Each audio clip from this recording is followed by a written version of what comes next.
appreciate it, man. To name this fort Snowblind, I won't be looking at the snow too much. I mean, we're trying to turn it into lava, to be totally direct here. So we've got some pretty pissed off friends in the fort. Actually, the moods are really weird. Like, we've got 2 really happy, 2 kind of mid, and then 4 really upset.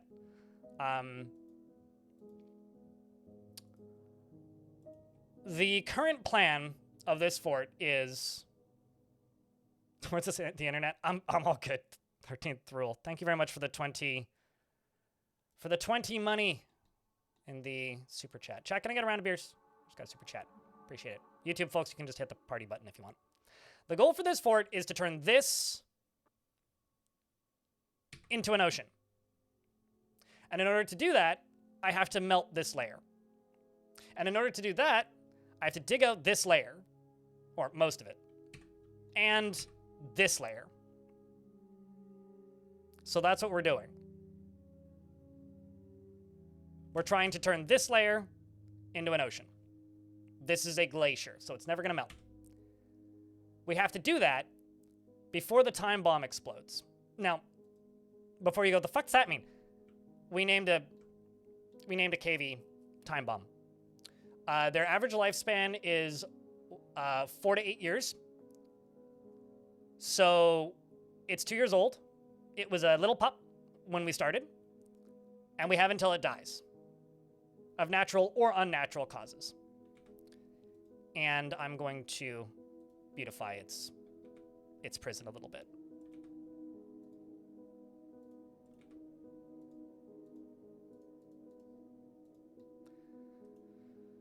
It also lives with this bunny named Ran. The named dwarves in the fort currently are Swaggin, Dominok, 409, Cladizzle, Bismuth, Cassie Cat Thing. The ones with asterisks are starting 7. Montessor, Emily, Darius, who's a human who's not super happy because he almost starved to death. We have 2 bards in the fort at the moment. Now, this map informed us when we started that we would have silver, gold, and zinc. I haven't found silver yet. I want to say there was something else in there, but... So in order to do this, I need to go into this cavern layer, which is completely filled with crundles. And I need to harvest nethercap. Now, I've got a bunch of them selected already. Nethercap is a mushroom wood that has a specific property. Its specific property is that it always stays at 0 degrees dwarf units, so it's always freezing, meaning it's lava safe. So we're gonna pump lava. This is an aquifer, so I'm in the process of turning it into a lava pump. From this lower... Why is this overflowing? That's a little concerning.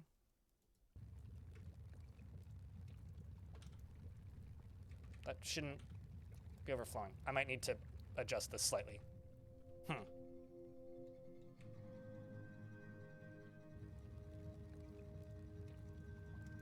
It's not great. I can fix that, but like,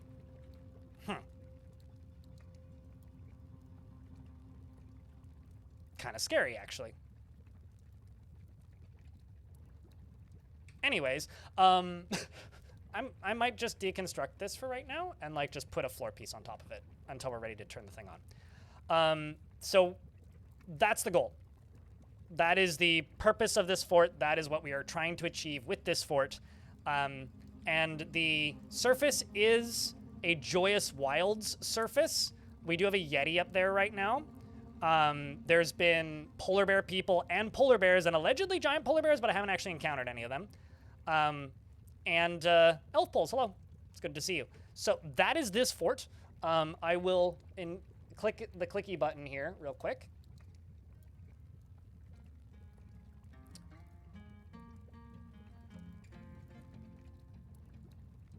So things can be redeemed. And that's the fort. So we have like 3 years-ish, because we're, well, 2.5 years minimum. But time is a ticking. And now, because I don't have any materials where I can build pickaxes yet, I've been purchasing all the pickaxes. So something that I did was I sent out a squad to go and, I would say harass, but that's maybe a little bit inaccurate, make demands of as many factions around as I could so that they bring me materials that I can either make into pickaxes or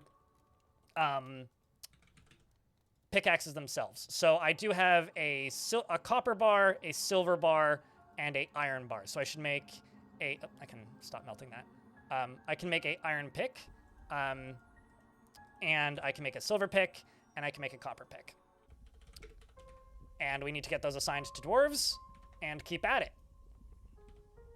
And we'll get to that in a second, Necron tier. Just let me know what you want. Happiest dwarf. Okay.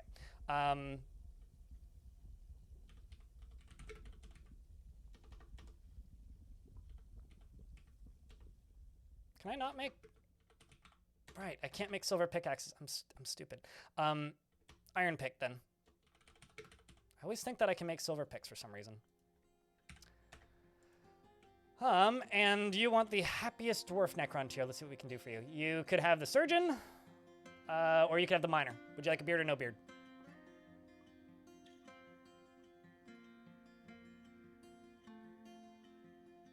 Yeah, I know that the lava pressure is pushing it up, but I thought that I was one layer higher, but I guess not.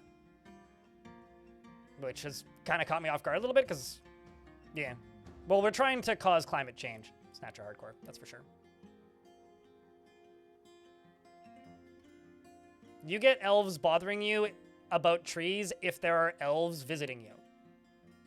Because, like, this must be something that this has to be a thing that they need to explain better in this game, because mushroom trees are trees and are treated as trees by the tree likers. So tree enjoyers, i.e. elves, consider mushroom trees trees. So I shouldn't have to answer that question. They should tutorialize that better. I'm thinking about killing you, or expelling you. Darius, sending you home, basically. Metal Fuse, hello. It's good to see you. You want the surgeon? Okay.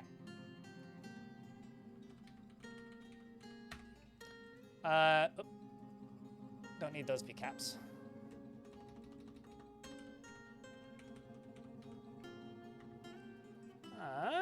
You are not one of the starting 7. You're married to the Bone Doctor, and you do have a son named Kubak who lives here, who is pissed off, by the way, I think. She always is in love with somebody and easily develops positive feelings. She has a low sense of self-esteem and does not find most jokes humorous, doesn't mind wearing something special now and again, and is grateful when others help her out and tries to return favors. She often acts with compassion and isn't particularly curious about the world. She has a sense of duty and likes to brawl and is moved by art and natural beauty. She is troubled by this and she dislikes the natural world. She often is nervous and she is trusting. She generally acts with a narrow focus on the current activity and occasionally overindulges. She licks her lips when she's nervous and she exhales sharply when she gets angry. She needs alcohol to get through the working day and is getting used to tragedy. Well, to me, like, trees use mushrooms and mushroom networks to transport nutrition. That's how you can get, like, mother stumps where, like, a stump will grow into a new tree because another tree is, like, feeding that stump. They also use it to, like, basically send signals back and forth so they can communicate in a way. So to me, chopping down the mushroom trees is like cutting their internet line or their phone cable. That's how I imagine it. It's like the trees on the surface are their friends, so you're killing their friends, and then the trees underground is their internet. So you're, like, slowly chipping away at their download speed. She personally respects the development of a skill, values eloquence, and dreams of crafting a masterwork someday. She likes periclase as well as fine pewter and peridot and clear glass and the color pale brown. Battle axes, gauntlets, and backpacks and bolt thrower parts and pigs for their snorts. The sound of the pedal lyric and of mothers, and when possible prefers to consume giant saltwater crocodile and strawberry plants and river spirits and absolutely hates mussels. She has a family in the fortress, and you're a member of the humid volcano. You're not a member of any religion, but... and you don't worship any gods. You are not religious.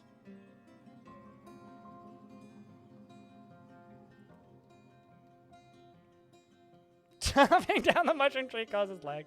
Maybe real world lag for them. It's like 2012.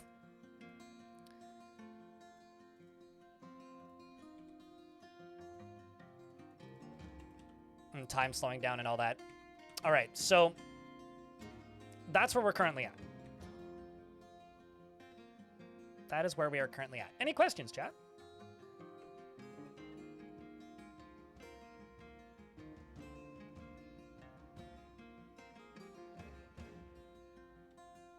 Okay, let's go down to here as well. And, yeah, that... Okay.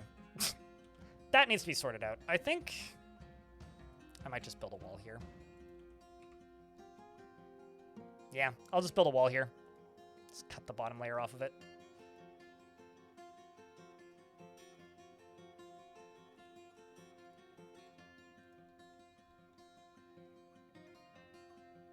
Yeah, that'll be fine. I can just, like, cut this top bit out and call it a day.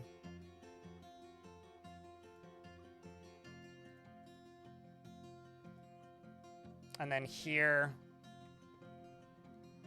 yeah. Yeah, this will be fine.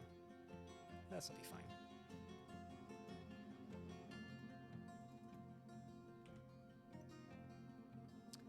Let's also cancel all these.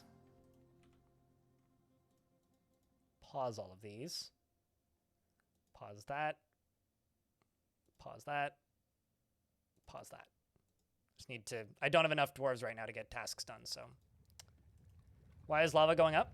Because it's filling from up here, and I kind of didn't clock that when I was making this. I thought I was on the top layer. But because it's not going through a diagonal, it's slowly bubbling out. It does this.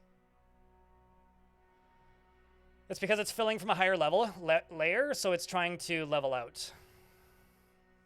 That's not really pressure per se. It's not going to flow faster. It levels like water. It doesn't build pressure like water. So, like, if I have a reservoir of a ton of lava and a hole here, it'll slowly bubble up.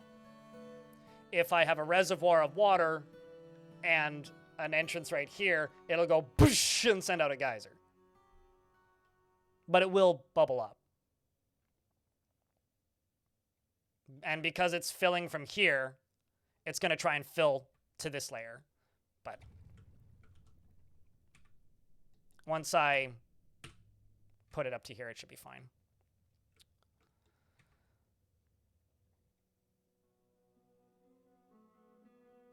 You've always tapped the middle of a volcano. Volcano operate differently than lava sea. Unless, like, something's broken, but this seems to be operating normally.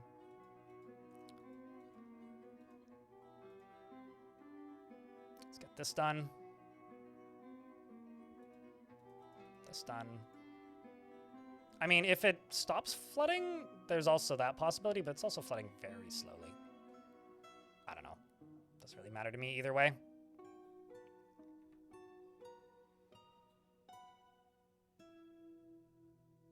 What have you done? That is a very old system that's been in my chat since 2015, which means I've literally had the tickets now for over 10 years, which is crazy because you can see how many hours I have.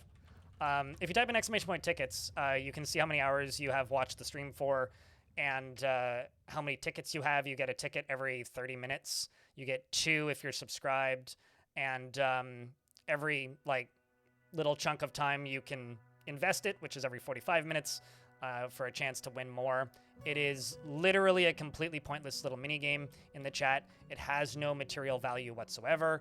To the one person who asked once, no, it's not an NFT. It's a mini game that my chat has that's funsies. That's it. And we're in an ad break, so I will pause.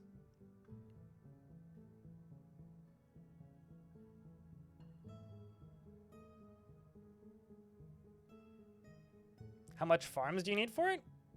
How to automate clothing. Plant like 5 tiles of, like if you're talking about like plant cloth, either just have access to spider webs and then just like collect webs, or plant like a 5-tile farm with pigtail day 1, forbid pigtail from being brewed, or do cotton or one of the rope reed on the surface. And then set a farm to process pigtail, a farmer's workshop to process pigtail when there's pigtail available, and then have a loom and then just queue up one of everything per dwarf per year. That'll automate clothing.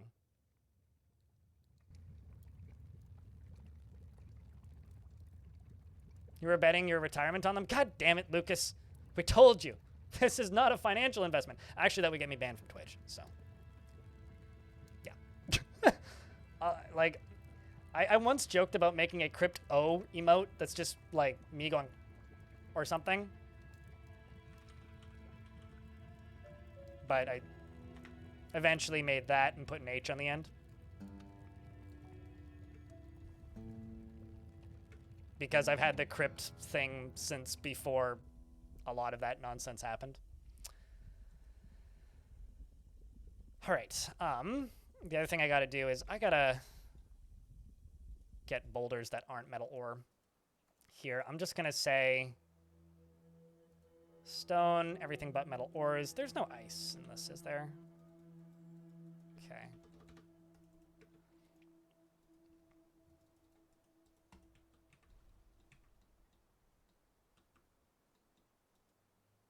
Gonna get rid of you. I've already done quite a bit of trading. Did I trade with the last one?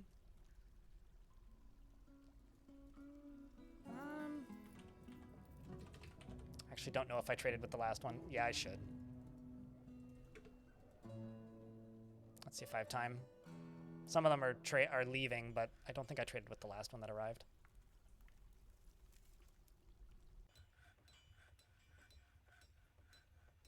There's like 3 factions here that are trading, and there's one more that I need to trade with. Oh, he went to go conduct a meeting. Damn it. Might miss it. I mentioned Whiskerwood. I never actually played it, though. I was meaning to, but I didn't get around to it.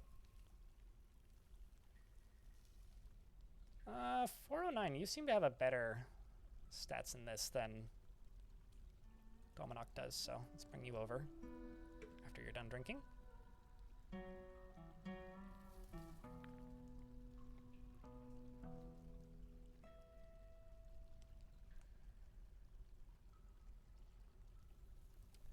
I actually got a really weird idea yesterday because Sigil in YouTube chat says, super curious about how you're going to distribute the lava onto Under. What I might actually do is once I'm done digging out the ice layer, I might basically... Okay, here, I'll show you. What I might do is once I'm done digging out the ice layer... Oops, I'm on the wrong thing. This is what's going to be dug out, right? What I might do is something like this. I'm just going to erase this when I'm done. Like, and basically, like,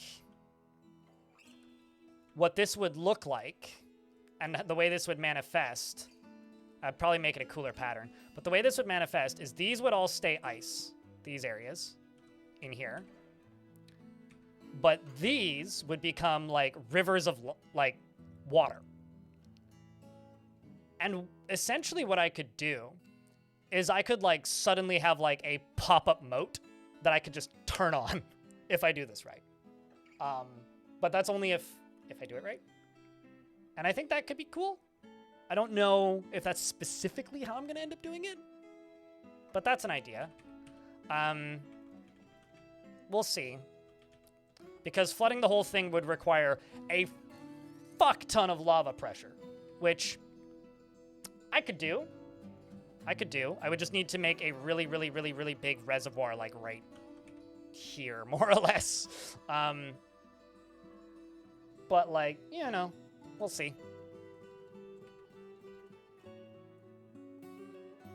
You've been playing it for a couple weeks and you're really hooked on it? I've been told that, like, it's very similar to Timberborn, which means it might hit for me, it might not. I'm gonna buy that copper bar. I'm gonna buy that silver warhammer. That sword. Maybe just the warhammer. The copper mace. The copper mail shirt. The boots.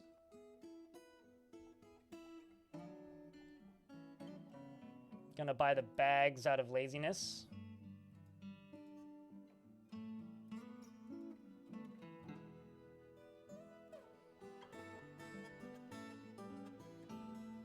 also going to buy that cloth bin.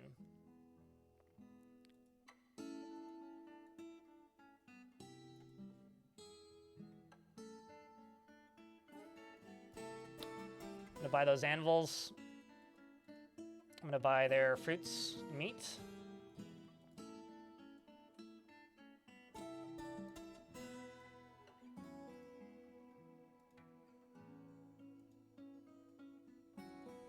Let's see if I can sell that. There we go. Sweet. Okay, so the next thing I'm going to do is I'm going to go here and I'm going to melt everything that's in this spot except for hammer. Don't melt those. And there we go. It's good to be back, Lanix. Did you see your appearance in the last video I uploaded? I don't know if you've seen it yet, but got no migrants this season. Don't make me lose, game. That would be very sad. I might cry. I mean, I won't, but I will be mildly disappointed.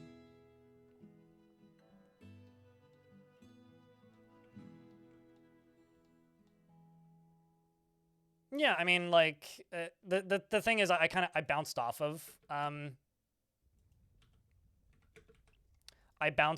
Timberborn pretty hard.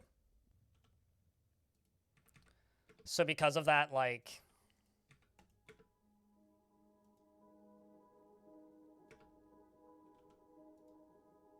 I feel like it's kind of worth mentioning that might work for you, might not.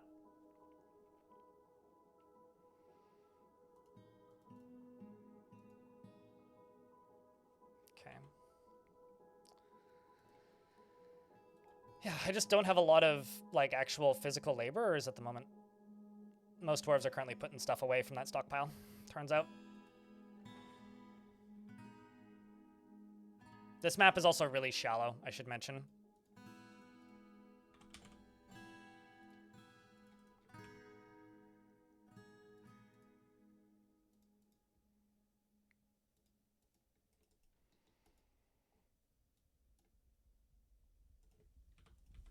But most of these dwarves are just going to end up digging. Just digging. You like it once in a while? Yeah. I have whisker wood, which is like, it's kind of looks a lot, seems a lot like Anno. Seems a bit more like Anno than Timberborn is, but it's not a bad thing, not a good thing. It's just kind of an observation. Just because it seems to be focused more on islands. Oh, I need 2 bars. Do I not have 2? Okay, well, we will soon.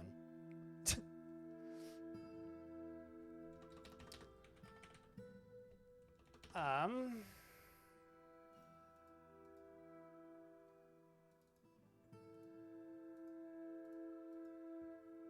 just gonna set literally everything I can here to be melted. They won't melt the stuff that's not mine. Some of this isn't mine, but...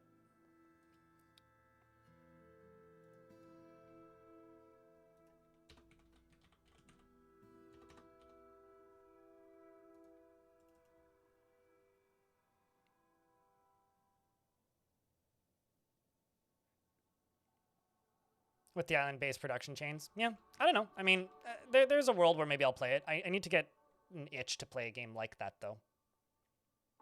Queuing Green Tea, hello! Although, honestly, the game I've had a little bit more of an itch to play recently is Songs of Six, which I intend to get back to. And, uh-oh.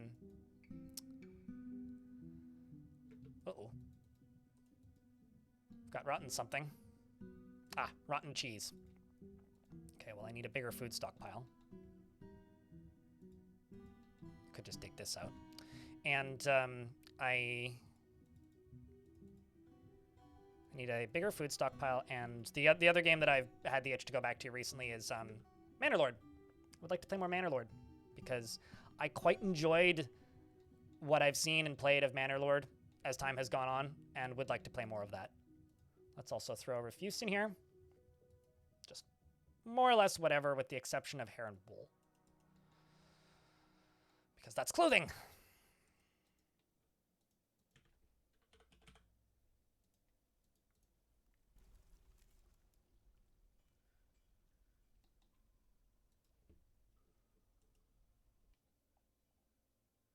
They're getting hammered with snow. Oh no! I just get hammered when it snows because it's hard to get outside. Rotten cheese, isn't that just cheese? Don't eat rotten cheese unless it's supposed to be rotten cheese. Pro tip about cheese. Okay. All these dwarves is digging.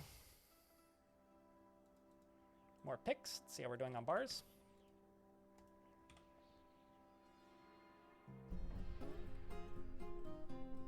Are we in a burrow at the moment? No. All right, you guys can follow this dwarf while they dig. I'm gonna go use the toilet because I need to take a piss. I've had a full cup of coffee, which you can buy this mug, by the way, over at, if you type an exclamation point merch. And also there's a new mug on the merch store. I should mention that. There's a brain rot mug. I was a little bit less of a sales pitchy in the current video, but there is a brain rot mug if you would like to purchase it. I'm gonna go use the toilet and rinse this mug out. I will be back in a moment. Hopefully nothing terrible happens.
But yeah, no, I don't know. My condolences. Hopefully you guys have the snow removal capacity to get through it.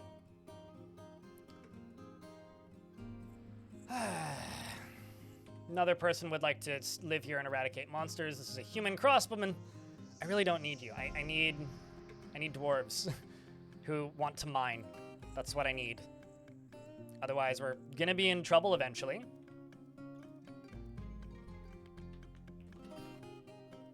Cool, here are melting metal objects. All right, this seems to have balanced off. I'm really confused by that. Like, overflowing there. Like, really confused by it. Weird.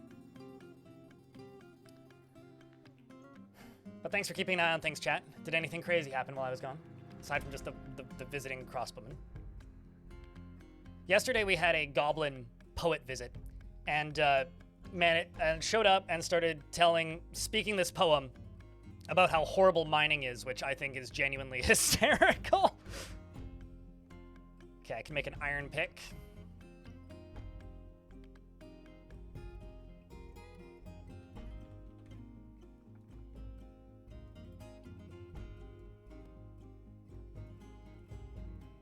You're gonna go forge that pick just immediately. At least we're getting good quality picks. I mean, you're a legendary weaponsmith.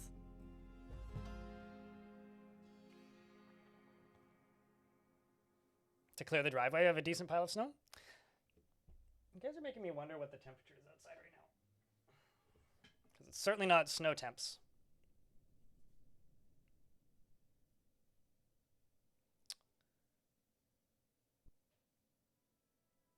It is 8 degrees Celsius. It just updated. It's supposed to be like dry and either overcast or sunny for the next like several weeks. So, pretty happy about that.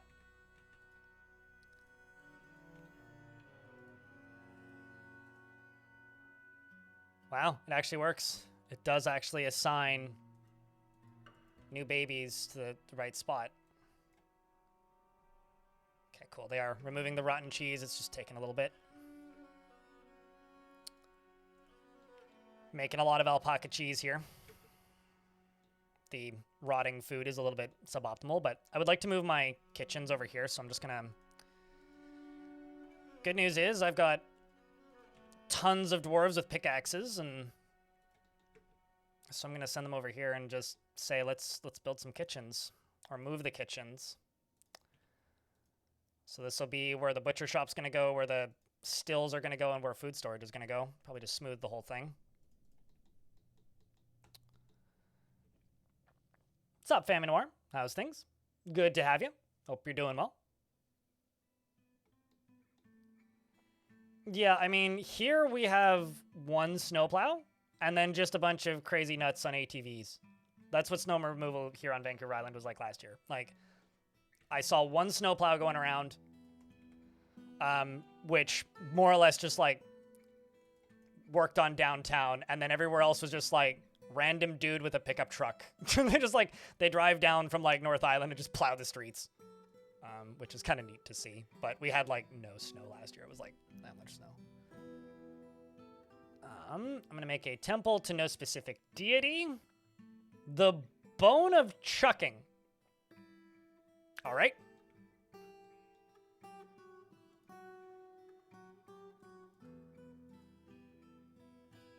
Man. Mining, I'm starting to feel like mining being slower now. A bone doctor if possible. I think I have one. I do. Bearded none. Actually, no, sorry. The other one's already named, so you get the bearded one.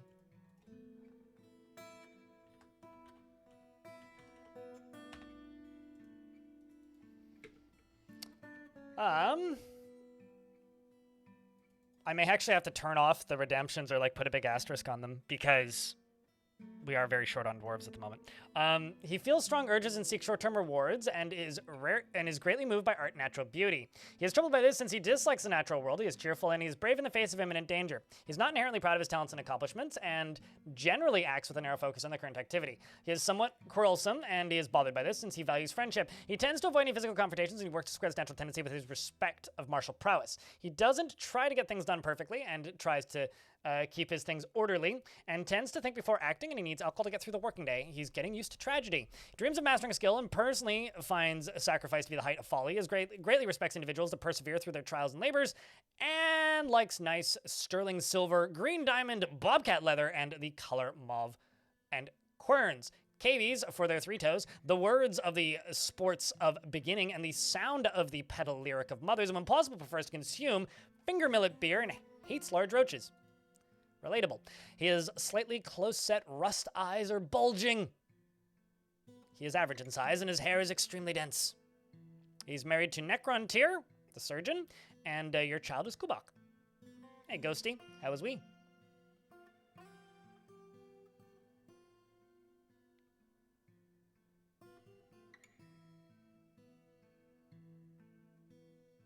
Good-ish.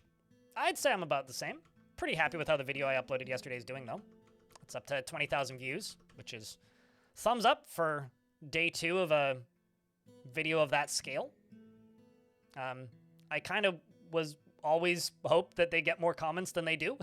But aside from comments being a little bit slow on it, I think it's doing quite well. I always want them to overperform in the comments because comments are one of the biggest things that tells YouTube to promote a video.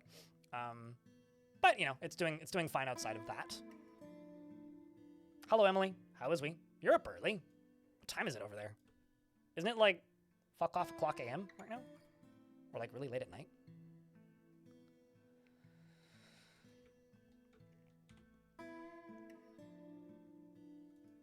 And man, the dwarves that are upset are upset.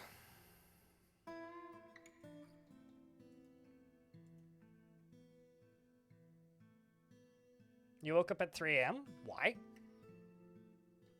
Like intentionally? Like willingly? Like on purpose?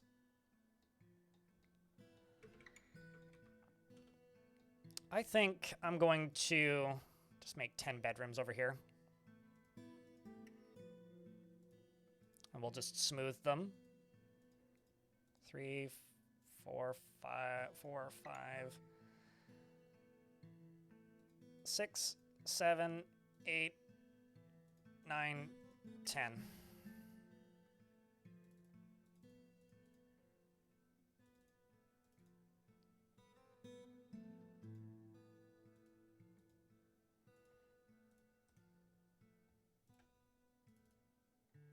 Do some more down here.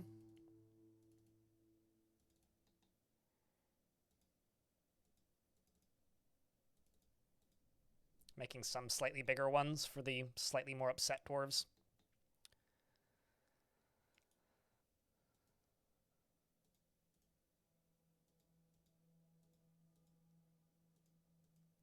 Start working on another slightly bigger space down here as well.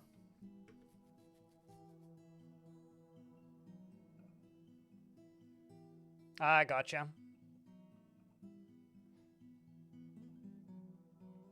You'll leave one later on then? Yeah, definitely. I mean, leaving a like and a comment if I'm anywhere on a video is the most helpful thing you can do for me.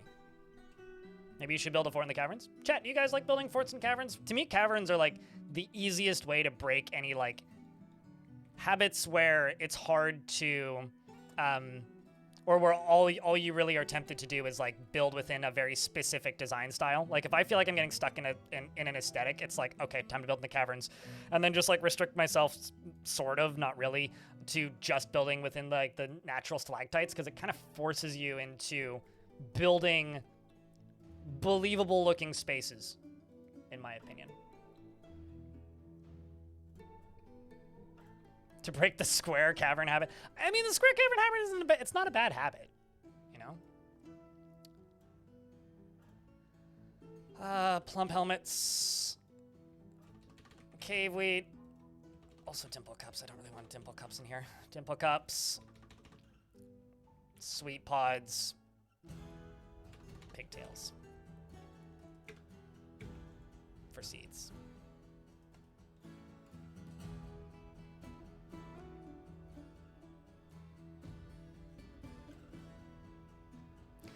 They still exist, sort of. I mean, I actually have some in this area. There's 3 of them left. They just don't, like, continuously reappear. So if you play in a savage biome, there's a pretty high chance you'll find a little colony of them. But yeah, I don't want them back the way they were. The way they were sucked. Like, that was a really bad mechanic. But I wouldn't mind, like, them being redone, which is, like, you know, on Tarn's to-do list in the near future. So I do think we'll see them sooner than later, most likely.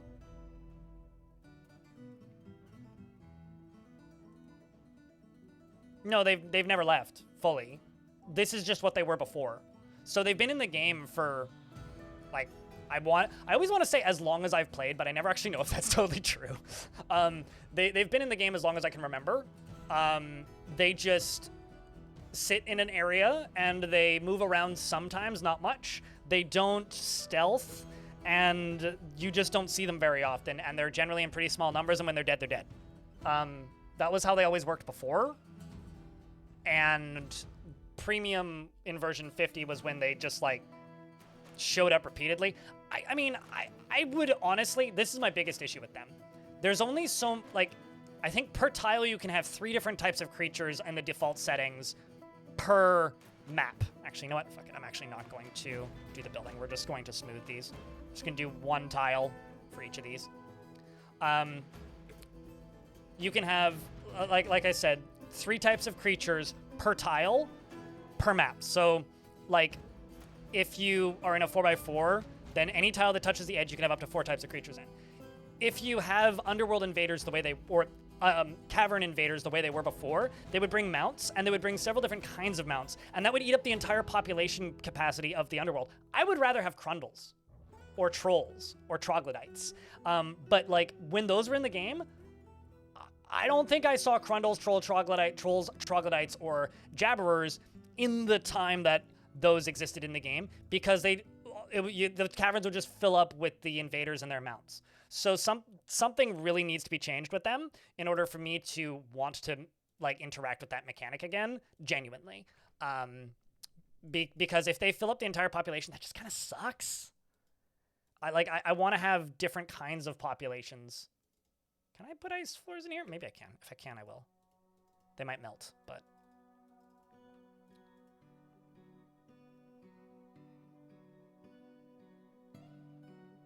Why don't I use the macros? I'll be completely honest with you. I've used macros in the past, and I used to use them often enough back in the day, but I don't use them in premium for 2 reasons. Reason number 1 is it confuses the fuck out of what people are watching. I know it's like a little bit more tedious for me. And reason number 2 is I'm an idiot. That's the main reason. And because I'm an idiot, I find that I will make it and then realize after it's done that I was 1 tile off or something, and then I have to go back and redo it, and it ends up taking longer. So no, is what in base or DF hack? Sorry, I've talked about like 5 things in the last 2 minutes.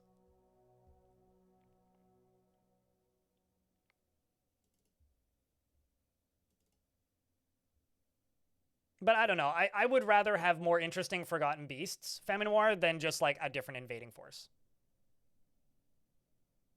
No, macros are literally just hit Control R and then Control P, but you can't macro mouse movements. You can only macro keyboard movements.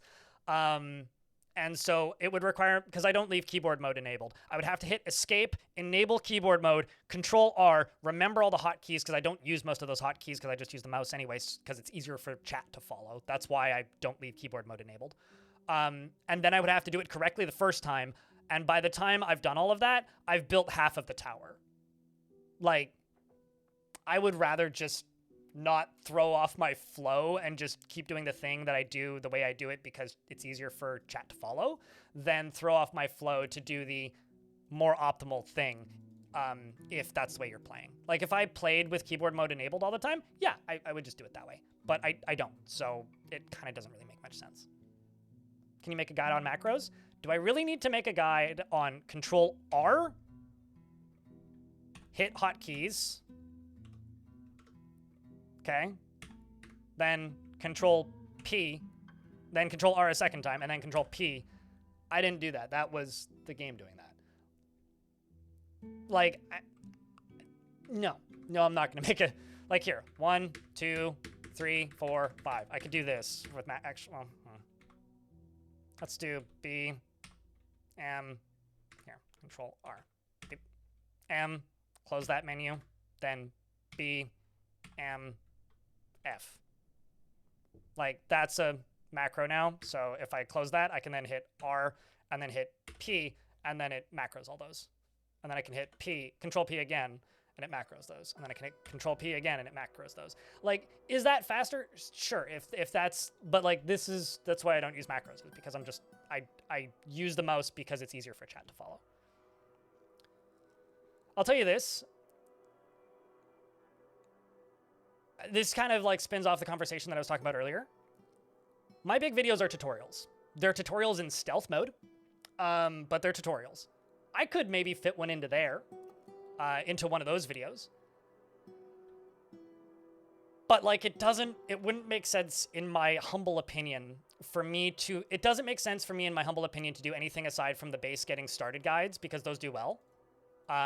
Outside of like complete guides on things, like I made like $20 on the siege weapons video that I did relatively recently.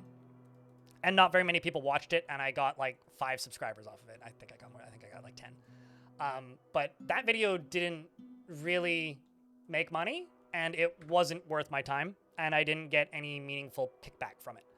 I would rather spend that same amount of time to make a video like the one I uploaded yesterday instead of making 5 tutorials. So can I make a guide on macros? Sure. But it would kind of be a waste of time for me unless it was a short, and generally the people that are asking for those don't watch the shorts. So if you go to the wiki, you might be in an ad, so this whole bit here might be a waste of time. If you go to the wiki and go to the Dwarf Fortress wiki and type in macros, that's your guide to macros.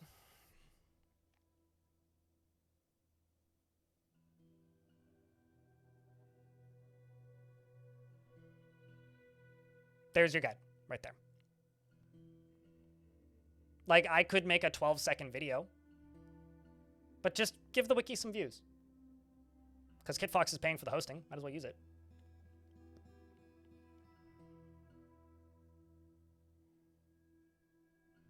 Like, sure, ideally the content is evergreen, but if it's red from the beginning, all it does is it hurts my channel's algorithm, right? Like, I used to upload a lot of really short videos whenever people would be like, hey, could you make a tutorial on this? Because there was like 500,000 people looking for Dwarf Fortress tutorials. There's now, I'm going to be generous, 5.5% of that now. It's not worth anybody's time. At this point, when it comes to the stuff that I used to make in quick tutorials, just go to the wiki. Just go to the wiki. Just look at the wiki. I will make a updated getting started guide this year. In fact, I planned to do it this past week, but my foot and the world ended. Watch the first 30 minutes of yesterday's stream, and I'll explain, and that explains why. So I plan to update the getting started guide, where I will redo the whole like first 3 months of a fortress tutorial. Like, you know, all the basic things, you know, like getting food up and running, getting farming up and running, getting clothing up and running, all of that. Enabling stuff in the kitchen and all that, like the basics. I will make an updated version of that, but outside of those, and like, I don't know if there's ever like maybe once Magic releases, I'll do a Magic tutorial, like how those mechanics work. But there will never be a day, at least in the foreseeable future, where if someone says, hey, can you make a 3-minute tutorial on how to make macros? No, I will just link you the wiki. I will give you a link to the wiki and say, there's your tutorial for macros. Because it's not worth me hurting my channel in the YouTube algorithm to upload a video that maybe 1,000 people will watch. Because YouTube actively punishes that type of content. And I'm not a tutorial channel anymore. I've made it past that. You know, I could be one of those YouTubers who, like, picks a game, reads the wiki, plays the tutorial, writes 15 tutorials, makes the tutorials, goes to the next game. That works. If you're only doing new games. But I that would drive me insane. I would hate that. Like, truly. So I try to make, like, those big videos into education-adjacent content instead of just making tutorials. Because if I was just doing, like, bare-bones tutorials, I would be going nuts. Time for a good YouTube alternative? No, I wouldn't make that type of content on another platform. I don't like making that kind of content. Like, directly. Like, that is what it is. I made tutorials because it made sense. I enjoy entertaining people and telling stories, if you will. I'm terrified about what Tarn's going to cook up with the magic system. I make tutorials out of necessity, not because I enjoy them. So I wouldn't upload that type of content to a different YouTube to a different platform. I don't really need an alternative to YouTube. I just need to make the type of content that I like making.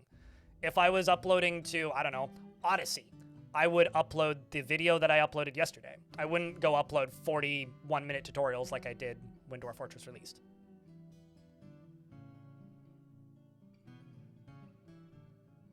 And I also already work 60 hours a week, most weeks. When I'm working, I didn't really work much last week, but when I'm working, I already work 40 to 60 hour weeks, Sigil. So if I were inclined to make that kind of tutorial and made a second account for it, one, I already have a second account. It's my VOD channel. And with what time? I'm one person with a part-time editor. Also, hi, he's in the chat right now. I should give you a VIP, actually.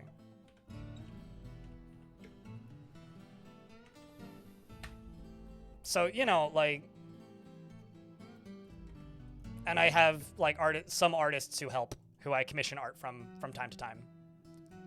And that's me. That is everything that I do. I stream 32-ish hours a week, and I don't know what more you want from me.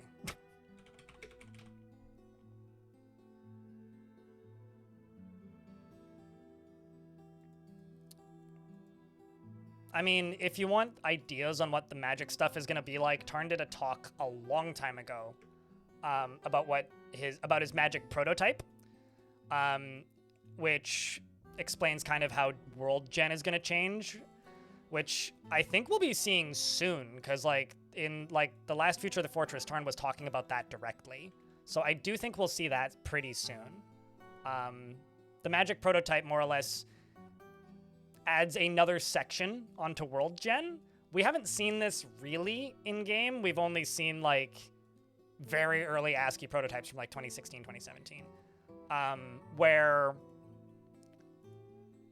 there is like a prehistory generation attached to world generation, and then things like gods and myths will be attached to that prehistory generation. So prehistory generation will like dictate like the state of the world before world gen starts.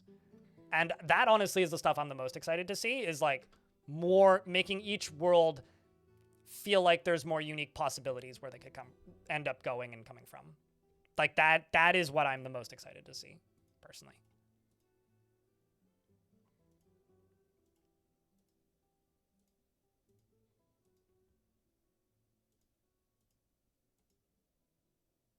Just trying to get some of these dwarves bedroomed up. Emily's kind of pissed off.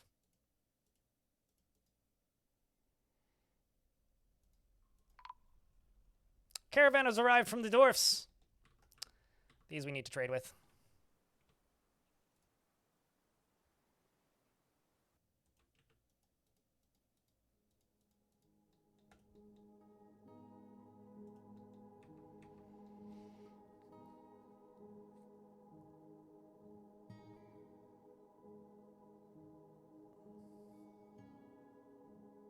But yeah, that sounds like evil weather. And rarely. Yeah, I don't know. I think what people need to realize when it comes to me and YouTube content at the end of the day is YouTube content is the most expensive content that I make, and it has the least in the way of kickback. I already work 40 plus hours a week on an average week. I don't really want to work more than 40 hours a week if I can avoid it. Because like it becomes a lot after a while. And I really like this job, and will continue doing this job.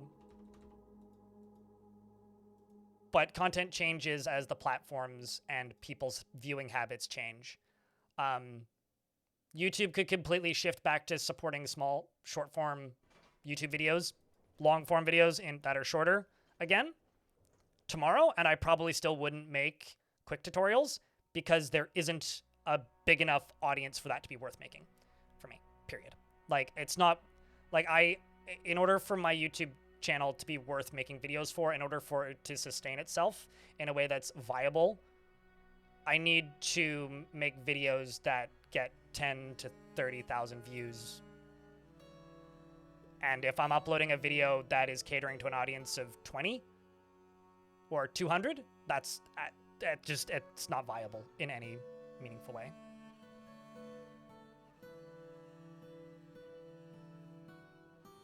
I don't think I've ever seen two wagons break when they collide. Like, ever. Piticato?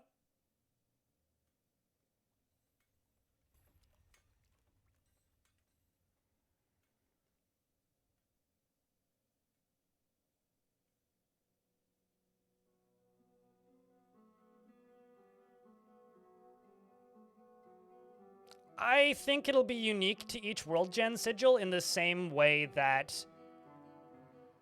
So Sigil says, I gathered that the magic that's available will be unique to each World Gen. That's like, to me, that's like saying that, what's the word? Forgotten beasts are unique to each World Gen. Yes, technically. Within the limitations that are provided by the game's current capabilities.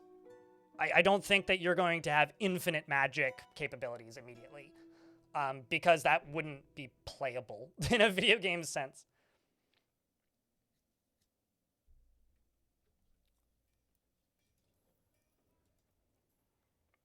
Okay, so those I could grab, but those aren't super useful to me.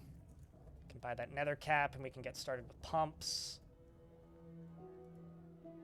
I'll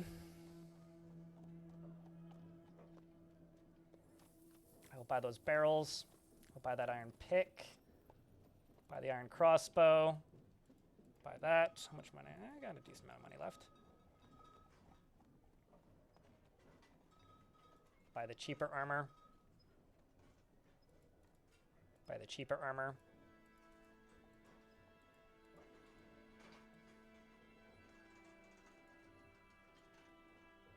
Is that a clay piano? It's a keyboard-based instrument, but not necessarily a piano.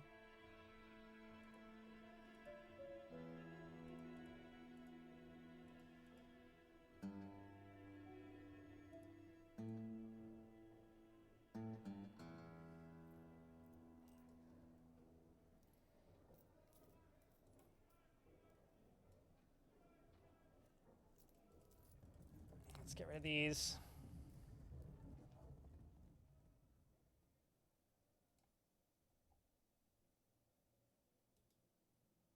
There's a little color above that minecart that's interesting. I wonder what that means.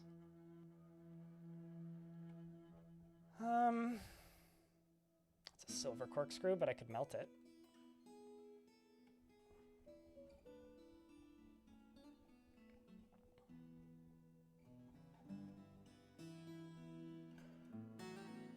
Actually gonna buy the pigtail cloth, I think, if they'll trade for it. Yep, they will. Sweet.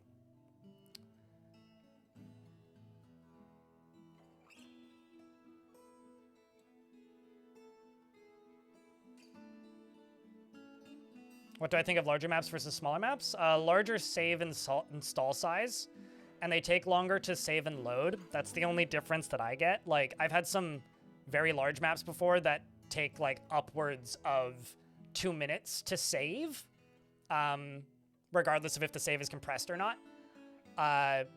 That's like the only real meaningful difference. I know I've had some people tell me that they have worse overall performance on bigger saves, but I haven't noticed anything of the sort since pre-Steam.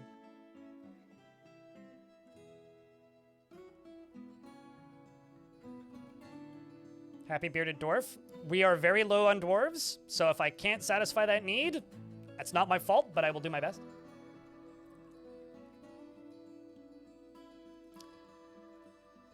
And I'm going to import more nether cap.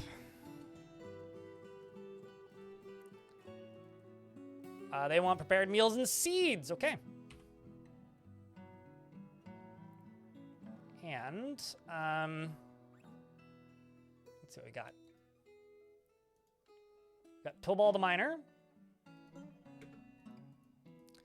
I'm actually worried. We didn't get migrants this summer or spring, so if we don't start getting migrants, we might actually be in trouble, but... ALF. I'm also going to give them some gifts, I think.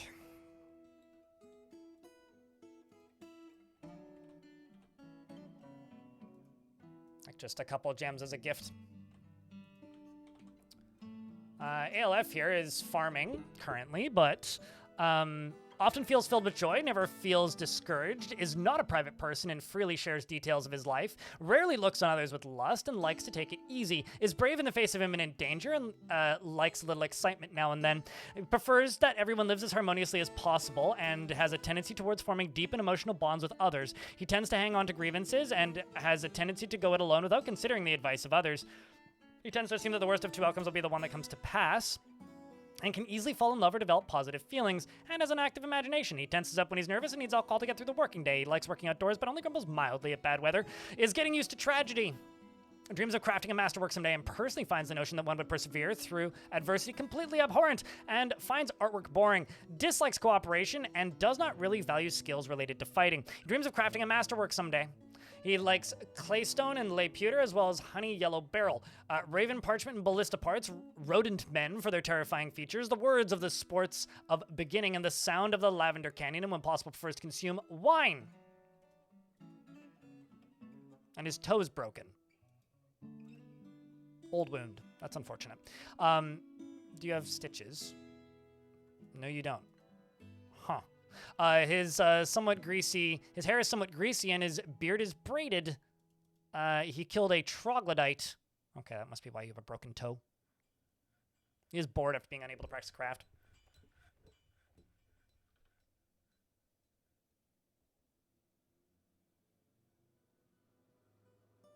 I don't know. To me, like, so YouTube chat is talking about Magic. I am very, very hesitant to speculate on Magic because I made a really big mistake pre-Steam release, which is I did a bunch of speculating, and I was almost entirely wrong. And I've learned my lesson and will never do that again, because there was a bunch of times where after the game released on Steam, I saw people talking about features and things, which were stuff I was just speculating about, but in reality had no idea about. And I will not make that mistake again. I will not make that mistake again because I don't want... I'm going to give these as gifts so that we get more migrants. I don't want to put myself in a situation again where I'm wish casting or speculating about features that aren't in the game yet, where then the developers have to clarify, no, that's not something we've talked about. So I'm very cautious to speculate about Magic purely because we don't really know what it's going to look like when it releases. So when we have less than 60 drinks, they'll just brew 10 until we have 60 again. That's how that's going to work. I'm just going to push this up.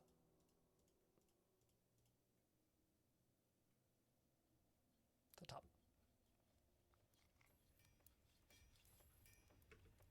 Oh yeah, well, tactical nukes are coming out in the next patch. Like, you heard it here first. But, like, I will speculate about some things that, like, Tarn is confirmed, like the World Gen stuff I'll speculate about.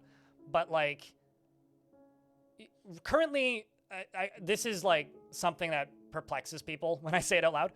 There is magic in Dwarf Fortress right now. Tarn has added magic to Dwarf Fortress already. We have magic weapons that have different possible powers attached to them available in adventure mode, and magic potions. Both of those are features that were promised alongside of myths and magic. Do most people consider that magic? No, because it's not at the maximum possible capacity of what Tarn has talked about and promised. When Tarn says we're going to be adding magic to sieges, I would expect something about that big. I would expect something about as big as what we have currently in adventure mode, because that is, like, realistic for a first patch of new systems being added to a game like this. The long term sounds like things are going to get crazy, but that I can say with almost certainty will not be in the first major update to Fortress mode for Magic. That will not be there. And if you think it will, cool. I guarantee you it's going to be significantly more basic than what they've talked about. I mean, I consider necromancy magic. Some people don't.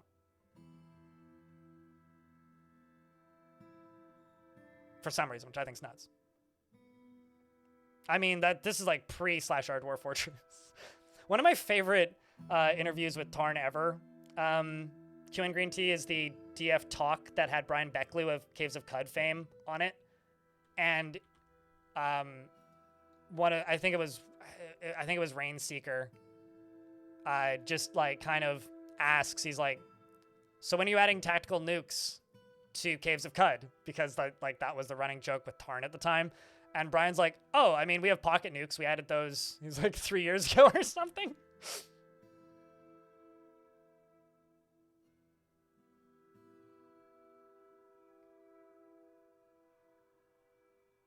And that, to this day, will forever just amuse the ever-living hell out of me. Just, like, point blank, no sells it. Just like, yeah, no, we added tech nukes, like, several years ago.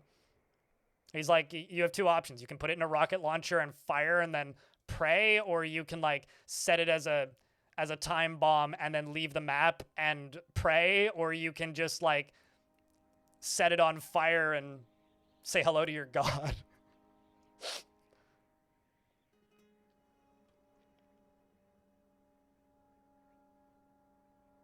Yeah, I know. So, Vagard, if necromancy isn't magic, what else is? Yeah, I don't know what magic is. So, I think, like, the thing that I'm the most interested to see is changes to World Gen. And the map implications. Like, gameplay implications are interesting. Like, it would be cool to have some access to the potions in Fortress mode. Either some way of making them or some way of acquiring them, and some way of using them. So you could heal, like, removed limbs and stuff. That would be really cool.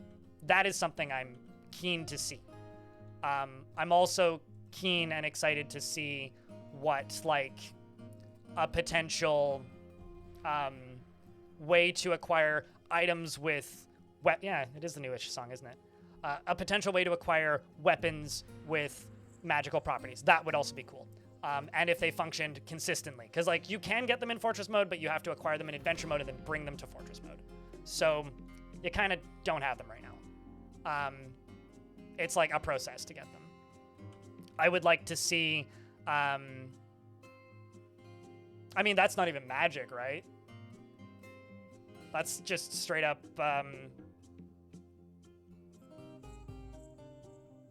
like, Putnam's domain. Although, like... the UI customization is something that we'll get because of the raw rewrite, which is the building blocks to make procedural magic. I'm going to close my blinds because it just suddenly got sunny. Let's follow this dwarf.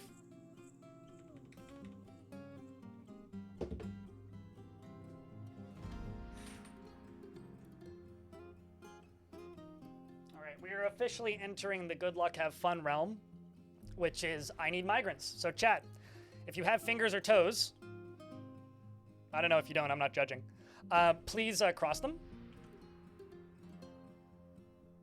Because I need migrants. If we don't get migrants, I'm not going to achieve this goal. If we get a big migrant wave, we have a good chance of achieving this goal.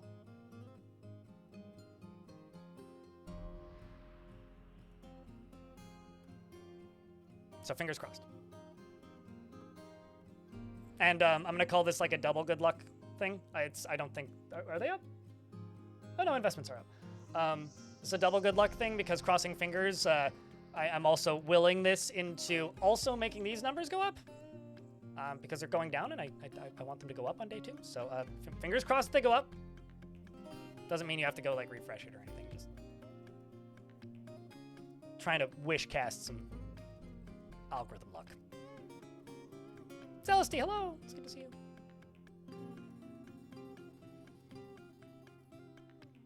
All of the beers will attract them, I'm sure. I'm sure.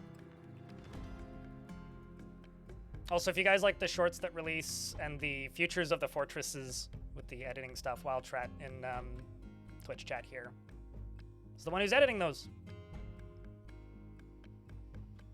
Cross all your bits, yeah.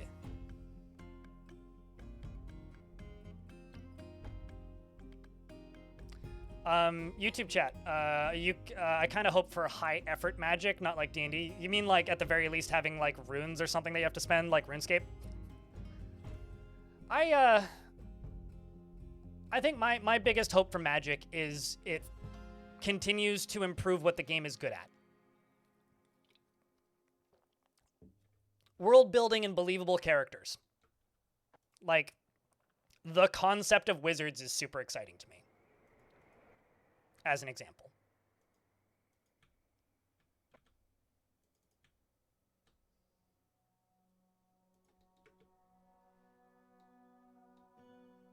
Super exciting. I'm going to go here, and I'm going to say... Metal Fuse cheered. X100. Metal Fuse! Thanks for the $1. Appreciate you. And Fuzzy SA. Thanks for the $5. And they say, whoops, how did this get here? I'm not good with computer. Money goes towards very fancy 4K dwarf streaming. I don't stream in 4K because most people don't have the internet to load 4K. I could stream in 4K, but I don't even have a 4K monitor, so I would be upscaling it. I have the internet, though, so I could. And then wood in pipe section. That's right? Oh, no, I thought I typed in corkscrew. Wooden cork.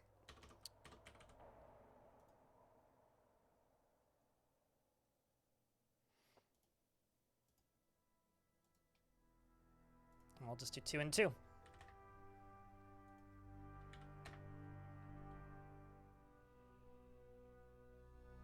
And then enormous, you can get... Oh. Okay. Can't melt you yet. Or rather, no, I didn't buy you, so don't have to melt you. Is anybody melting metal items? Somebody should be. Yes. Human Dancer. It's melting metal items for me. Well, I mean, Intelligent Undead already have magic powers. Hoblin Gobbies. They have the ability to fire ice bolts, and they have sometimes can have the ability to what's the word? And sometimes they can have the ability to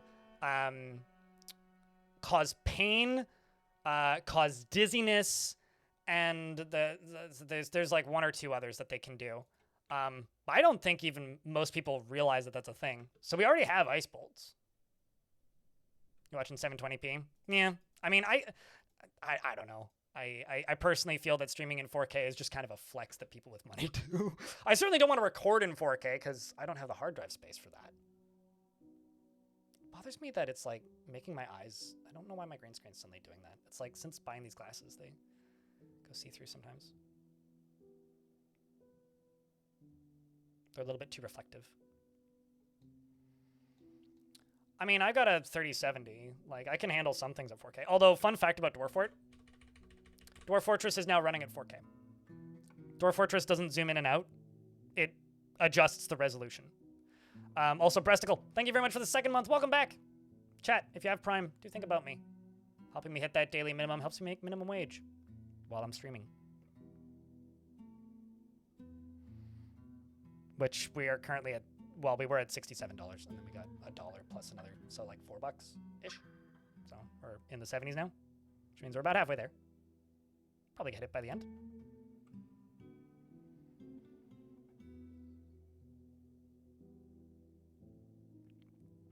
You yell at friends who stream in 1440 on Discord? Yeah.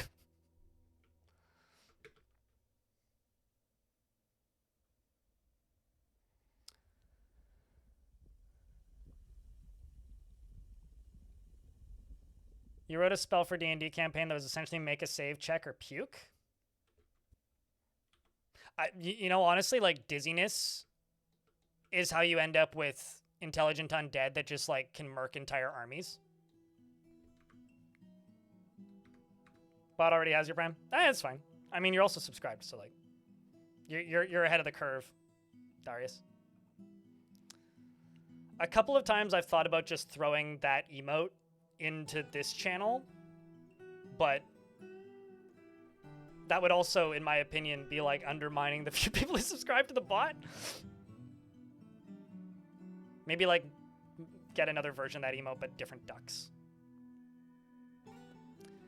There's a performing artist from Vancouver, Christopher, named The Nausea, or The Nausea, and she plays violin. She has a fuck ton of pedals and like echo effects, and she, if you want to see like a 5.5 foot tall lady make an entire crowd of metalheads stand silent and still and then step aside very quietly while a lady walks through a crowd of dudes, go to a Nausea show.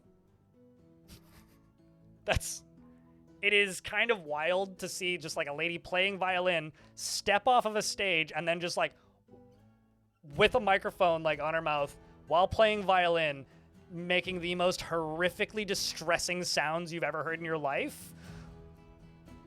I wouldn't willingly listen to her music, but it is an experience to see it live, and I'll do it again if I have the opportunity.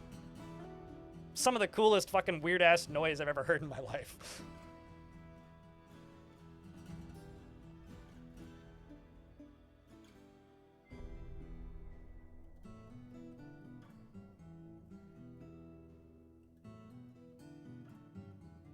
Hey, 240 by 320p resolution is like mostly YouTube chat's joking about like very low resolution stuff. You wouldn't even be able to see the dwarves with that resolution. Like that's not even a New Year's resolution. That's like end of the world resolution. Oh, somebody canceled a build job and the ice boulder melted before they got it in here. That's kind of funny.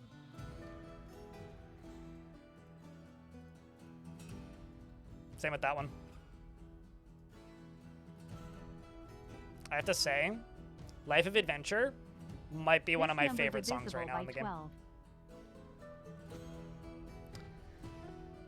Multiplied, I think? Oh, I see. 12. Yeah, I see. I read that as divide this number by 12. Shaku, thank you very much for the 36th month. Check, can I get a round of beers for Shaku keeping that subscription alive for 36 months? Appreciate you greatly, dude. Thanks for helping keep the channel funded. And for funding videos like I uploaded yesterday. Or like the ones that are being worked on. I did see your DM, by the way, Wild Trat. I just haven't looked at it. I saw a DM and was like, oh, I need to turn stream on. If that's something you need, like, a response to, let me know.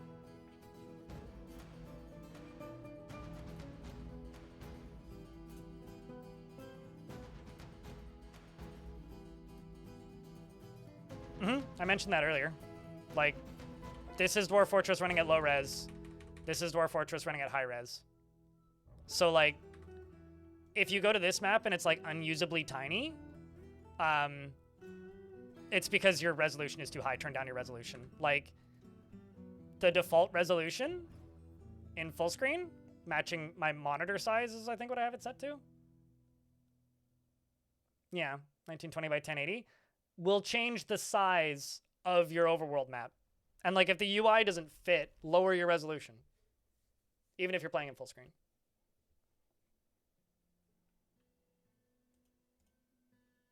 I mean, that's the case for most games. Megalodon. Also, welcome back. All right. Cool, cool, cool. I'll go take a peek. For those of you who don't know, we're working on Room Carnage. Gonna do a full read-through of Room Carnage, so we're gonna get, like, another fucking 5-hour video at some point. Of just me sitting in a chair reading.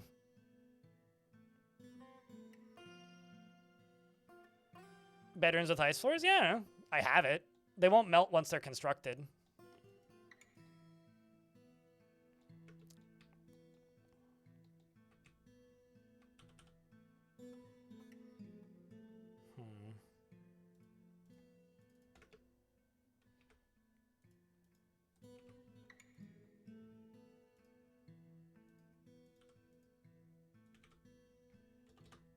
Doesn't actually matter what type of material I make this out of as long as I have it.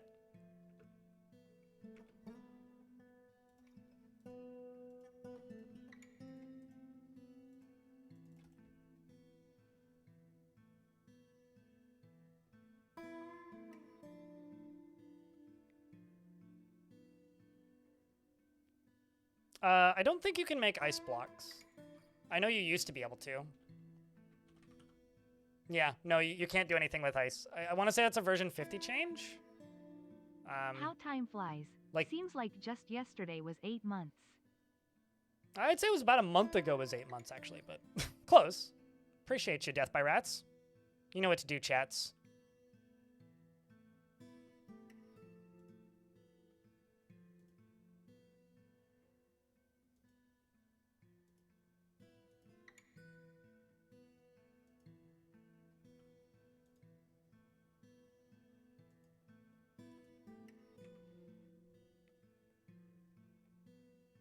No migrants again? Yep, I'm aware. Although we only just traded, and they only just left. Or no, they haven't even left yet, so... If we don't get migrants in spring, we might be fucked. Well, maybe not fucked, but, like, that's bad. For the prospects of this fort.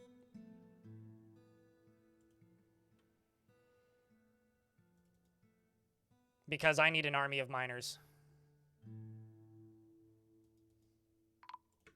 Huh?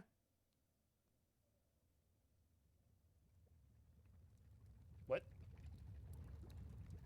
Apparently I lost my bone doctor. Montresor.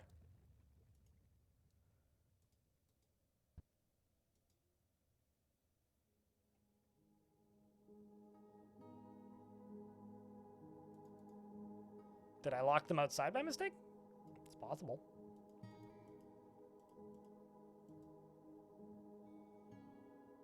Yeah. Fell into lava? Possible.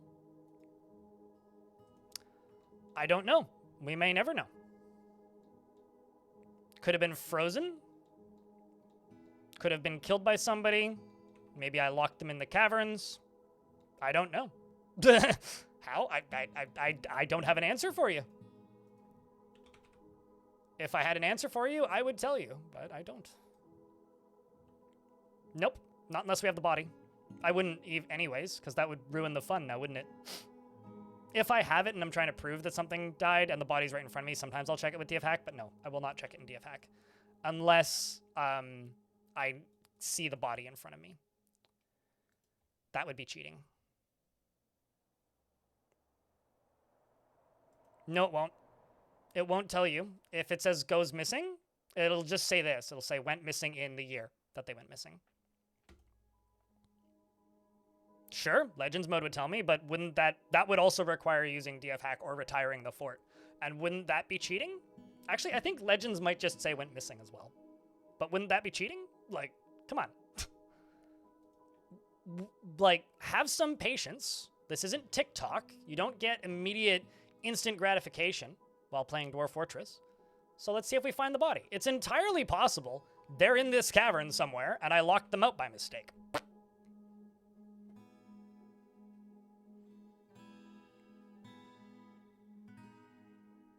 Sure, but if I find out how they died, then I could find the body, and that would save me some moods, right? So if I find out how they died, and I know that they died in the caverns, then I could go and collect the body. And if I go and collect the body, then I don't have to memorialize a ghost. I could just go get the body. No, but I don't want to do that. So, like, if I'm saying something's cheating, it's usually my way of saying, I don't want to do that. That doesn't suit my vibe currently. If we find the body, then we'll find out what happened. If we don't, then we won't. It's that simple. And yes, it's unfortunate.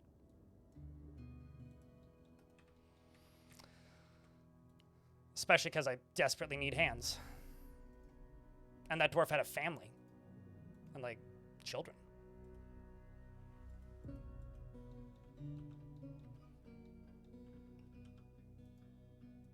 Are you calling me a coward, Pink Primeval? What'd you say about me? Yeah, see, in memory of Montresor, went missing in the year 276. Lover of light yellow diamond. The search for miasma? Yeah. It's probably just a cheese if it's miasma. Good news is, Arcavy's still alive. Alive? That's not possible. If they're still alive, you won't get the gone missing notification. I have had people go missing on raids and then show up later as, like, an adventurer, which is always kind of interesting. But that's it.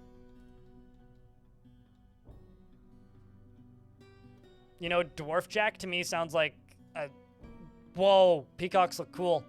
Sorry. Dwarf Jack to me sounds like something that they would use in, like, Neuromancer. We have to tune into the dwarf. No, we have to port into the Dwarf Jack. Get into the miniature system. Upload these files. Rest in peace. But yeah, no, if a dwarf says that they've gone missing, they're dead. Like, it's not like you can find them later. Like, they're just dead. I'm just gonna double check this, make sure that this works. Which also might torch a dwarf, by the way.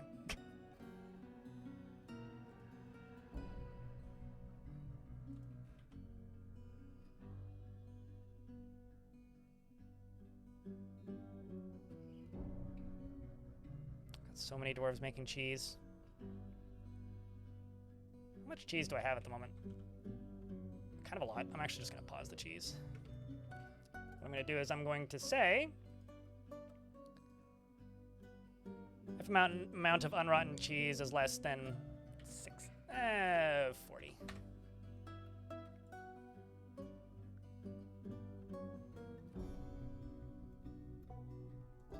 And then, we'll just leave the milk animal job running, which is actually probably just going to use up all my buckets, which... Strebenherz cheered. X200. Rest in peace. Rest in peace. Indeed. I'm just going to melt all this and remake it all. Hey, chat, can I get a round of beers for Strebenherz? Partially for the rest in peace, but also for the $2 in bits. Thank you very much for the support. Cheers, man. Legends is not here. I can show you what I can do. Since chat is so bothered by this dwarf disappearing, I'll show you guys a little quick tip. If you use DFHack, this is one of the few things I will use DFHack for, but there is a big asterisk to this, and I actually don't recommend doing this. And make sure that you quick save before you do this. In fact, it'll tell you to quick save.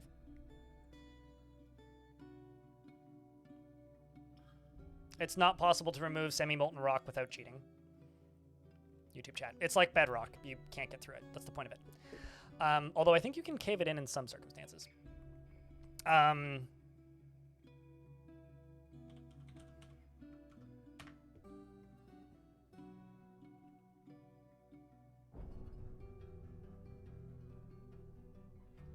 Cautious.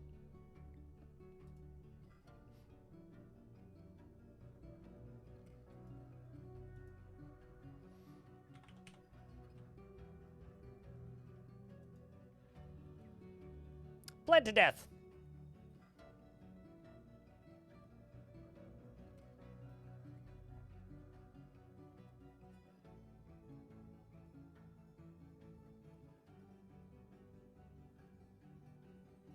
Now you want to know what happens when you leave this screen?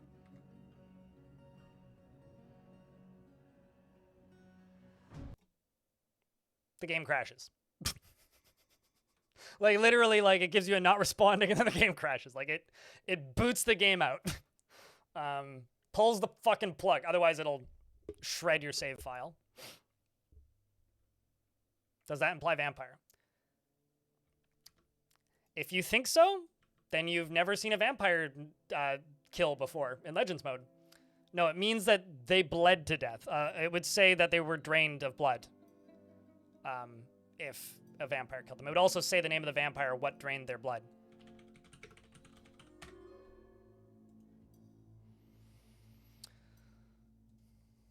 Give me a second to reload it, and then we'll get to that dwarf. What is this? The Past Realms of Soul is such a good name.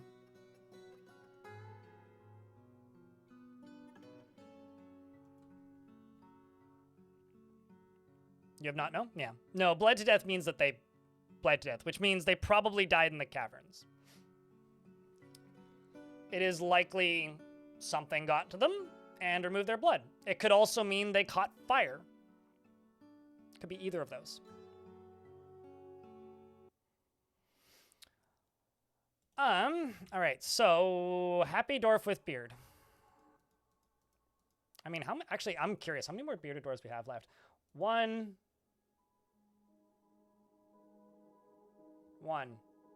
two. We have one happy dwarf left.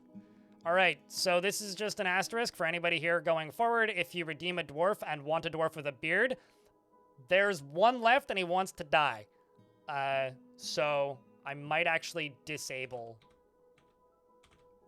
the redemptions. Because everybody wants a dwarf with a beard, and everybody wants a dwarf in the military, and I don't have either of those anymore that people would want.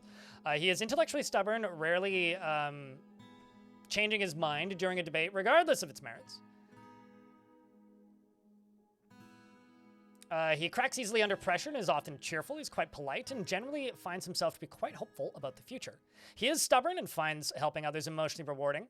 He is quite comfortable with others that have a different appearance or culture, and he is pleased by his own appearance and talents. He has a greedy streak, and he is a friendly individual. He tries to do things correctly each time and becomes very rigid when he's angry. When he's trying to remember something, he often starts chewing on his lips. When he's nervous, he clicks his tongue. And needs alcohol to get through the working day. He's getting used to tragedy. Dreams of crafting a masterwork someday. Personally sees working hard as a foolish waste of time and does not care about fairness.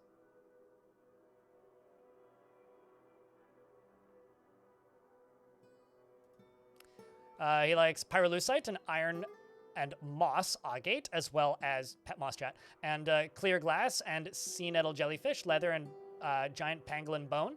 Alpaca wool, the color woodland green, coins and sheep for their wool, and giant echidnas for their egg laying, in the words of the spores of beginning. When possible, prefers to consume mantis, river spirits, and quinoa flower, and absolutely hates jumping spiders.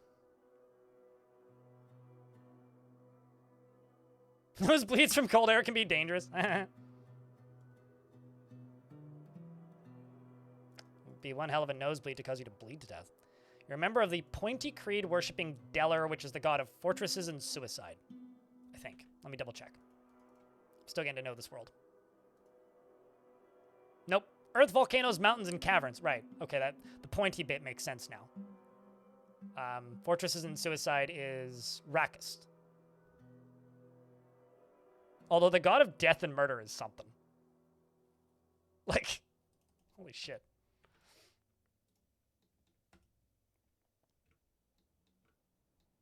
You've always wanted a pet alpaca? Why?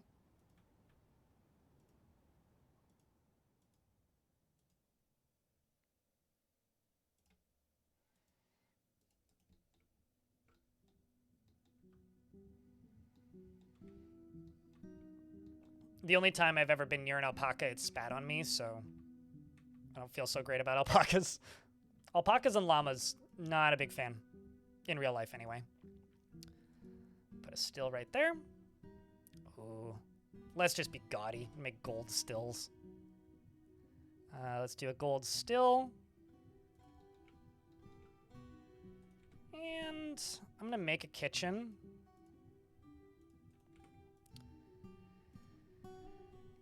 And let's also say a fishery.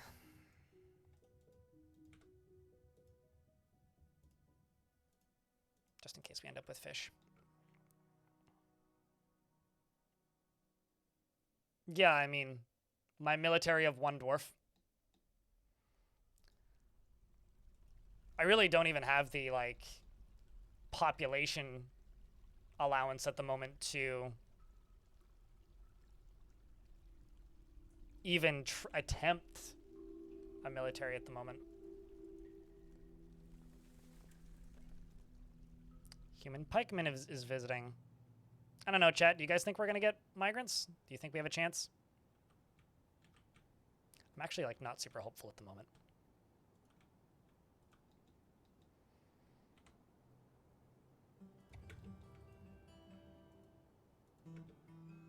Okay, that works. Sweet. So now I can go up.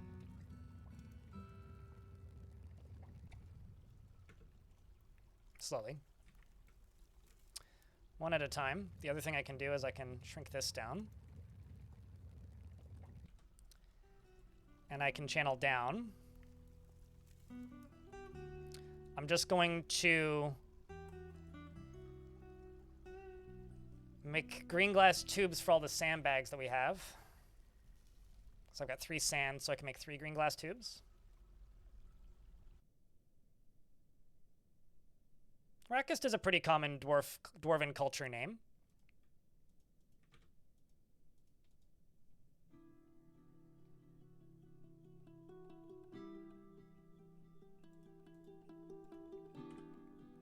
Pretty common dwarven culture name. I have to say this might actually be my favorite, where they specify the number.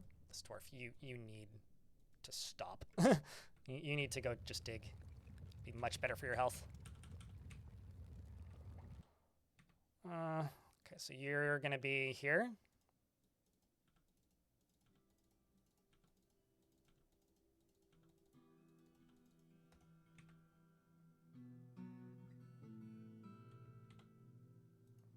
I mean, for a god of death and murder would have been really appropriate for that last fort that I had. Or that I made the video out of, the Necromancer fort. Although I've done 2 forts now where, like, death and murder gods would be fitting. Like, I also made, people don't talk about it so much these days because the video's kind of been out for a while now, but the video I made on Gortusk, that was the fort where I turned the enemy numbers up to the maximum possible and kept that fort alive. Gortusk was like a religious cult fort that ended up dropping 2/3 of the population into a volcano. That was a fun fort.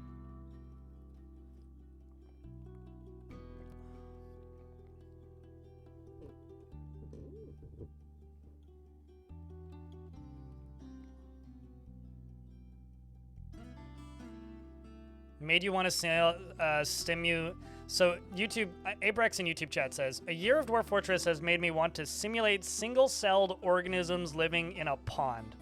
In the sense that Tarn has built an incredible story machine. You know, you could just like take a piece of cheese and put it in a container with some water in it.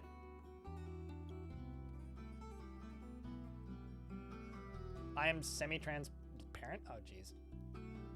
Thanks for letting me know. I was doing that yesterday, too. I'm actually not totally sure why it's doing that.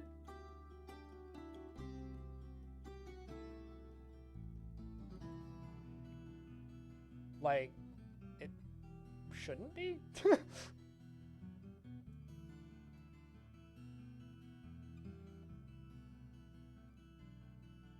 to get my glasses to reflect again.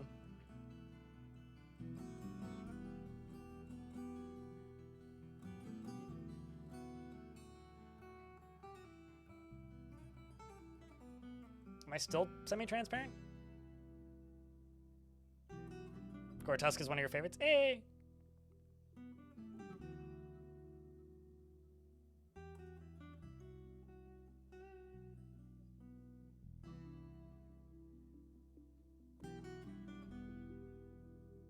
My green screen ain't great, and that's probably the fault of that. I'm solid now? Good, thank you. Metal Gear? One heck of an ice rink. I'm trying to make it into an ocean. That is the plan.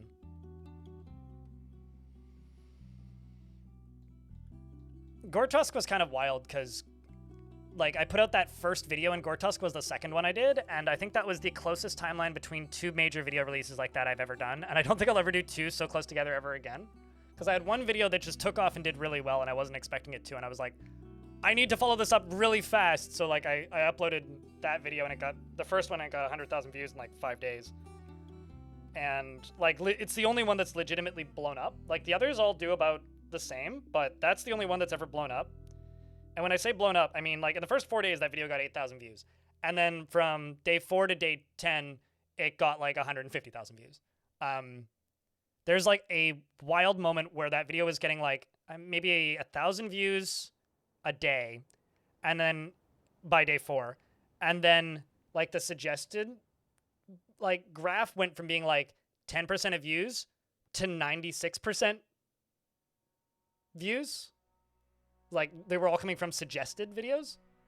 That's the only video I've ever had that's like blown up in that sense. It was wild. Still is. Oh, true, yeah, actually, single-celled organisms, you could just make sourdough. It's probably better than making mold. Although, isn't it's like sourdough and mold both more than single-celled organisms?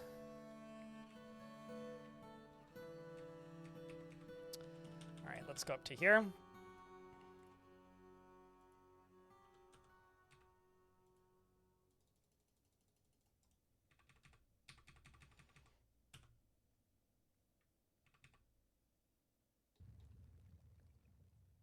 Okay, so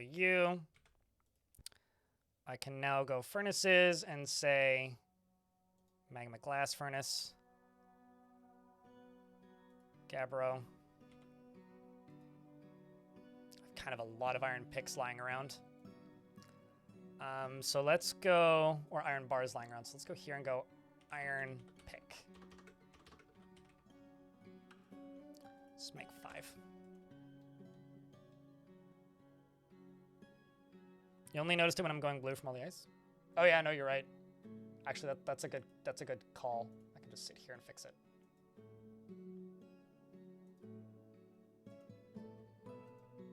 Or try to fix it.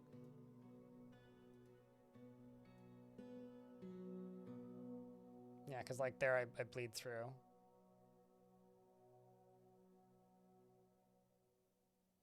This is like the pain in the ass of having a like shitty eyes like me and also using a green screen.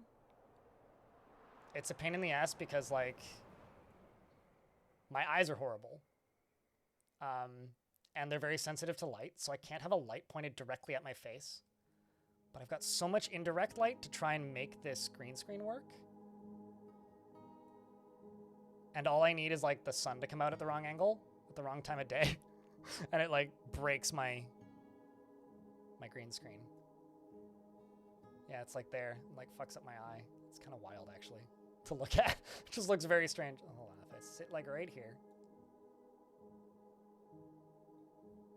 then you get the green screen.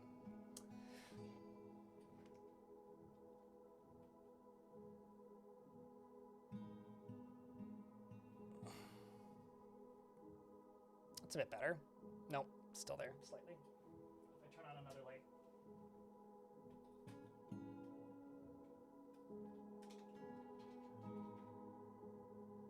This is what I get for having a like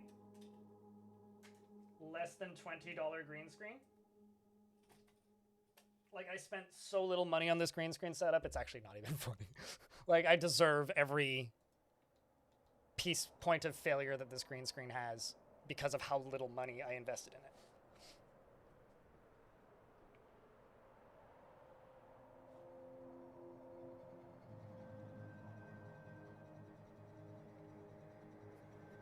Nope. There's fairies on the surface. At this point, we're mostly just waiting for migrants anyways.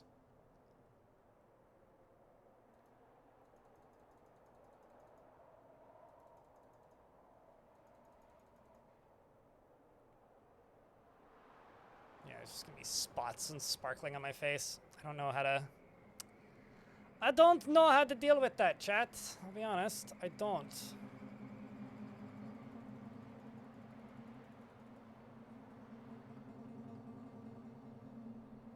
Which is weird, because, like, my face isn't even green.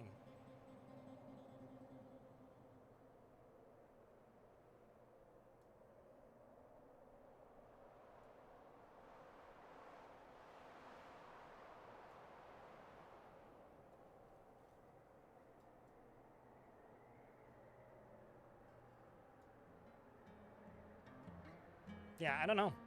It's specifically these glasses, too. Yeah, but I see it, right?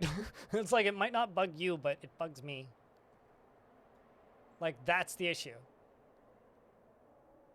Like, right there on my eye. Like, right on my eye. Like, it sparkles through. It's fucking weird. Like, why is it doing that? That's not even green. But now you can see the green screen.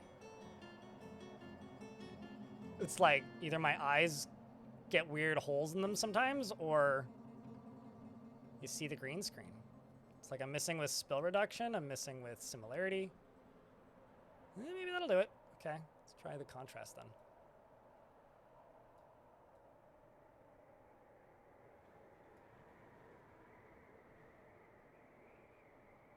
Okay, maybe that did it.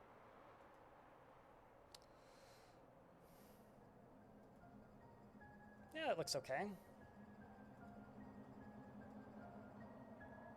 No, I'm tiny. Too small. Let's see. Is just a painted wall? I don't even have that. I have a sheet. I thought about doing that. There's part of me that just wants to paint a wall in my bedroom, but I've got enough major cock blocks in my life. I don't know if I need another one. All right. The glasses do have a green tint to them. They don't. They are reflecting green from my monitor.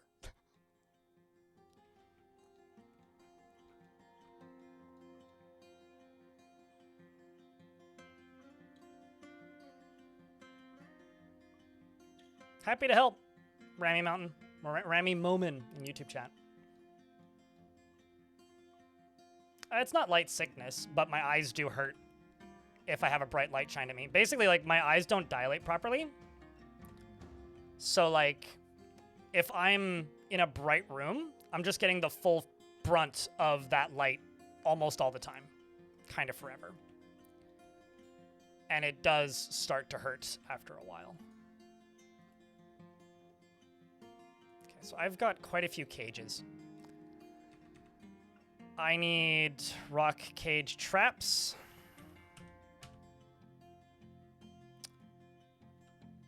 And I need to go into this level.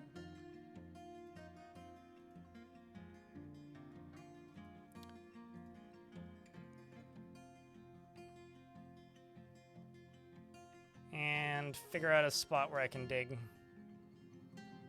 down into here. Just fill this up with cage traps. And a door.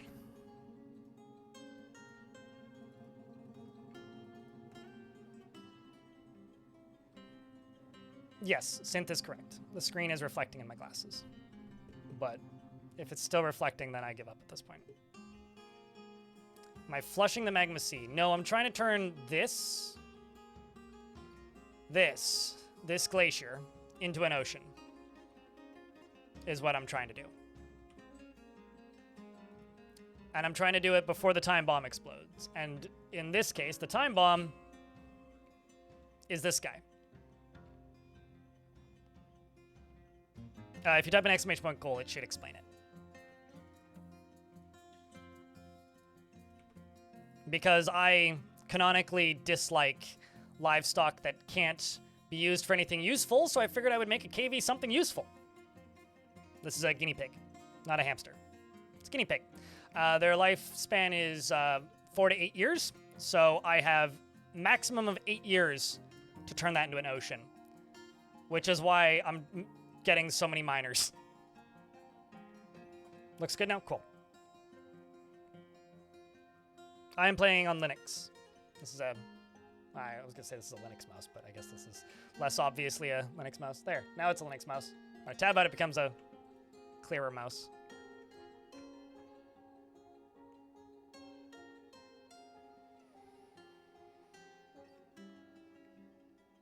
But if you're asking, am I playing in like native or not? I'm playing in Proton, mostly because not playing in Proton screws up some of the UI elements visually, and I got tired of answering questions as to why they looked different. That's kind of it. But why? Let's do cage, cage, cage, cage, cage, cage, cage, cage, cage, cage, cage. Cage, cage, cage, cage, Nicolas Cage.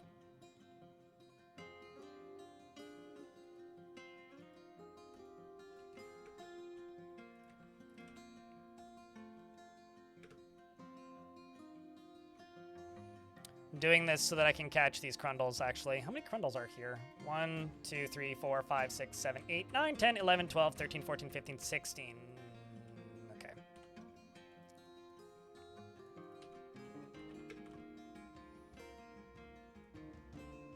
Let's say make 8. We'll do 8 more.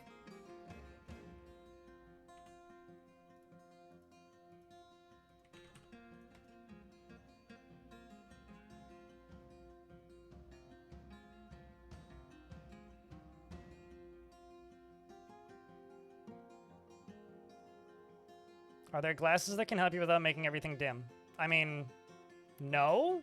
I mean, I could do like the put on sunglasses thing. Like I could put on these. Grabs the wrong glasses case.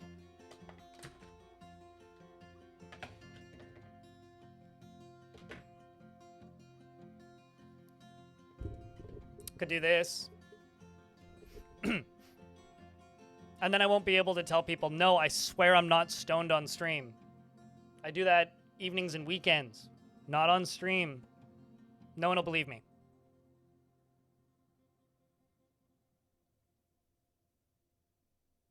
No one would believe me. Nobody. Now I can't see shit because I don't have my glasses on. So I'll catch up on chat once these are... Once I have the other glasses back on.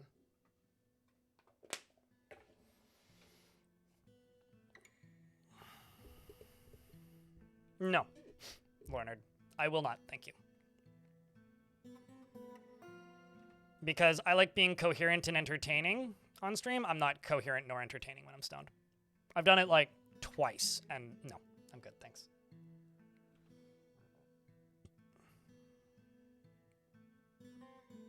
No. Elf poles. No changes you make to the surface affect the aesthetic or look of the world map.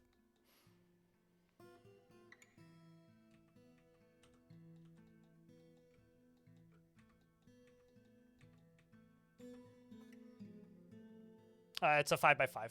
Dag it.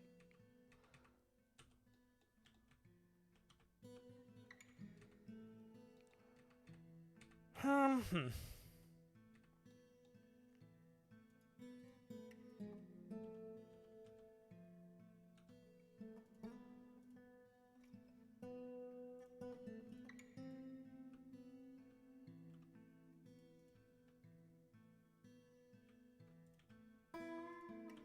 Are you stuck? Yeah, okay.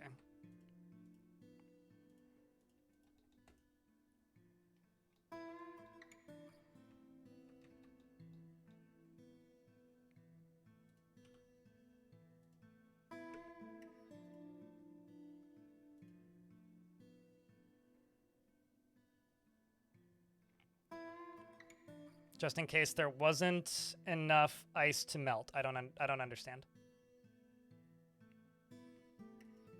I guess I don't know what you're saying or what the question here is. Like, what do you mean? Just in case there's enough ice to melt? More like in case I don't have enough lava to melt the ice. But why? Dag it. I'll be honest. There's a lot of features that I completely understand why people want them in Dwarf Fortress. Boats, I don't get. Boats is like one of those things where I'm just like, I mean, sure, I'll play with them if Tarn adds them, but like, I don't understand the interest and or excitement or hype around boats, like in the slightest. Like, I don't want to build boats. I play Dwarf Fortress, not Boat Commander. Like, I don't know. Why do I want that?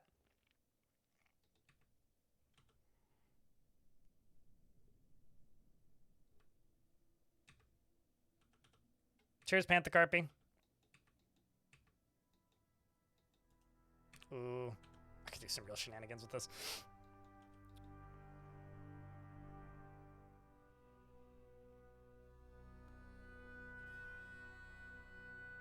Although you also have to remember that I generate worlds in a way so that I don't have oceans generally. And that very much helps. Very much helps.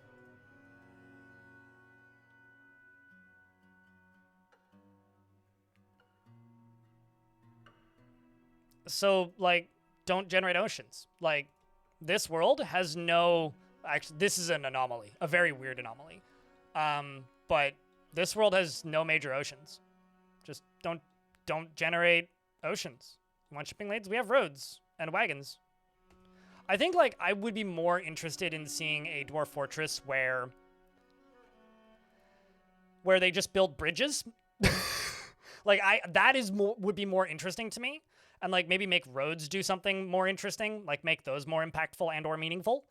Like, that to me is a much more interesting pitch than boats. Like, boats are fine. Like, I'll use boats if boats are added.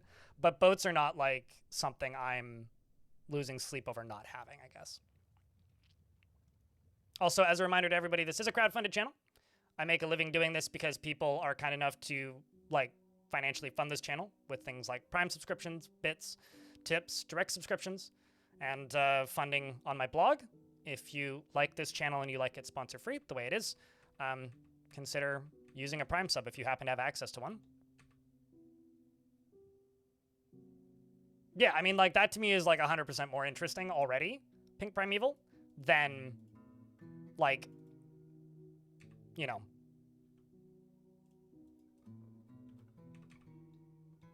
That already is significantly more intriguing to me than building a boat.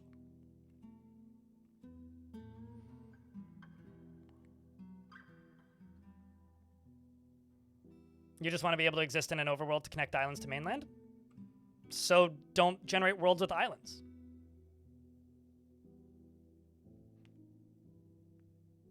Shrug? Or build a bridge. You could do that. If the islands are close to the shore and you make an embark, you can make an embark that's up to 16 tiles long, although you do have to change some settings to do that. You can then just simply make a 16 tile long embarked space and allow the dwarves access. But I don't know. I think like being able to build roads in the overworld, i.e. like the way you build roads in Civ, would already be significantly cooler anyway.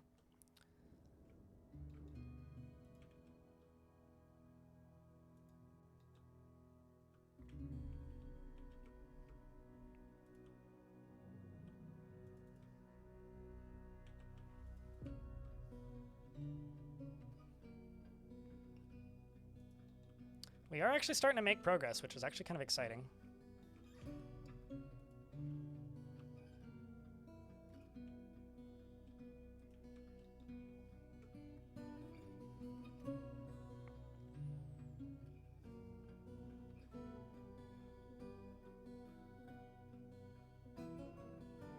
You know, it's interesting. New Shaver in YouTube chat who says, I don't want to build boats. I want humans to build ports that allow transport to other water connected areas. That would be interesting because then you would have to like not be at war with the humans, right? Like if Dwarf Fortress got, when Dwarf Fortress gets, I guess is what I should say, more like diplomacy options, which Tarn has teased recently. That would be really cool because it would give you a reason to stay friends with the areas that control the ports. Like that would already be a very intriguing mechanic to me, or a much more intriguing mechanic than letting me build a boat. I don't really want to build a boat. I'm happy with my forts. Maybe a raft in adventure mode. That'd be cool.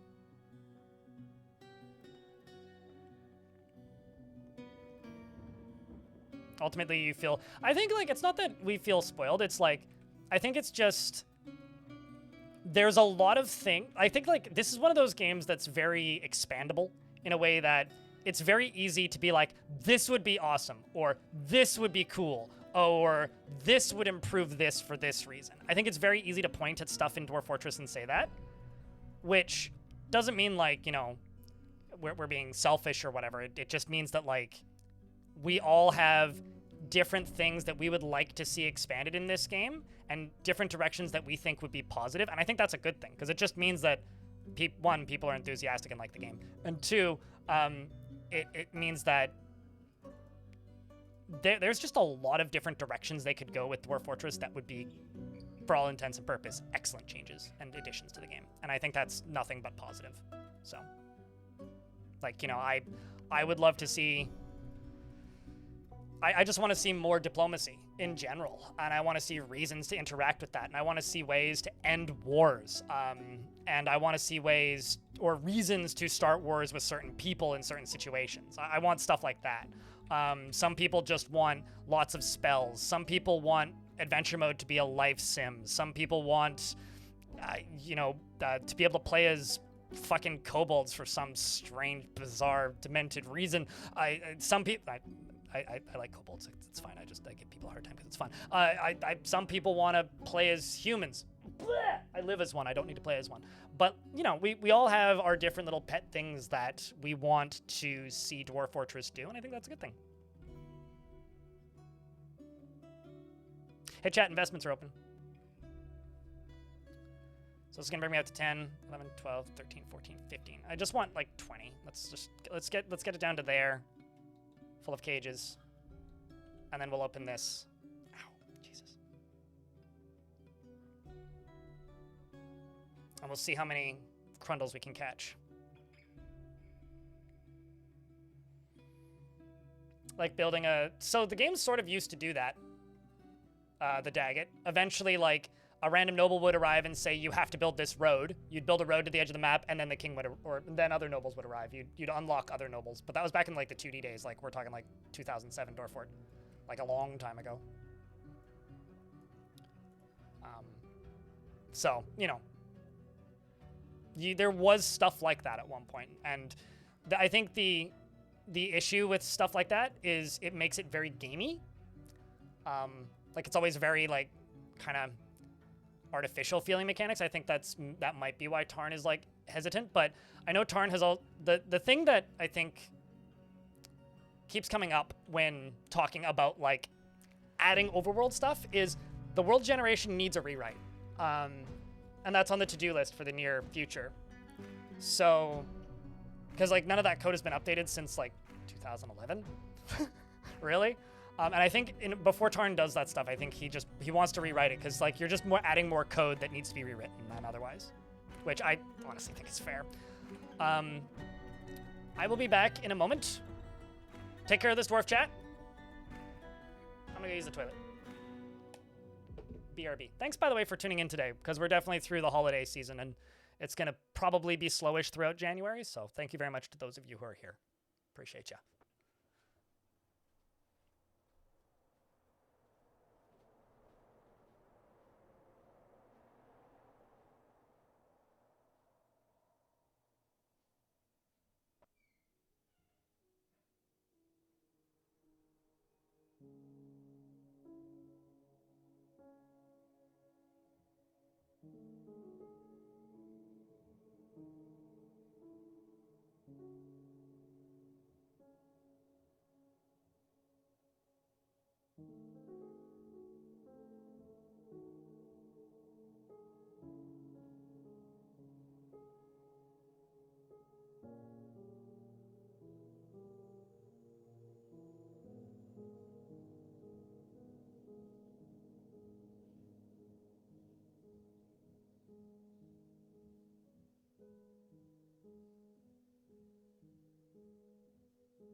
Okay. Pet the dwarf. Yes, there you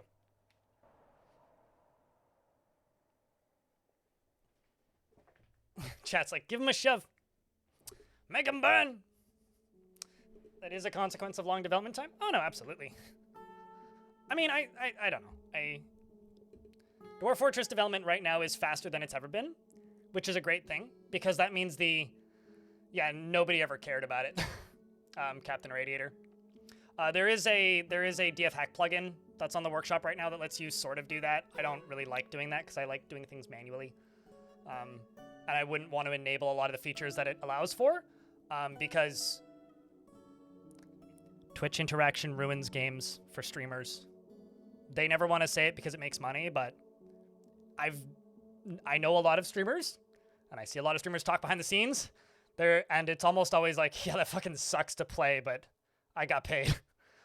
So I don't like, there is one that exists. There was also like a Twitch plays Pokemon style of stream that existed for like 4 years and never had more than 2 people watching. And then somebody else tried to make like a salty bet, like arena fight style game. I don't think it ever went above 2 viewers. We're trying to make it into an ocean. Lixawil.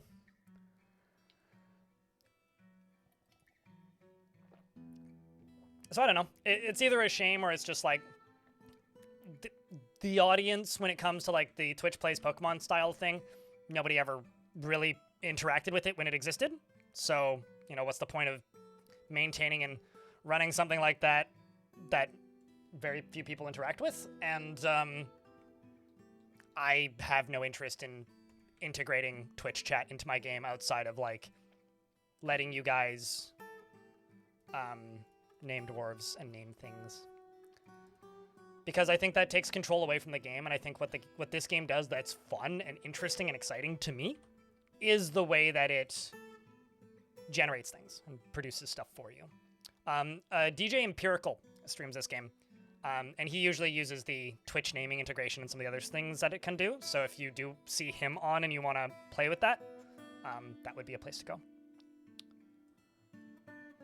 But yeah, no, I mean, like, now, like, the question isn't, like, oh, man, I hope there will be a patch this year. It's now like, man, I hope Tarn works on this thing this year.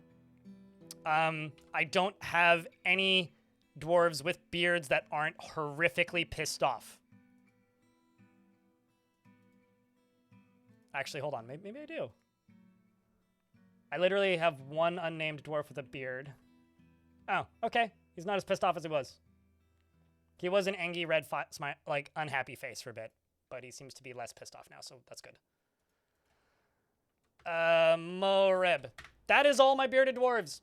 I'm going to disable dwarf naming because everybody always wants a bearded dwarf until we get a microwave.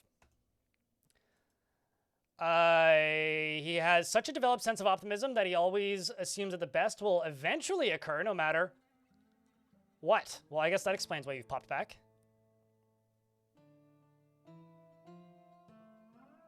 Because I like to theme my fortresses and have consistent aesthetics. And if I'm, like, using axes in my military, I feel like using axes that time. If I'm not using axes, it's because I feel like using spears. I don't know. I arbitrarily decided not to use axes for weapons in that fort. There's no particular reason other than I felt like it. So that's why I do almost everything that I do. Thokar, is it's like, I don't know. I want all my dwarves using swords because if they're all using swords, then they learn swords faster. If they're all using different weapons, then they learn slower because there's less people to spar with. All right. He has such a developed sense of optimism that he always assumes that the best of two outcomes will eventually occur no matter what. He is quite ambitious and generally tries to keep things orderly and likes a little excitement now and then. He is grateful when others help him out, and he tries to return favors. He's moved by art and natural beauty, and he's troubled by this because he dislikes the natural world. He tends to be a little tight with resources when working on projects and thinks that he's fairly important in the grand scheme of things and doesn't tend to focus on material goods. He tends to stretch his body when he's thinking, and he becomes very rigid when he's angry. He needs alcohol to get through the working day and doesn't really care about anything anymore. But generally, it's just like theming, and it's arbitrary. Like, maces are worse than warhammers in almost every way. Sometimes I will use maces because they look cool.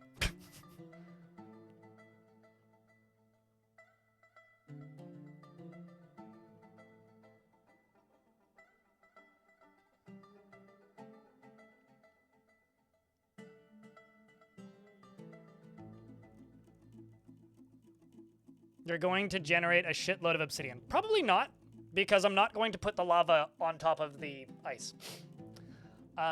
He personally views decorum as a high ideal and is deeply offended by those that fail to maintain it. Most likely what's going to end up happening here, Sigil, is I will melt this ice, it'll turn into water, and then I will refreeze it to leave the fort. So, like, if I do this the way I'm envisioning it, I will more or less flood the fortress with lava. What about flails? Those aren't dwarven weapons. Do I look like a human fortress to you? I know I'm a human, but, like, does it look like I'm playing a human fortress? Flails aren't dwarven weapons. Those are human weapons. I don't use human and goblin weapons. That's fucking disgusting and heretical. It's like asking if I would use blow darts. Go blow those darts, you goddamn hobby-gobby. I don't know. Those are foreign weapons, so I don't generally import weapons. I would rather make masterwork weapons as a dwarf because, like, to me, it's more valuable for a dwarf to use a high-quality, high-value weapon that you can make yourself instead of using a mid-quality, mid-value weapon that you can't make, even if they have different use cases. With maybe the exception of whips, sometimes I will use whips. If I have an artifact one, I'll use that, but that's different. He personally views decorum as a high ideal and is deeply offended by those that fail to maintain it, finds sacrifice to be one of the highest ideals, and finds friendship burdensome and values craftsmanship. Also, there's another thing that worries me, which I'll talk about in a moment once I finish reading this. He dreams of raising a family and likes tin and black diamond and crystal glass and alpacas for their resemblance to a miniature llama, in the words of the East Price, and when possible prefers to consume giant badger and rice beer and absolutely hates flies. His ability to grasp is somewhat impaired due to some old wounds and scars on his hands. Didn't kill anything. Probably got into a fight with troglodytes. Slept in a bedroom. This could be bliss. I think that might actually be what's saved your mood, is sleeping in a bedroom. Clearly, it's that new sponsored brand that sponsors a lot of streamers, Mattress. Anyway, The other thing that worries me is like, and this is about Magic too, is, Chad, do you ever find yourself getting irritated when you start playing Dwarf Fort and you're like, great, I'm going to put together my military. And then you're like, what? You mean I can't make high boot? You know that? You know that feeling? Have you ever felt that feeling? I don't feel that feeling personally because, like, if a faction doesn't have access to high boots, then I just make low boots, and that's their culture, and that's what it is. But that is a very base example of, like, the game having different cultures that have access to different things. And I'm actually really worried that there will be certain combinations that can make certain kinds of spells or certain kinds of magic that players decide are the good ones, and will just get mad and regenerate, maybe not mad, but like just sit there and regenerate worlds until they get the optimal magic. And then only ever do that. I'm very worried about that. I have dresses and tunics in this fort. Mint Yogi, I don't have a commands command. What command are you looking for? I command you to just simply ask me what command do you need. If it's about the fort, it's either goal or last fort.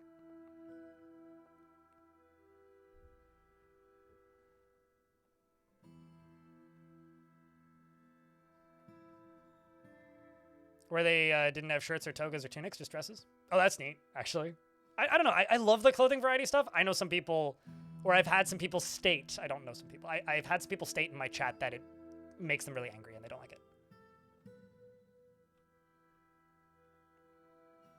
But, like, I want Magic to be fucking dumb half the time. Like, I think it would be awesome if, like, you have a faction that's just sleeping. And what does the spell do? Puts things to sleep. Did you know that something that's sleeping and lying down in Dwarf Fortress has, like, a 90% dodge chance? Because they're, like, they have a significantly higher dodge chance, so it's significantly harder to hit something that's sleeping or lying down. So, like, you just put the entire enemy army to sleep, and then you can't kill them before they wake up? God, that would be amazing. Like, I want dumb Magic. I want things to be silly. Or, like, super speed Magic, which means if a dwarf is dumb enough to use it on the enemy, it makes the enemy stronger. Keep your wizard far away from the enemy. Do they starve when sleeping? Enemies don't starve, period.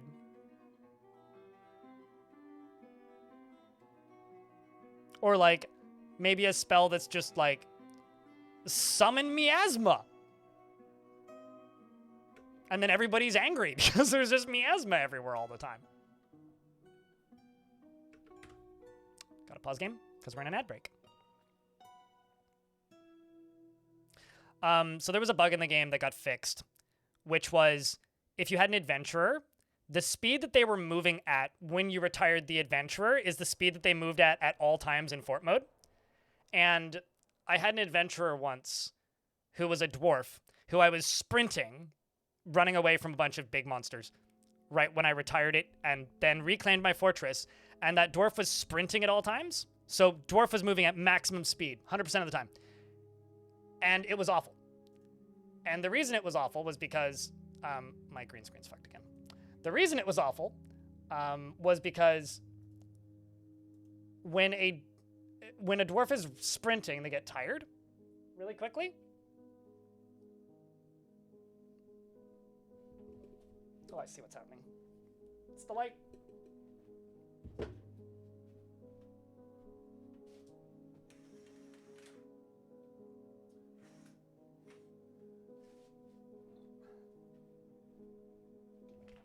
There we go.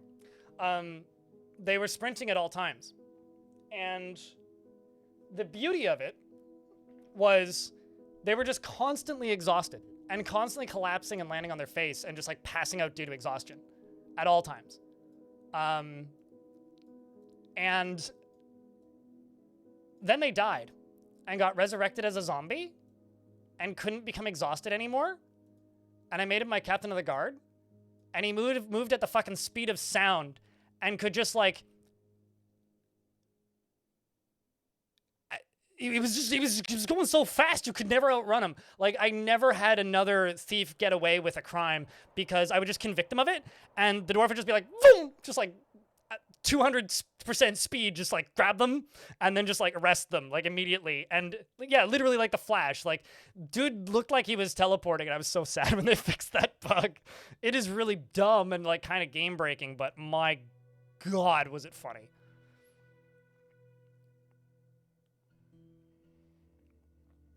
Oops, I used gravity magic and now my fortress is being sucked into a black hole. Yeah, something like that, you know?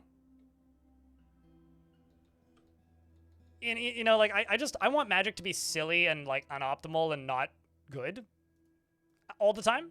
But I think I'm not the norm, most likely, in that regard. All right, we're probably good to pop into here pretty soon.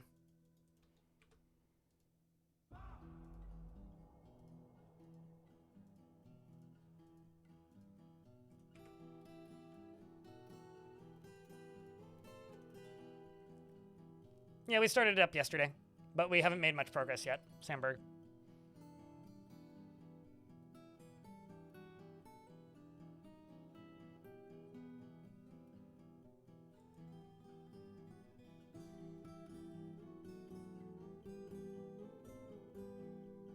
Yeah, I agree, Sigil. Spells that link random objects? What do you, like... I'm just imagining Katamari, like a dwarf just like walking around with like 100 objects behind it.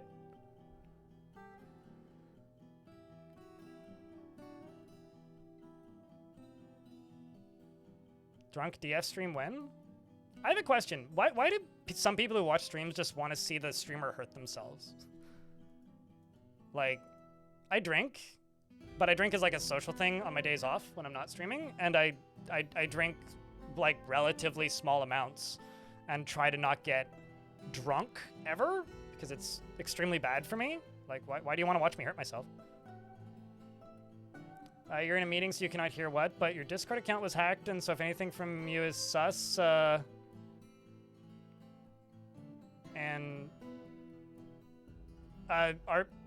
what's the name of your Discord account, Moose Moose? Can you see the subtitles? Also, it said miss, not moose. Silly. What OS do I use?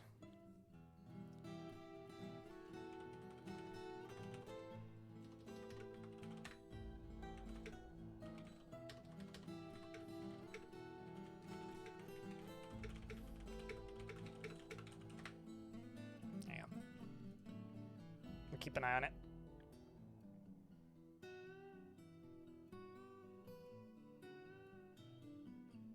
Lore-wise, dwarves aren't supposed to be good at magic? Based on whose lore, though? Like, are we talking Dwarf Fortress lore or somebody else's lore? Because if we're talking Dwarf Fortress lore, I don't think that's the case. If we're talking like other universes, then sure, probably.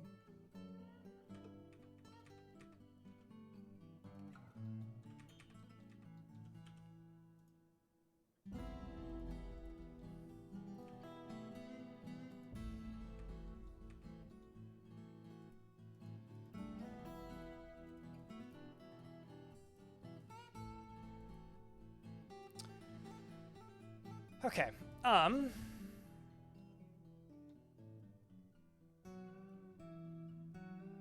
yeah, actually, you know, it's funny. I've seen a number of people comment that, like, it's very difficult to manage nightmares. It was one of my goals of that video is to show you, yeah, you can.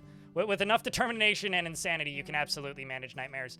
But I've had people mention that they think it's very difficult to manage nightmares in Dwarf Fortress. And I think that, like, it's kind of, to me, almost important that nightmares are dangerous because I want necromancers to be dangerous. Right now, I think they're actually too safe. I would really like necromancers to be a bigger threat.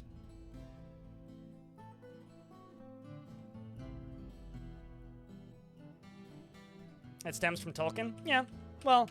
I think that Dwarf Fortress separates itself from Tolkien quite a bit.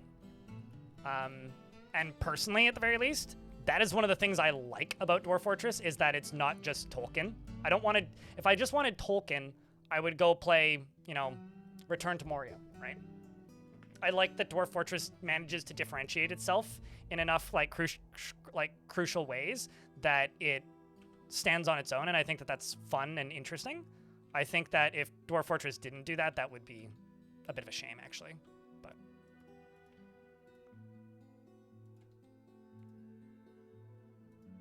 But that being said, if dwarves are just terrible at magic, that would also just be fun. So I'm here for that.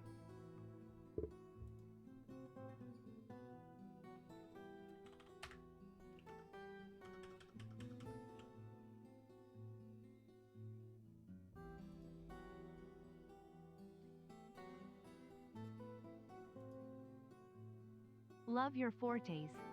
Well, for whatever it's worth, I don't see anything particularly sus on the Discord. If you... Hold on.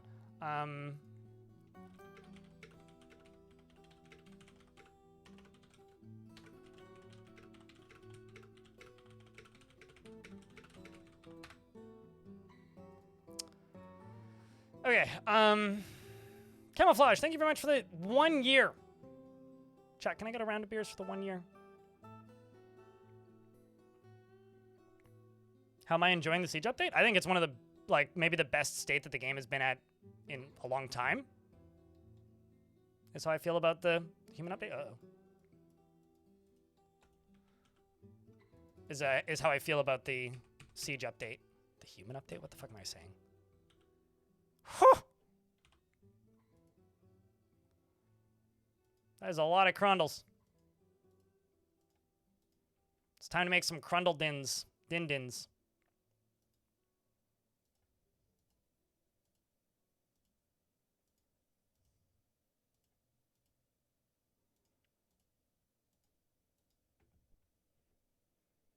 Gotta go. We'll check back in. Cheers, dude. Thanks for swinging by today.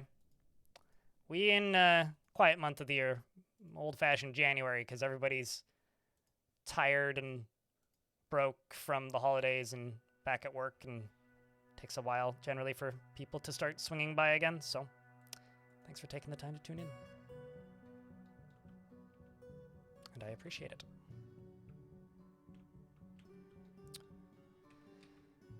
Okay.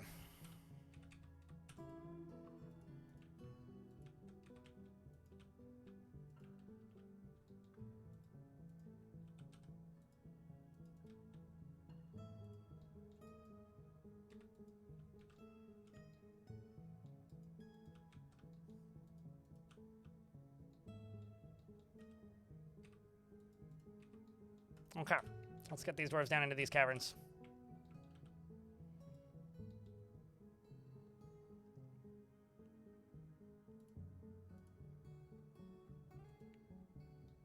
Who or what is a Drothla?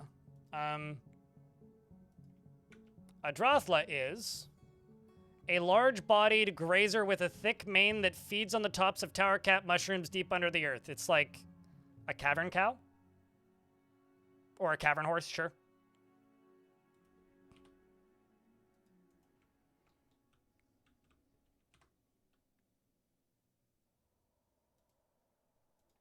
Let's see how Bismuth does. Yeah, the tapir is actually a good catch.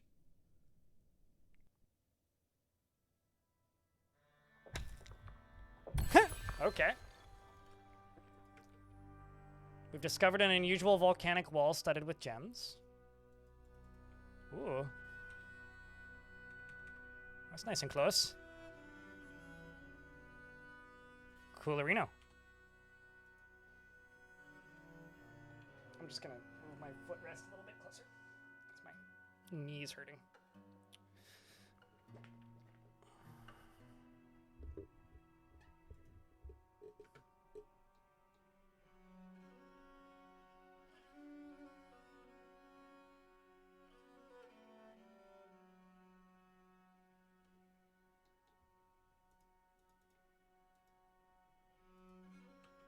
Just trying to keep them in reasonable spaces in these caverns. These things. I really hope that we get more than one per as well. Because these are nether cap. Okay. Nether. Oops. Wooden corkscrew. Nether cap. Wooden pipe section. Nether cap. And let's do 23. Let's do 20 of the... Actually, hold on. I need to check. What did I make? Cork. Okay, so I made 4 corkscrews already. Corkscrews. So then this I'll do 24.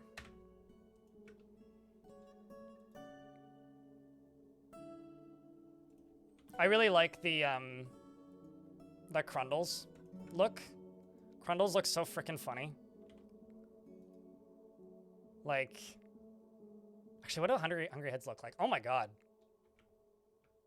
I've told this story a million times, but I once had a huge breeding population of hungry heads in some caverns. And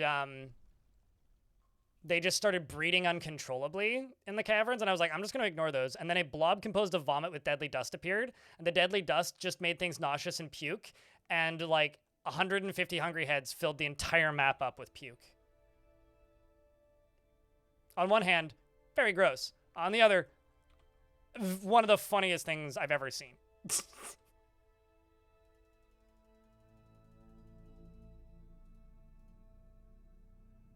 Nasty indeed, but also very funny.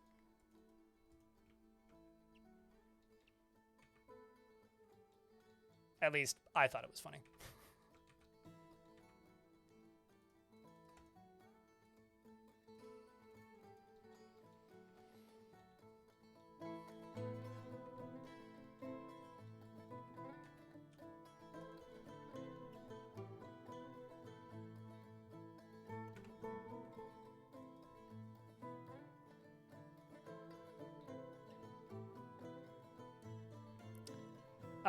If you type in exclamation point goal, it'll give you a bit of an idea, but simply put,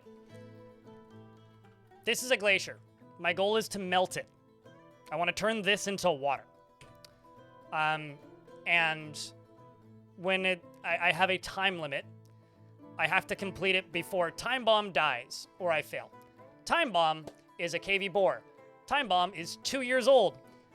KVs live from 4 to 8 years. So before this thing dies of old age, I have to successfully melt that glacier.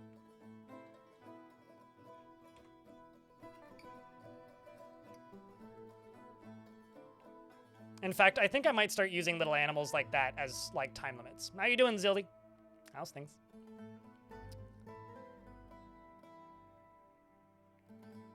Also, as far as elves go, Sigil, I just really want them to be able to animate trees. Or dead trees. Like, either logs or something. Like, imagine, like, if an elven army arrived and then suddenly you had, like, 150 sentient logs attacking you. Like, essentially Ents. That's gonna be my wish until it happens. I don't know if it ever will, but I just want them to be like necromancers, but for wood. Or have a chance to be like necromancers, but for wood.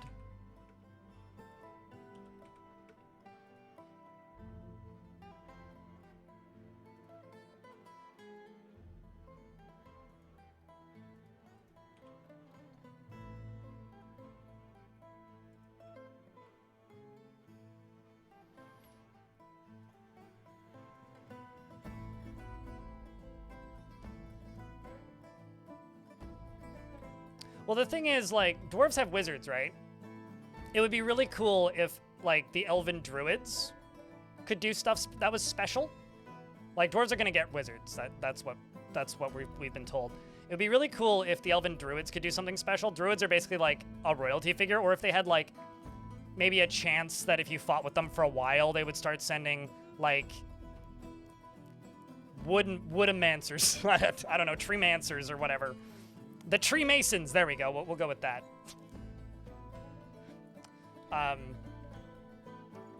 But like some equivalent where they would be able to cause additional chaos because they're, you know, Botanists, sure. And they turned the wooden logs into robotanists.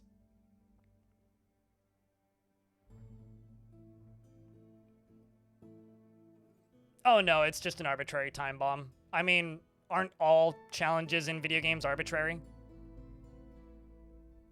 Pepsidos? Pepsidoc? I mean, the fortress won't literally end. I will just have failed my goal if it dives. Heckin' windy? Oh, really? I don't know, like, how far away you are from me, but it was fucking windy yesterday evening. Okay, let's cut a couple gems while we're at it. Although it's starting to feel like we're making progress up here. It is mid-spring. Maybe we'll get migrants this spring? I'm starting to get worried. Actually, we're on the 4th of Slate. How far away is the mountain homes? 10 days travel. We should have seen something by now.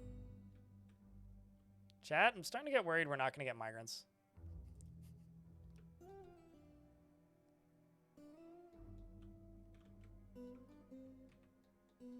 I am starting to get worried we're not going to get migrants. Animate bed? Well, I mean, that would be constructed, so I mean, maybe.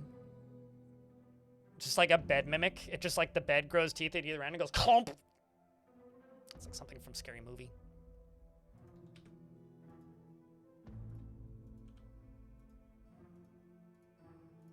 Could actually just use closest material.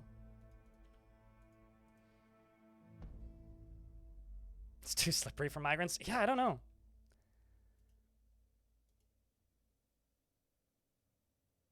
Which in that case, then I would just need to open up the tavern again for guests.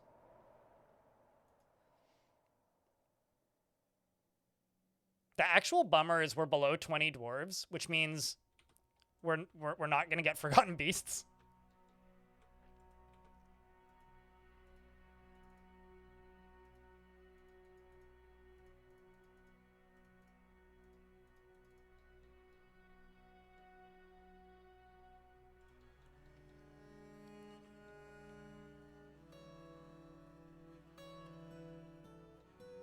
Proceeds to flood my foraging area? I don't have a foraging area. What do you mean? This fort is like entirely underground.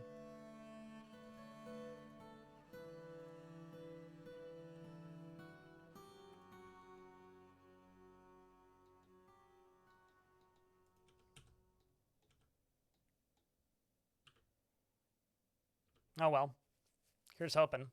I mean, worst case scenario, we don't get any migrants, I fail the goal, and then we start a new fort.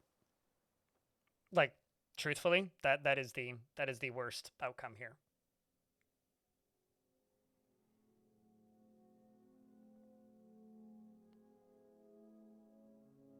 I mean, Necromancer's already summon. Sigil in YouTube chat says, I'm guessing elves will be summoner based. I'm not going to guess that. We don't know at all. So why not Logmen? I mean, Necromancer's already summoned nightmares.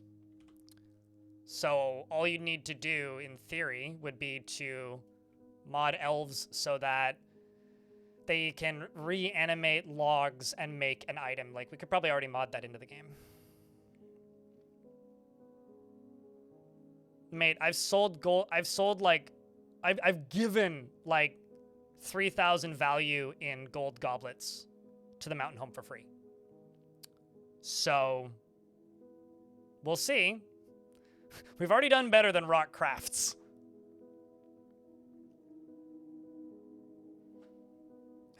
Put my foot down for a little bit.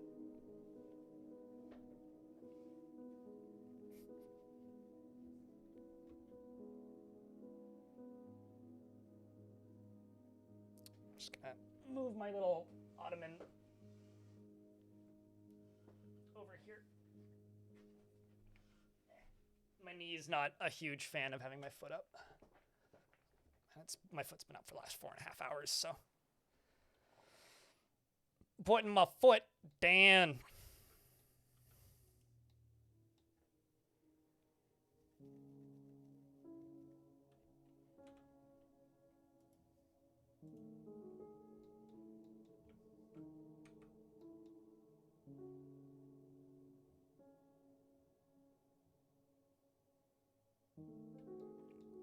I mean, I'll also say this. Something else I would like to see. Obviously, this is just stuff I would like to see. Nothing is confirmed. I would really like to see the things that are already in Dwarf Fortress's universe, like mentioned, but don't exist. So an easy example of this would be, I would like to see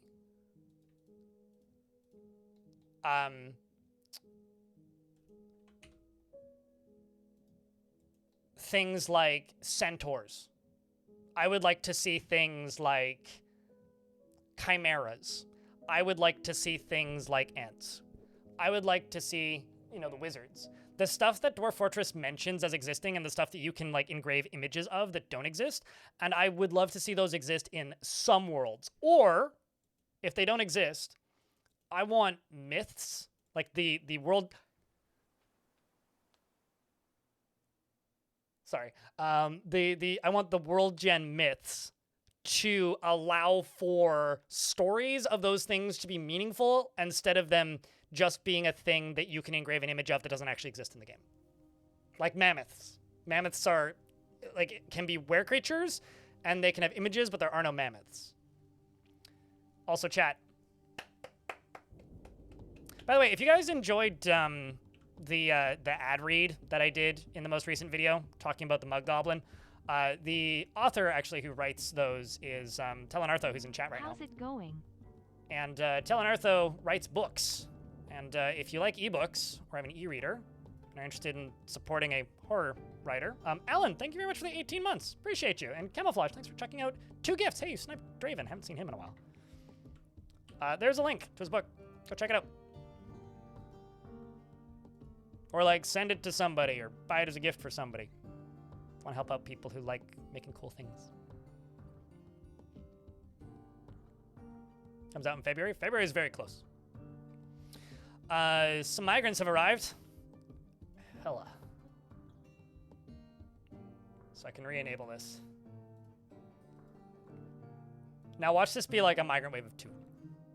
3, 2, okay, 3, 4, 5, 6, 7, 8, 9, 10, 11, 12. I feel like that hair needs to be bigger in the portrait. I'm just saying. 13, 14, 15. And they even got the memo and brought more alpacas. They get it. Dwarf with a naked chin. Oh, why didn't you say so? Then I could have just done that. We'll just wait until the migrants all pop in. I'm not really looking for anyone who would be good in the military, but maybe I should be. Are you brave?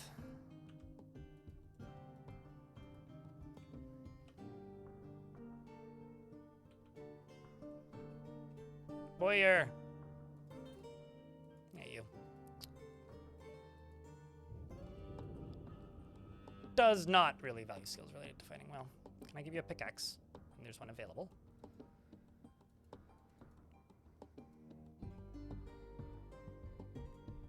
Can handle stress. Respect skill at arms. Cybrek.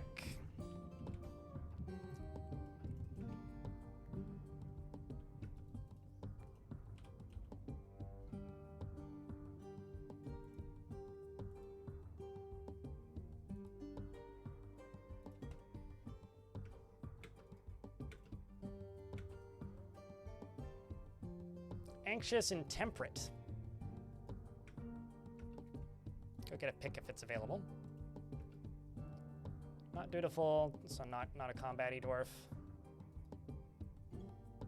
Thinks the pursuit of knowledge is a waste of effort. Well, grab a pickaxe. Okay, I think I'm out.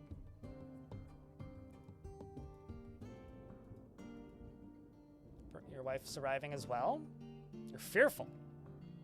Wait, hold up. Fearful thrill seeker? It's like the person who watches all the horror movies so that they can scream and hide in your shoulder. Guess you didn't bring your lover, just your wife. Makes sense. Thank you very much for casting the spell of gifts, which brought the gifts of Dwarf. So you would like a lady dwarf. Oh, you can have, whoops, no, not that one. You can have Stintad, who's been around for a minute. This dwarf arrived in the year 275, so you've been here for almost 2 years. Elf bowls.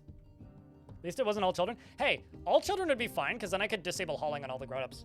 I really like having a large army of kids in the forts. There's a Crundle in here. Because it just simply means that they can very easily, like, be reassigned to purely hauling tasks.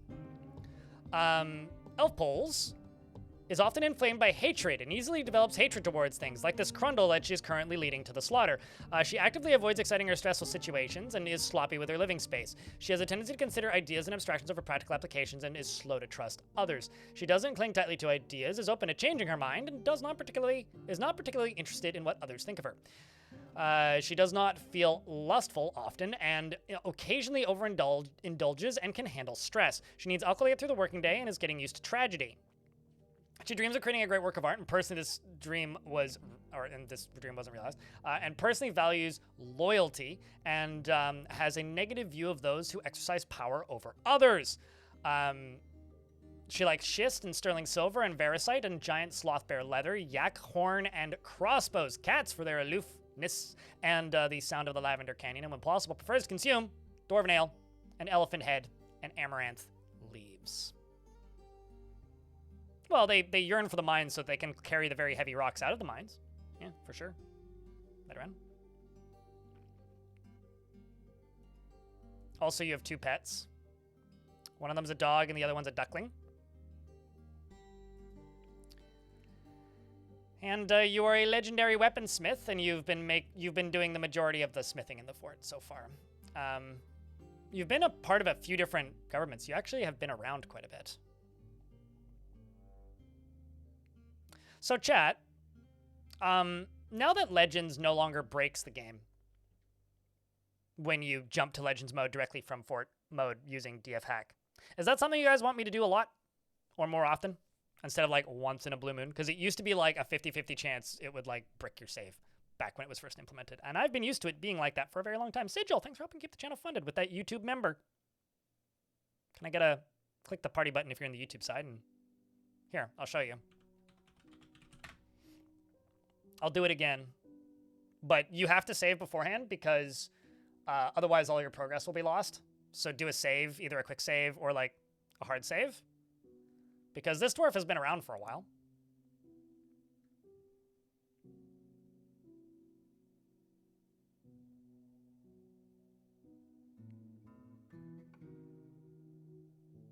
Prime for some Legends action. Crossbow's a weapon last I checked. Tom Cast, thank you very much for the 11th month. Tom casted Prime, and I got a sub. Appreciate it, mate. The other thing, and this is something that is like TBD, not ready for public consumption yet, because I haven't done it yet. We figured out a way to host Legends Browser, which is like a less in-depth version of Legends Viewer. I'm going to try and set this up this weekend. I tried to do it last weekend, but I didn't have time. It was either that or get the video out. But this weekend, what I would like to try to do is I would like to host it. So while I'm streaming, you guys will be able to, in theory, once set up, I'm in an ad break now, so some people are missing this. Oh well, I'll finish my blurb.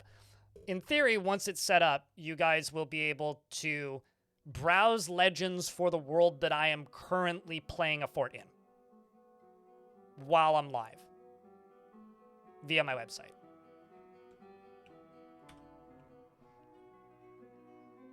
So now I should be able to go here and type in elf pools.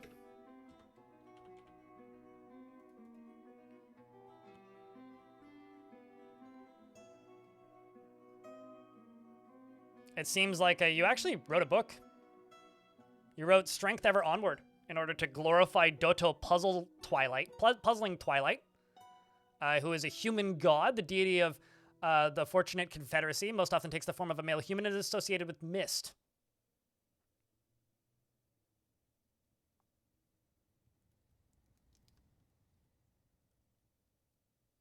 A fluffball infestation? Do you mean cats? Apparently, you became infatuated with Dastot Glory Gold. After a nightmare. You wrote a book called The Doomed Olive. I feel like you had food poisoning from olives.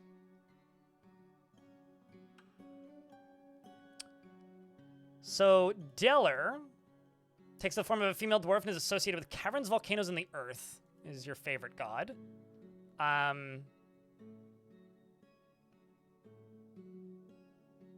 You casually worship Ral, deity of the humid volcano, most often takes the form of a female dwarf and is associated with the seasons. You worship Nishas Eagle Leaped, the Mahogany Gorge, which is a deity of the humid volcano, takes the form of a female dwarf and is associated with seasons. And your master once was named Uspu the Goblin, who is a bard.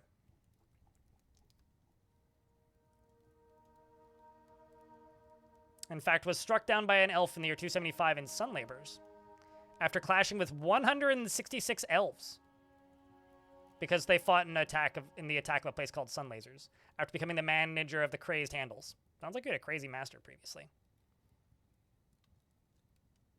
Anybody else want me to look anything up while I have Legends open? I mean, it's in your name. Elf Pulse. Oh, a fluffy Wambler infestation. Right.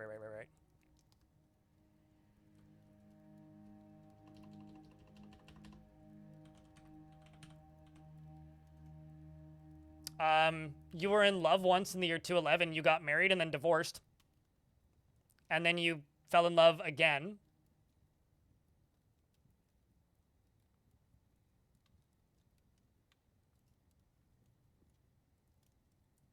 Who is my bone doctor. You were once in... Hold up. So, you got together initially in the year 230, and then in the year 233, you broke up, and then you got back together later that year, and then got married 6 years later. So I don't know what happened, but something happened. And then you settled here and became a member.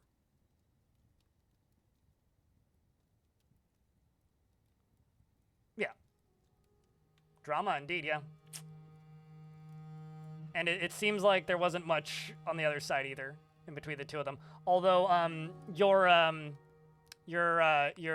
spouse, Zalestro, is in fact your husband is the owner of Time Bomb. Can you get a dwarf? If you get the redemption, which will be up in 15 minutes. So that's the most notable thing.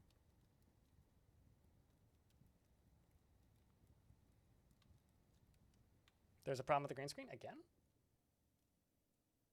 I don't see it. Oh, maybe.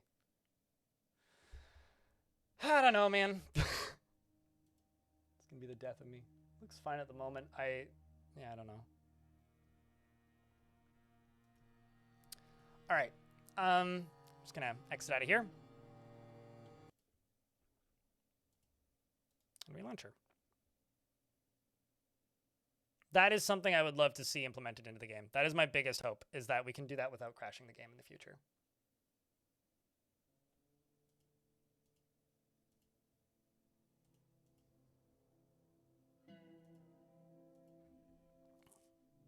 You have to go? Cheers, mate. Thanks for swinging by. Thanks for hanging out. Hopefully we see you soon.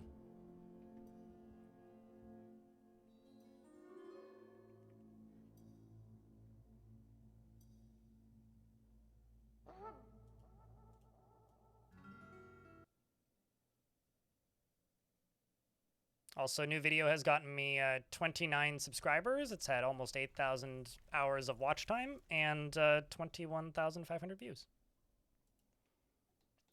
All right, let's just disable the overlay again.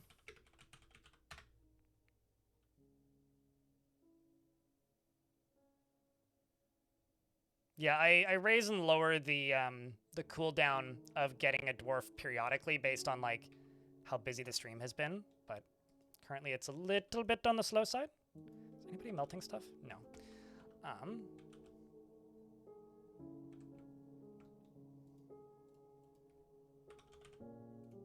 Although actually this might not be in the burrow. No, it is. I also need to get all these new dwarves into the burrow.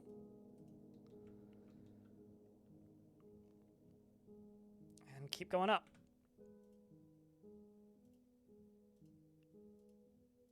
Actually, let's just double check. Good, good, good. Cool.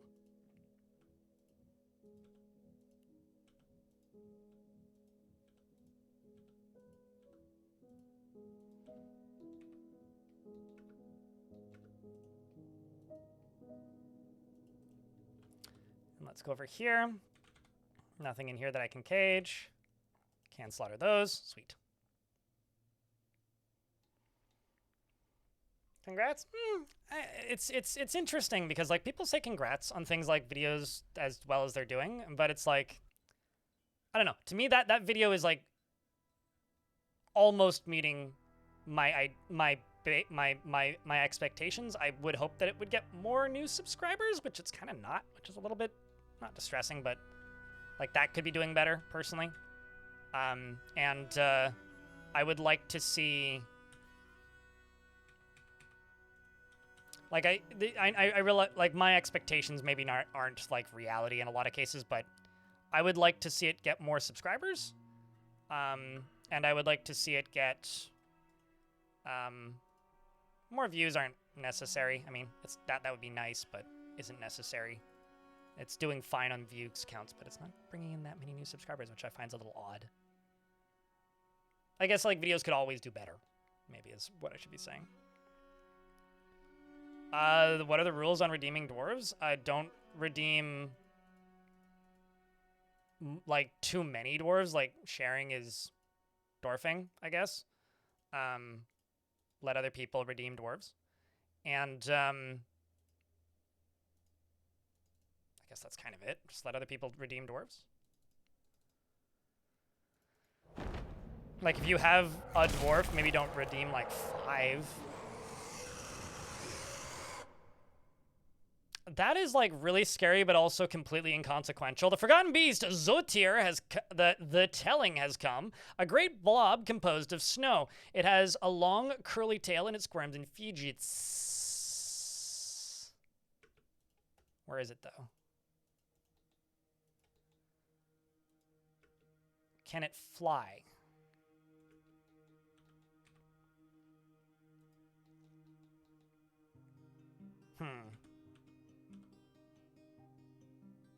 I think I'm going to quickly make a siege workshop.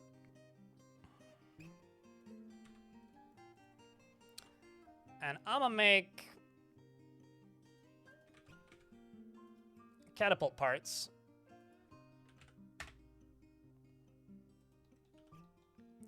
And I'm gonna make some catapults. I'm not actually sure if it can get in, so we'll have to watch, see what it does.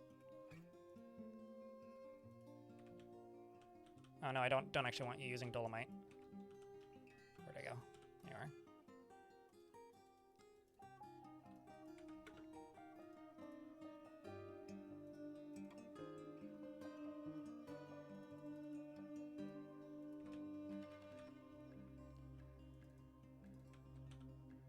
Could get in right there. How's that KV? Not dead. Still alive.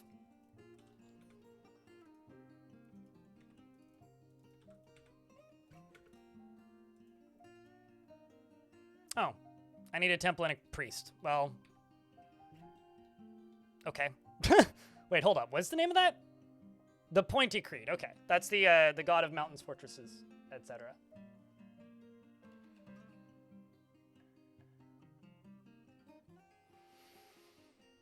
Or the run would be over, or at least the attempt would be over. Mission would be failed. But I'd say we actually have a really good odds of succeeding at this point. Purely due to the fact that there are so many dwarves in the fort now.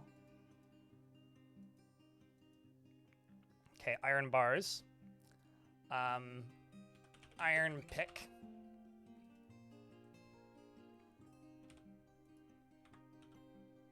Considering we're still melting metal objects.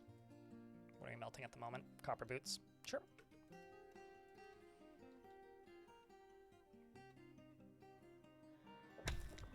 Does it just make them unhappy? They usually just re-request it soon, but yes, it does make them unhappy. Accepting it and then not doing it is worse, though. Discovered an unusual wall studded with gems. Where? Oh, we were just walking.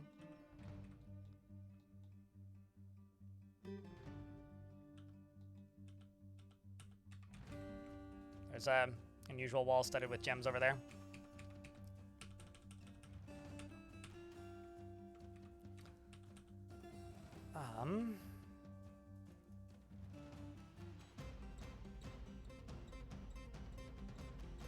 So we're still making 12 more. How many do we have? 1, 2, 3, 4, 5, 6, 7, 8, 9, 10, 11, 12, 13, 14, 15, 16. Need 16.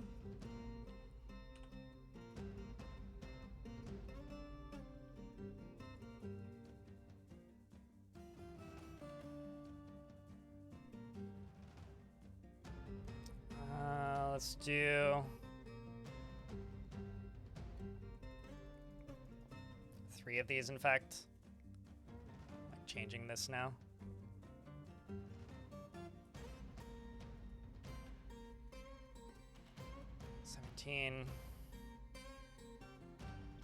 Let's go back down to this lower level.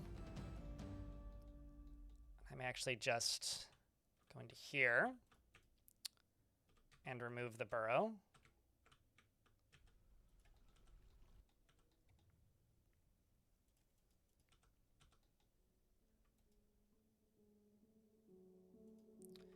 And then what I'm going to do once I've removed the burrow is I'm going to turn off the burrow and just say, go hack down trees down here.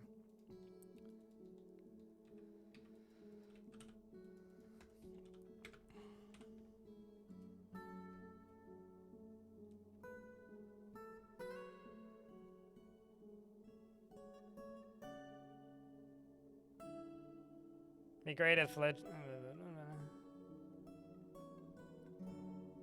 Are all of the unusual walls fun tubes? Yes. If you find an unusual wall studded with gems, I guess the irony is it's not even remotely unusual and it will have hell at the bottom of it.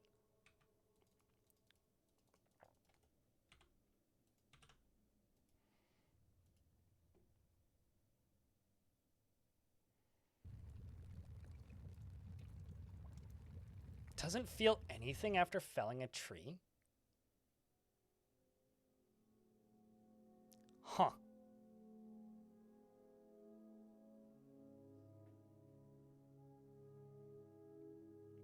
But something else about these requests is you have a full 3 months to finish it when it pops up.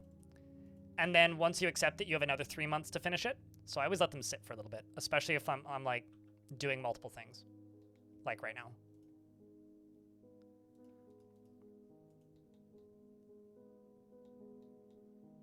Where I'm very much doing multiple things. I'm sorry, was that a... Did I just see a... No, okay. I thought that Iton here could have sworn Iton the bower was a Krendel. Sorry about that. I didn't mean to question your dwarfship.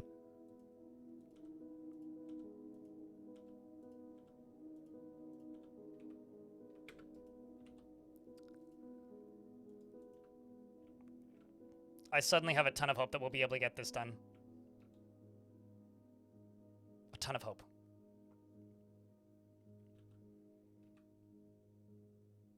Chat, do you guys think we got this? I hope you think I do. Gem Cutter has been possessed. We're gonna get an artifact. Rock mechanisms.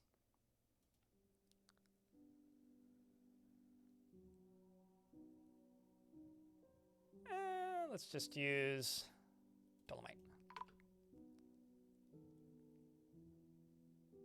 A gremlin! Huh! Would you look at that?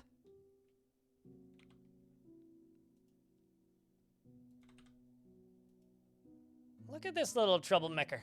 You're zany. Zany means that they wouldn't mind being naked.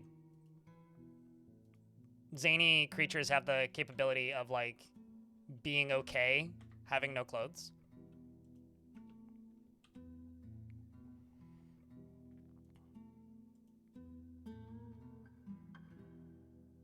Optimal gremlin friend? I don't know about optimal. Because they still could get upset about it, but... But I could make a gremlin trap. That's actually quite easy right here. Just need to wait until I have some mechanisms again. And as far as that jeweler goes, this is my recent jeweler. Grab some pyrites and start muttering words.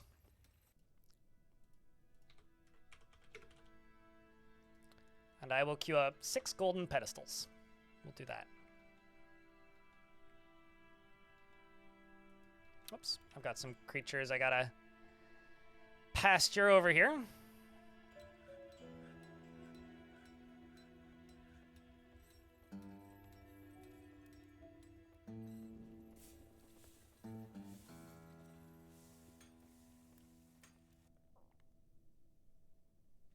But currently, how many dwarves do I actually have digging at the moment? 1, 2... I mean, actually, they're all down in the down here area. But this is going to be critically important for this whole setup. Because this is going to be where power is transferred.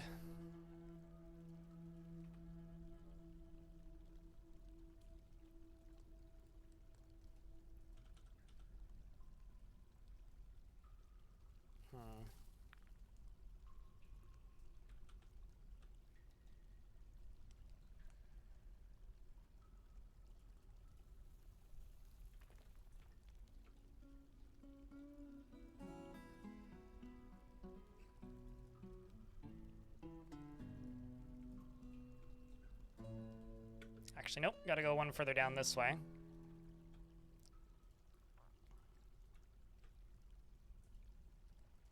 And then you go down that way.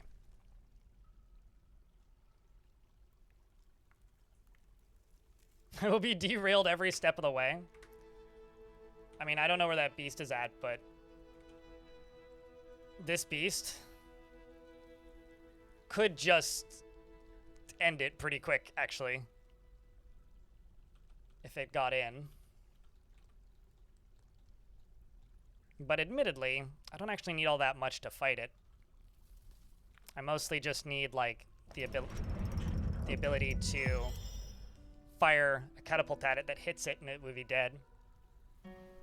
The gem cutter has created Odom Geth, a perfect pyrite, and offers it to burn frost the hollow glacier of moistness. Absolutely glorious.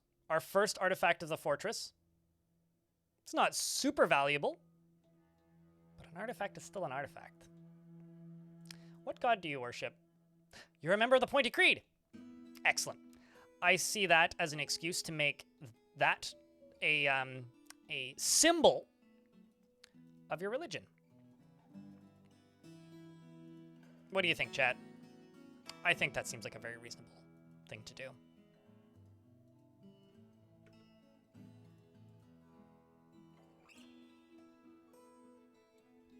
Because I've got to make a temple to the Pointy Creed.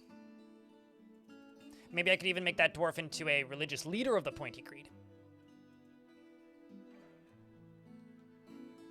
Did I make more than one altar? I don't think I did.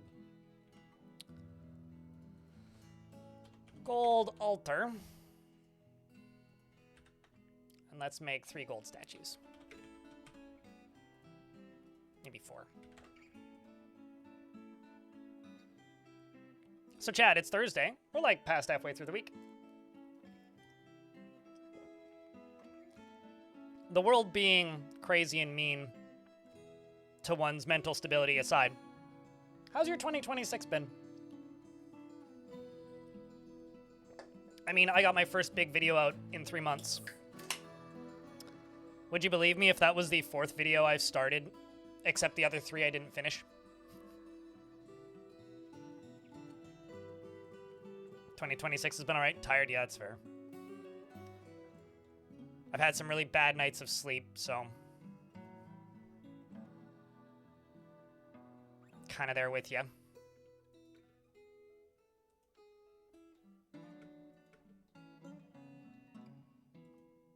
Tough, right? Is Fool's Gold? No doubt it's an elaborate comment on how it's not the ore, but what the dwarf does with it. No, absolutely. I mean, we have gold in this fort, too. So they could literally use whatever. In fact, like, not a small amount either.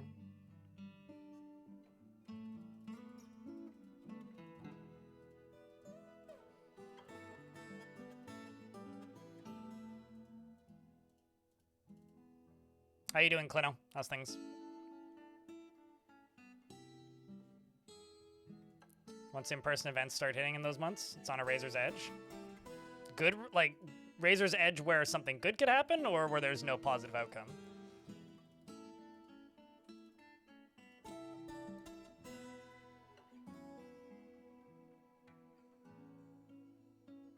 Solid wall of work projects? Hey, it's gonna be busy, though.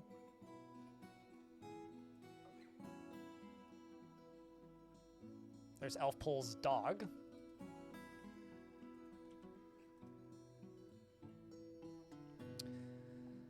Looks like we are shearing animals.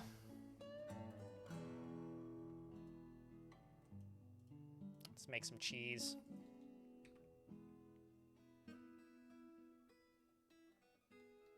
Although I would say it's better to have solid work projects than liquid work projects, you know? Too much flexibility in liquid work projects. It's a terrible joke, I know, but I'm gonna run with it.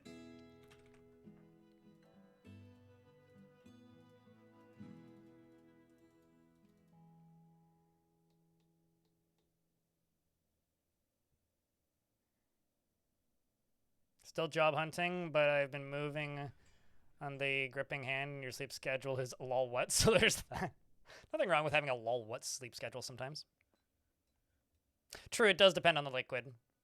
It does depend. I mean, if you're a brewer by trade or like a chemist, you may need to have liquid work projects. It could also mean that you have a fluid work schedule, which maybe is could certainly be a positive.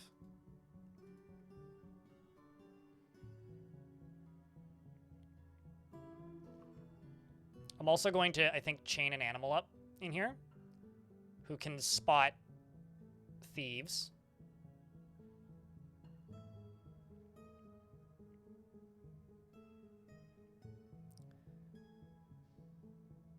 Before break, 121 hours in 2 weeks, and then 51, and then last week was 51 hours.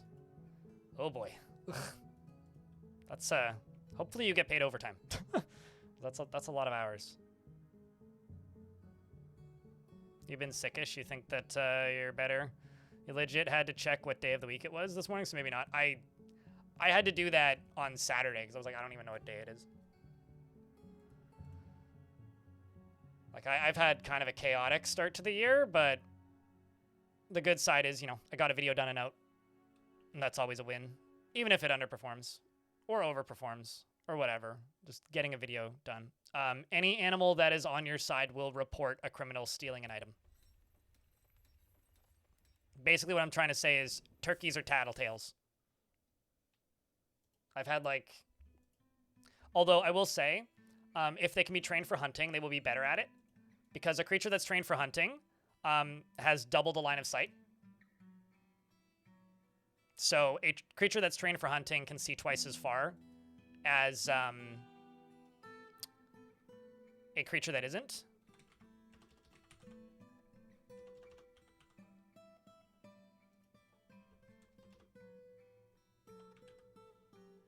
There we go. Well, dogs, elephants, rhinos. There's other animals that can be trained for hunting that aren't dogs. Not too many of them, but they do exist.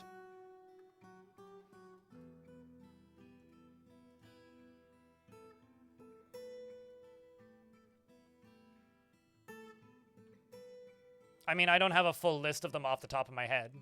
I don't memorize every single aspect of this game. You'd have to go look at the wiki.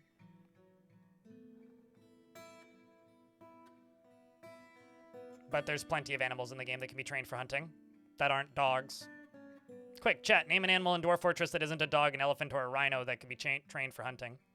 I think gorillas can, I want to say.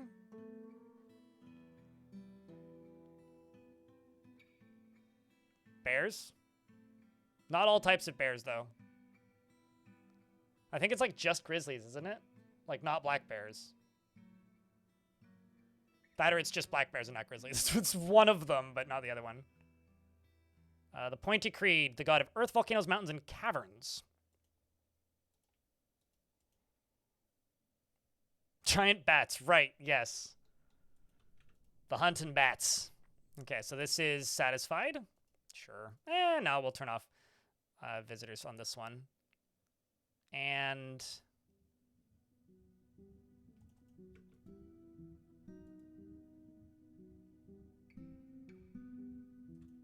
circled with bands. Actually, hold on. Gem cutter. Which one was it who made it? Not you. Yeah, it was you. So that dwarf is going to be my religious leader. This one. The Holy Finger! I mean, I guess they are the Pointy Creed. That's funny. Oh, cave dragons can be trained in war and hunting. Same with normal dragons. Jabberers, I think, as well? Yeah, YouTube chat says jabberers. Cheetahs? Really? I mean, I feel like they would just do that anyway. So I guess that makes sense.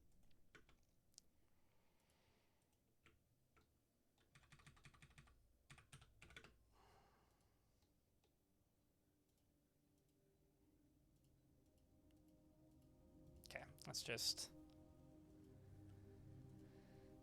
do this.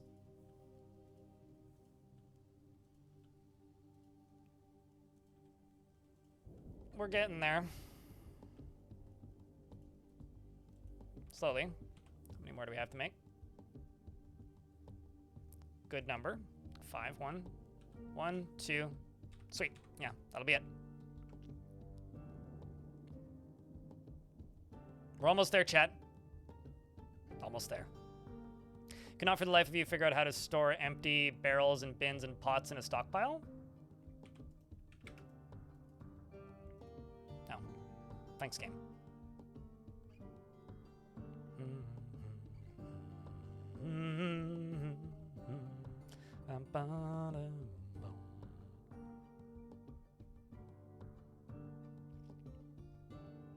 Giant cave sparrows can be? You mean swallows? Also known as hungry moths. Because they cave swallows. Right here. Barrel. Furniture and siege ammo, right there. Pots. Make sure you allow the right quality and materials. And bin. Hopefully that answers your question, Jeremo.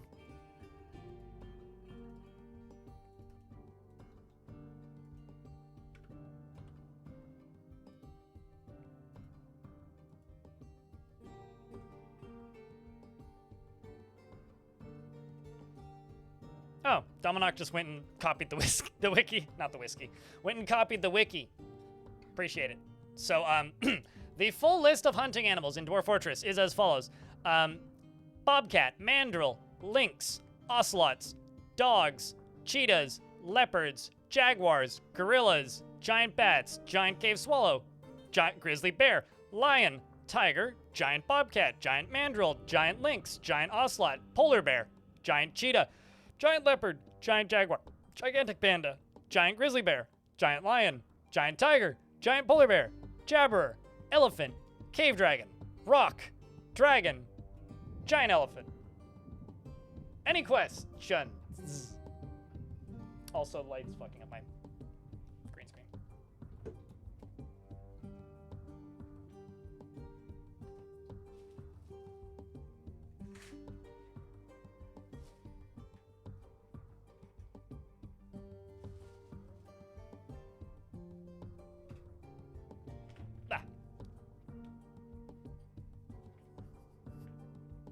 Thank you, Dominoc. And then dwarves are being dwarves and not putting them in. And wood and stone are fully allowed, and they're not putting them in. Well, are there empty ones? Are they in a different stockpile?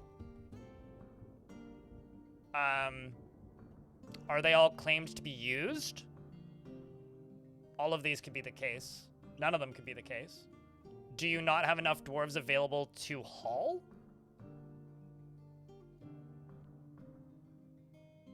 Unclaimed for use? Okay, first question is what's wrong with them just sitting there and being unclaimed for use? What's fighting? Crundle.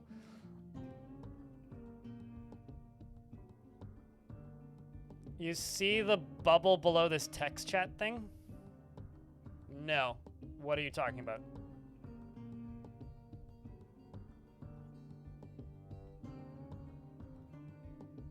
Oh, I see what you're talking about, Ghosty.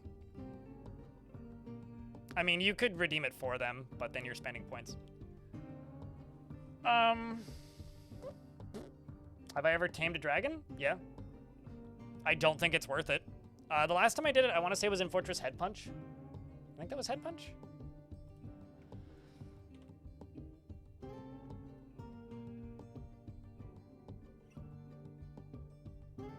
Although I did play this game for thousands of hours before I even saw a dragon, so at least in fort mode.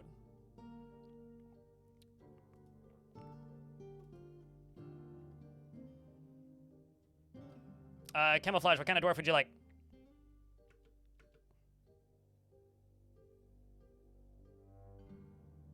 Yeah, because Ghosty redeemed it for you. I don't generally do that, but I don't know, made an exception.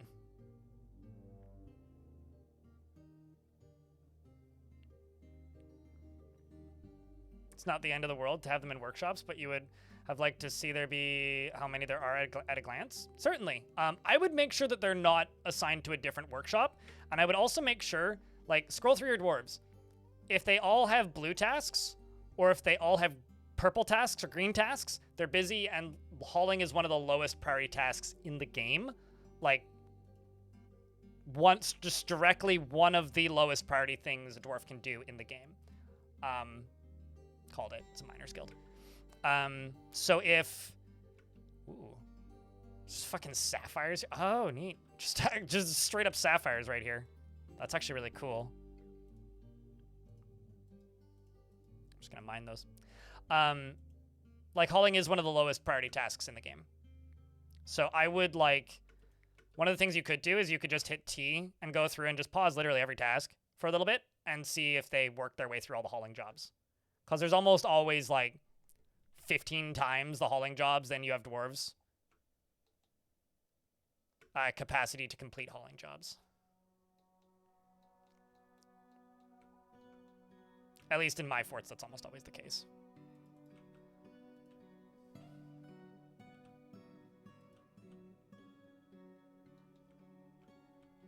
Oh, that's set to auto. I don't want to auto.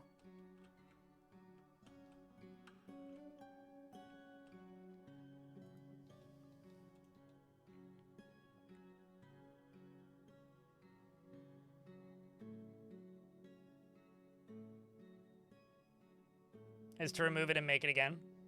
Yeah, there's that. Smelter or hunter? I mean, yeah, I've got one smith who's already named. We don't have a hunting industry in this fortress. I could give you kick roast, but he won't stay a hunter. The reason he's not going to stay a hunter is I haven't found... Oh, jeez. Green screen, man.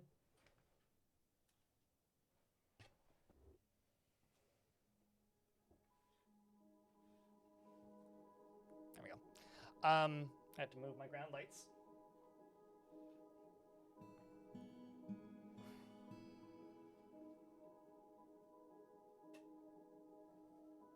Oh yeah, that did it. Nope, no it didn't. God fucking shitballs.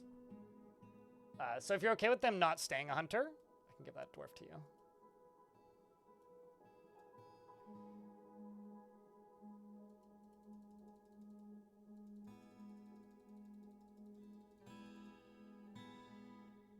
That's all I can do right now.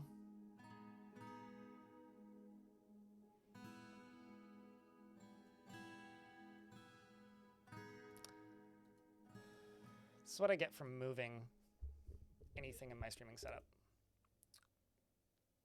You'd like a miner. All right. Which one? There is Rimtar, Saksul, Zatan, Udib, Edom.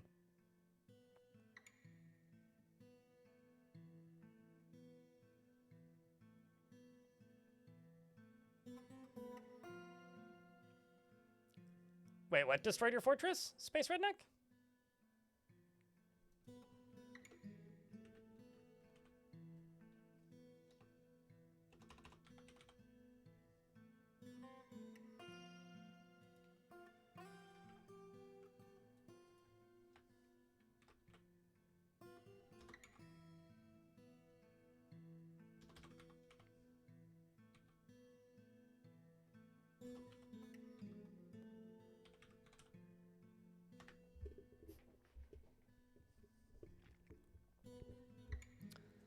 This dwarf finished up some work and is very satisfied, loves the dining hall, and hates vows, obligations, and promises and other binding elements that could restrict his life. He is conflicted by this for more than one reason. He presents himself modestly and frowns on any flashy accoutrements. He doesn't often feel envious of others and likes to take it easy. He does not go out of his way to help others and enjoys the company of others. He is stubborn and generally finds himself to be quite hopeful about the future. He has a tendency to consider ideas and abstractions over practical applications and tends to be a bit stubborn in changing his mind about things, generally acts with a narrow focus on the current activity, and is somewhat uncomfortable around those that appear unusual or live differently from himself. And he tends to stare unwaveringly when he's speaking to somebody and starts to mutter under his breath when he's excited. And he exhales sharply when he becomes exasperated and needs alcohol to get through the working day.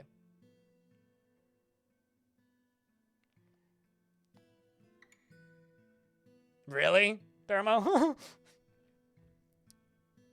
Started hauling barrels. Yeah, you must have been missing one setting or something. Needs alcohol to get through the working day. Dreams of creating a great work of art and personally holds the shrewd and crafty individuals to the lowest esteem and finds the pursuit of knowledge to be a waste of effort and sees competition as reasonably important. Likes diorite and aluminum and Heliodor and Cody Tooth, as well as the color tan bolts and chickens and for their scratching and the words of the East Price and the sound of the lavender aquamarine and the sight of the tulip of embracing, and when possible prefers to consume cavefish and blackberry wine and chamois flour and absolutely hates brown recluse spiders. And I'll need to make that Miners Guild. It's the same thing. I mean, all you'd need is like one stockpile to be connected to it, and like that could break it. Or like one button to be ticked. So we're about to trade with 3 different factions, I think. Faction number 1.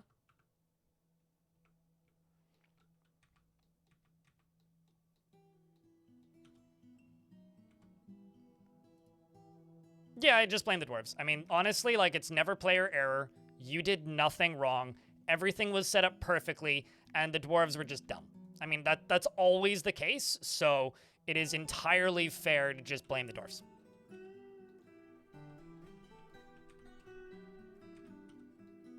I mean, that's what we all do, right?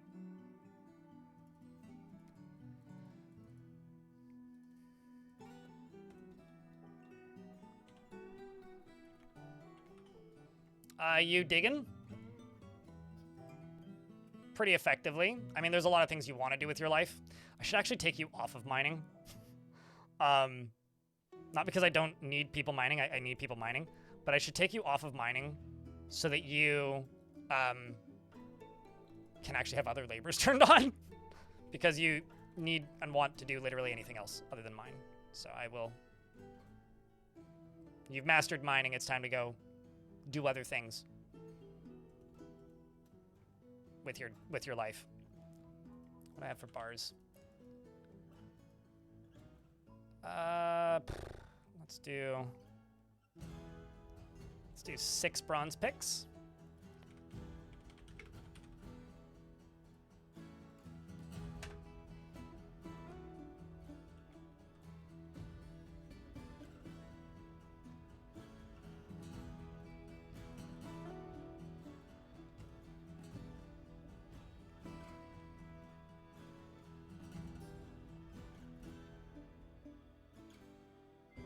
I don't have skill issues, the dwarves do.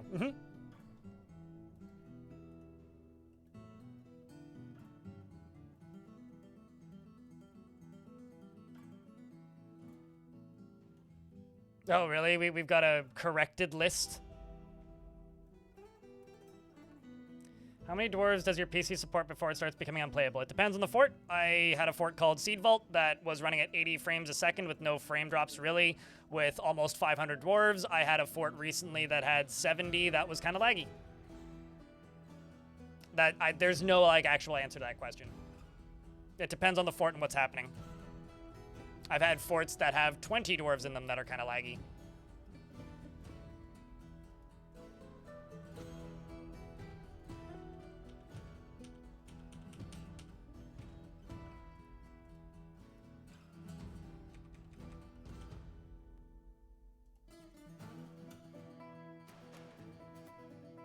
The important task of sleeping. You sure that's important? Like, have you ever asked or checked? Might not be. Regardless, though, you have a good night's sleep. Snooze good.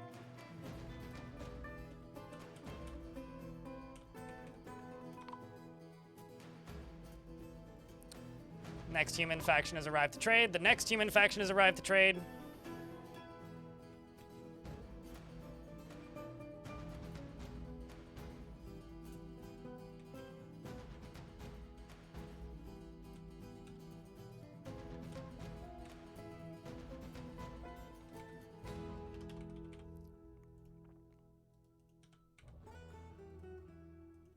Actually,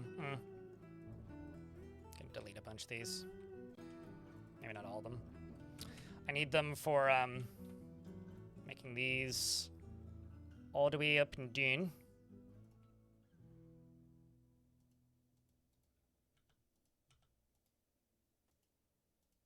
There we go. Now we can work on this. I can also just queue up a rock block task.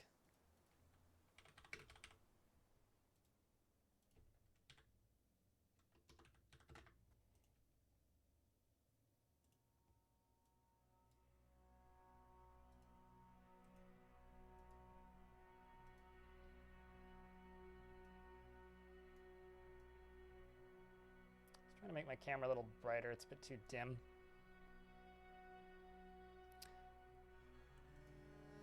And as far as that very slight light there, that'll go away.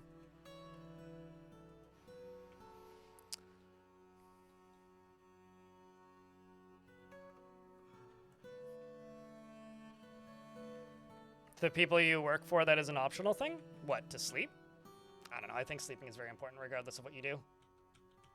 Or how you do it, and who you work for.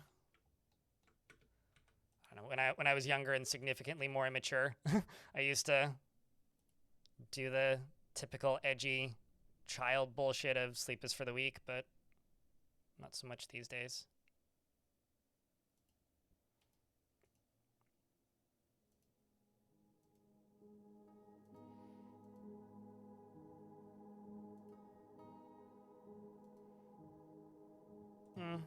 Actually, I don't need to do all of this. I can just do you there, 1, 2, you there, 1, 2, you there, you there. No, not there. Okay. Then I can go. Kind of screwed this up. I don't really care to fix it though. Let's use Goblin Cap.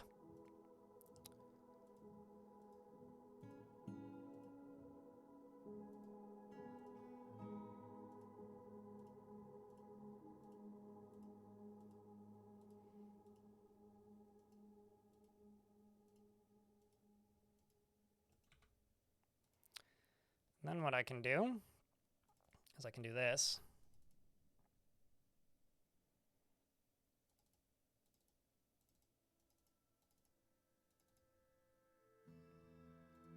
Then I can do this. I can do this. That. That. And that. And I can do this. And I can go water wheel.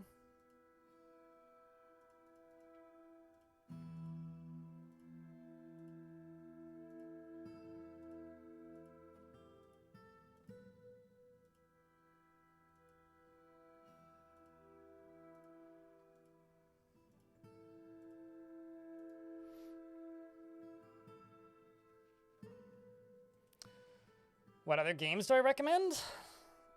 I mean, I don't know. Whatever games you like. This is just the game that I stream the most, but that's maybe, I guess, a bit of a bigger question than just like are you specifically looking for games that are like Dwarf Fortress? Because then I'd have one answer. If you're looking for games that are like completely different, then I'd probably have a completely different answer. But just in general, I really like Path of Acra, and I'm very excited for its upcoming sequel / successor, Lands of Acra. I think that game's really interesting looking, but it's nothing like Dwarf Fortress. On behalf of the Merchants Guild, let me extend my greetings to your people. There is much to discuss. There's much to share. We've updated your civilization and world info. What do they have for pets, actually? Because these are humans. I'm going to bring some grizzly bears in. Oh, shit, they've got elephants.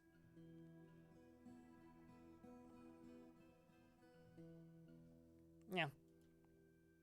Let's ask for grizzly bears. They want armor and leather water skins.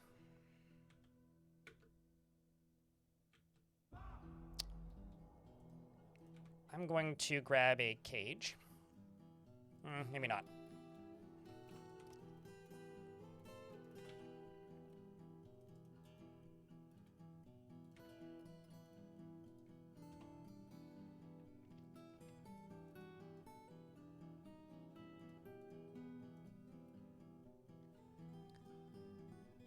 I'm going to bring those gold splints over.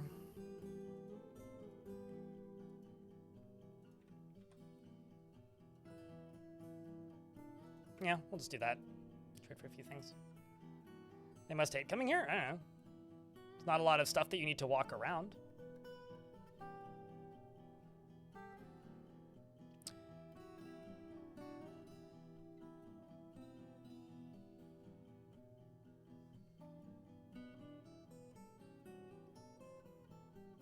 Polar bears are war on hunting trainable? Yeah, I know.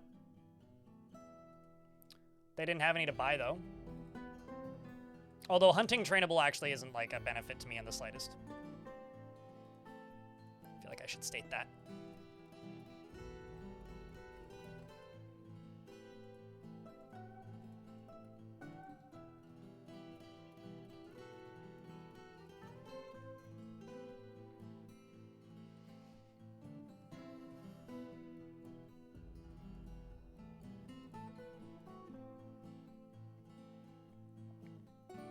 Do we like gold splinch because it makes the injured dwarves happier? No, it's because it's an easy trade good that doesn't cost a lot of gold that sells for a high dollar point.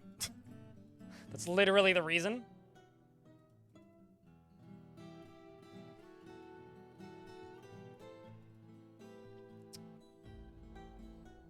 I'm gonna buy all of the iron.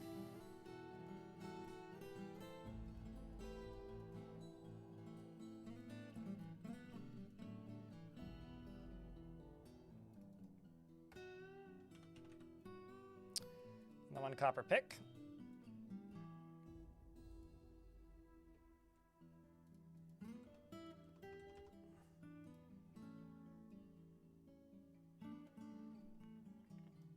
I'm gonna buy these bags.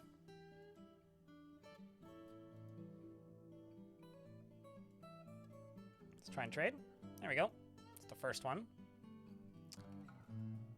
Let's check the second one. Buy your iron. Nice.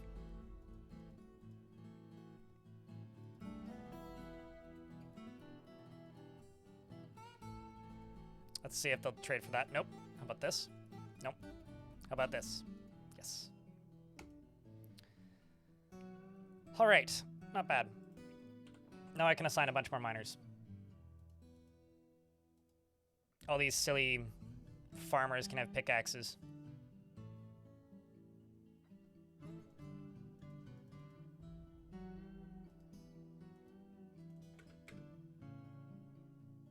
It's good to be back, Stone. Coat. It's good to be back.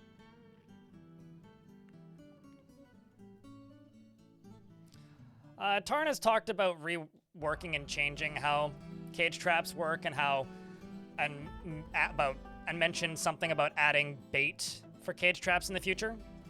But for right now, the only traps you can bait are animal traps, which are not cage traps. Also, I should make a traction bench. Animal traps are just for vermin.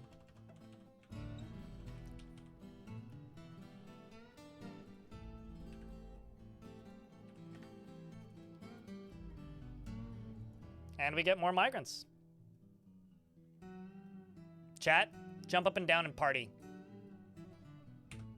Best case scenario right here. Best case scenario.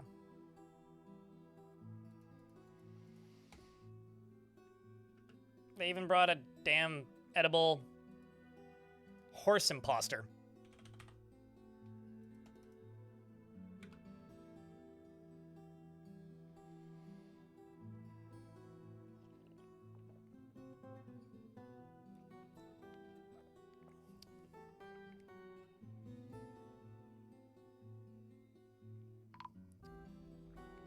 They do need bait for vermin traps. I love how we need to like reconfirm that it's still in the game every time it comes up, Clino, which just goes to show how infrequently that comes up as something that we use. I blame diabetes, but I need to take a piss. I'll be right back.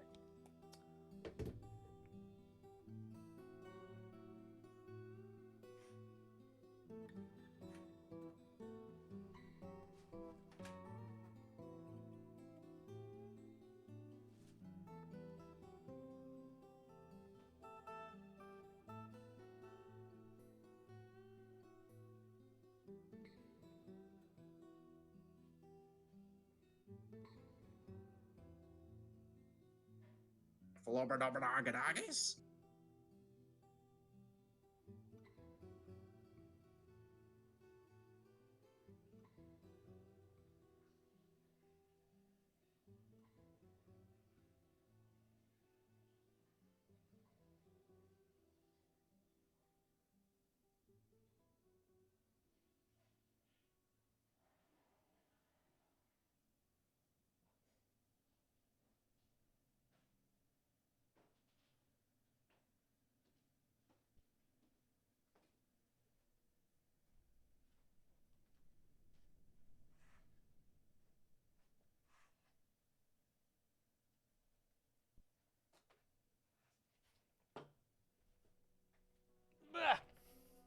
Where are you guys from? Those who are willing, sound off. What country are we in? Vancouver Island, British Columbia, Canada. Gremlin. Drive it away. Is it the same zany one?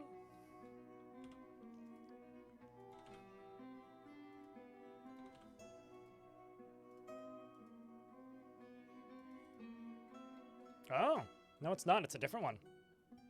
It's also only 31.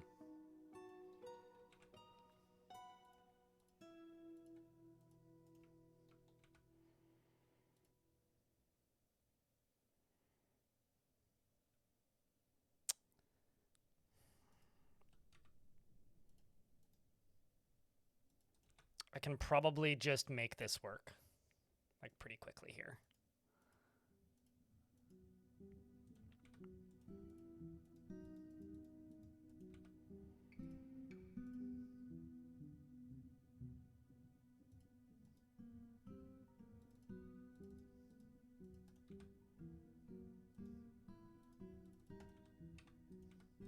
Let's actually just delete you real quick. Do that. Remake you. Let's see if I can catch a gremlin, because catching gremlins is always fun. Does anybody happen to know if windows are load-bearing? Or if vertical bars are load-bearing? Or if wall grates are load-bearing? I presume not. I will just make some more traps.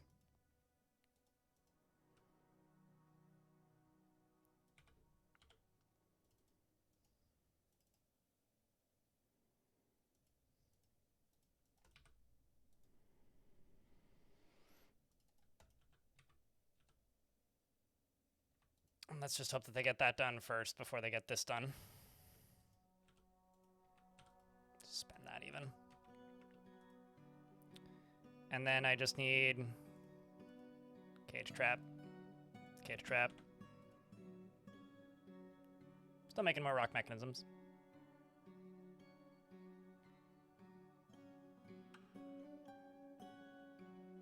About as far away from me as you almost could be, Megalodon.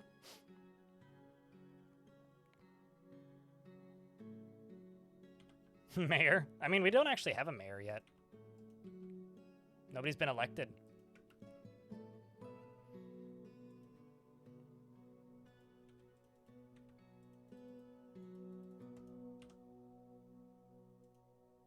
It is nice to be at 57 dwarves now, though. It's also, like, kind of stressing me out that there's a giant cave spider on the map somewhere.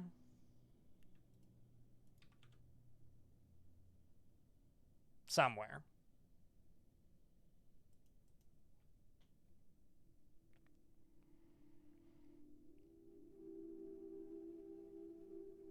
Let's see, so we've got, just in a list here, we've got USA, New Zealand, Vancouver, Canada, Norfolk, UK, Germany.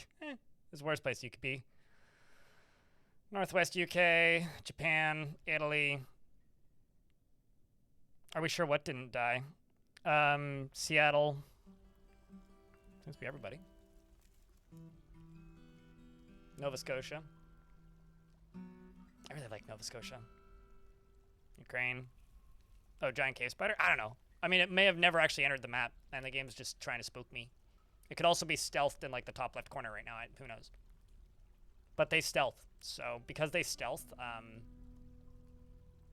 you quite literally don't have a way to know.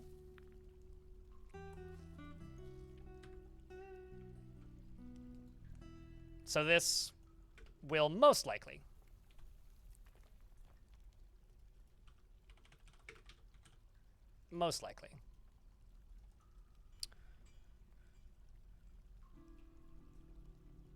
be able to catch a gremlin.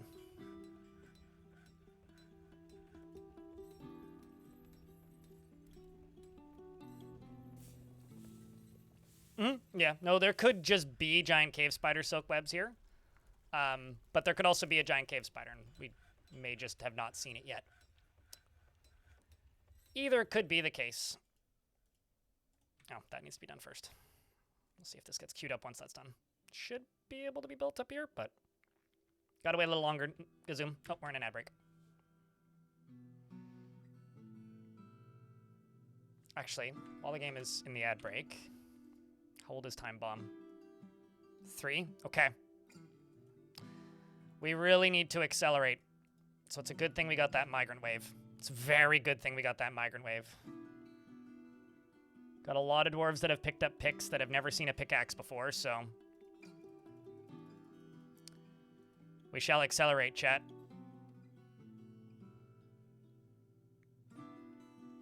I need you to wish me luck and much speed. Because as of a few months from the current date, I think it's a little bit more than a year, because I don't think this thing was born on the, like, actual first, but basically, within the next year, this could die. I mean, it could also live for another 4, right?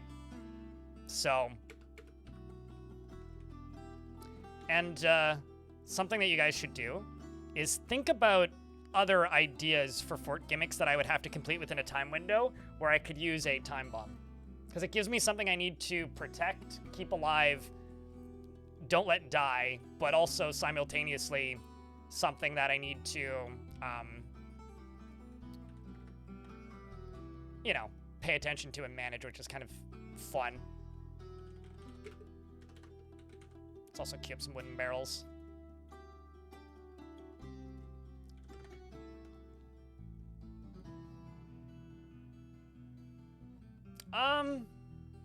Their age updates when their birthday was. I don't know if that changes death, though. It might. That might. But, like, their age is properly respected by the day that they were born on.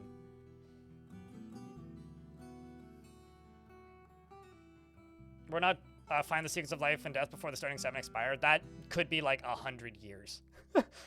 That's like I could in most worlds I could probably find and make necromancers before the first migrant wave. Like that's not really a challenge. Ah man, I opened the blinds up while I was standing. That was a mistake.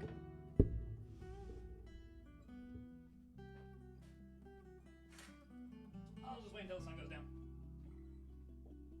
It's that time of year again where like the sun shines directly through my window. As much as I like the natural light, my green screen done.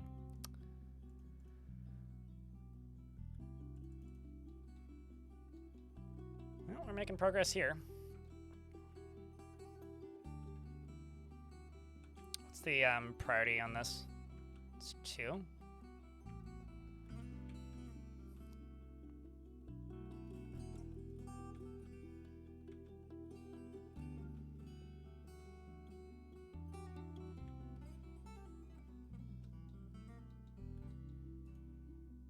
But this is more miners than I've ever had, so it is definitely progress.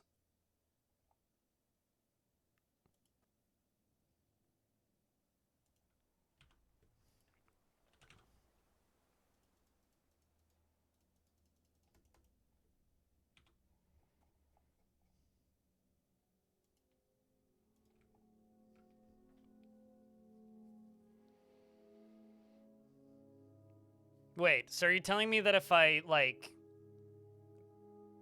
beat up a bunch of people, Clino, and steal their hands and put them in a jar, I can turn on a light bulb?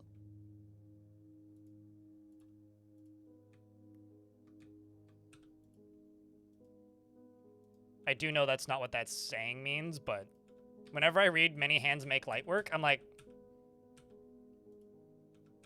did Edison know that?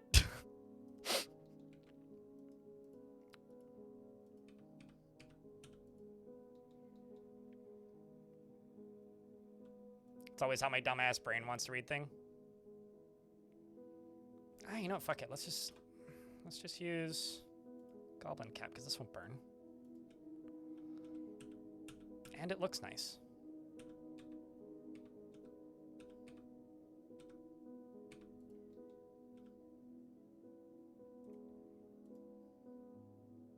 This should be priority 1. Actually, I need to basically wall this off.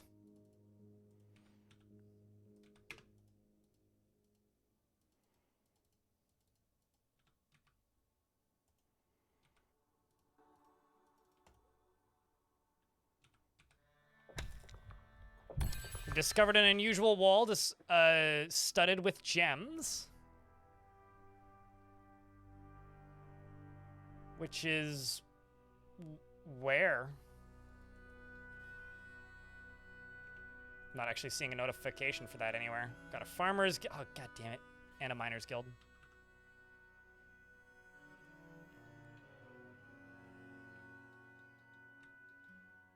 Let's see how that temple's doing. It's all signed up. Okay. Now that we got the temple, I need to make guilds. Let's do the guilds up here. Could actually do ramps.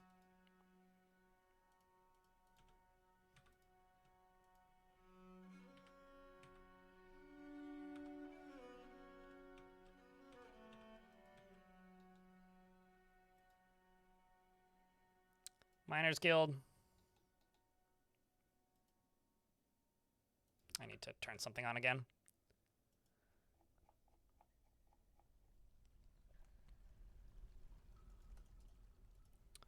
This is 8 by 14. So 8 by 14.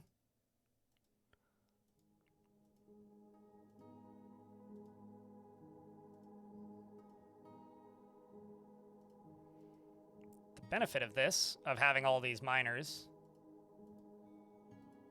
is I can dig stuff out really fucking fast now.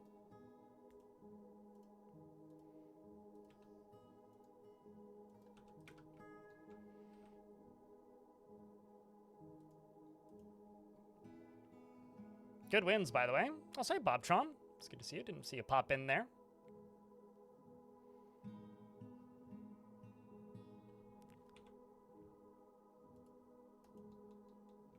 Like, look at how quick they're going now. Chewing through that. We have hope. We have hope. And then what I'm going to do, essentially, is I'm going to connect all of this to a support, and I'm going to cave the whole thing in. Mostly for it being dramatic's sake, but also because fun. What did you get forbidden? Weird. Could be a spider's web. Is the lava pump ready? Not quite. I mean, the pumps are, but we still need to power it. And I still need to finish digging. But we're close.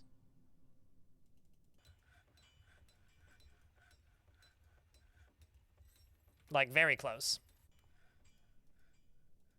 Are you excited?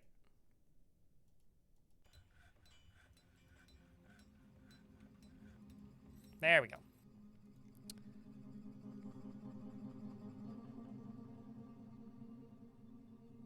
I will just sigh whenever people ask me to do that.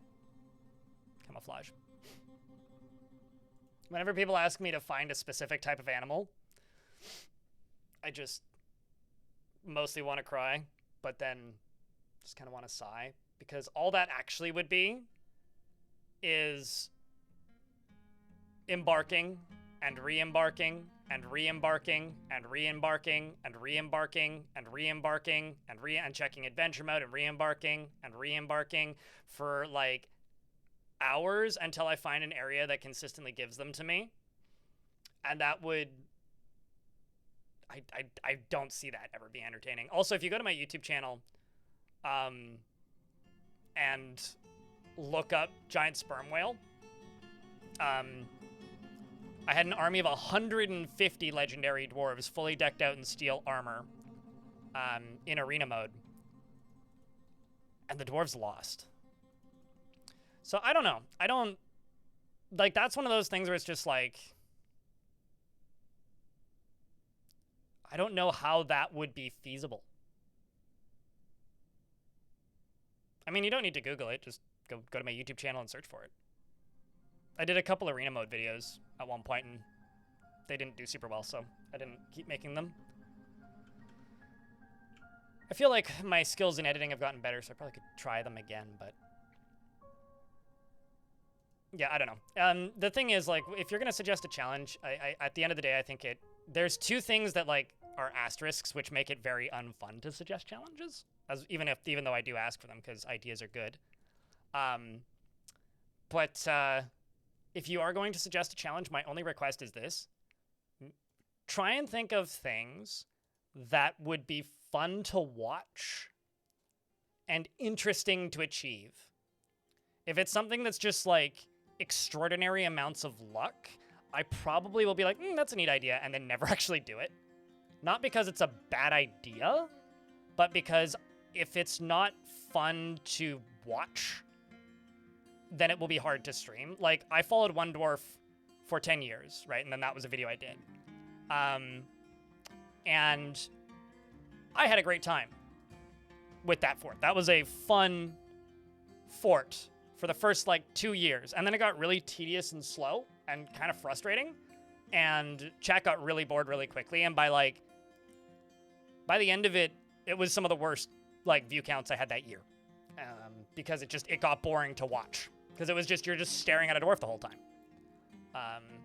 And as interesting as that is in theory, I do think that there is, like, a reality where it has to be something that's fun to complete or interesting to complete. Like, this is an interesting challenge for me because, like, I'm kind of forced to, like, prioritize in a direction I wouldn't normally, right? Like, in order to complete this, I have to, like, massively overcommit on mining.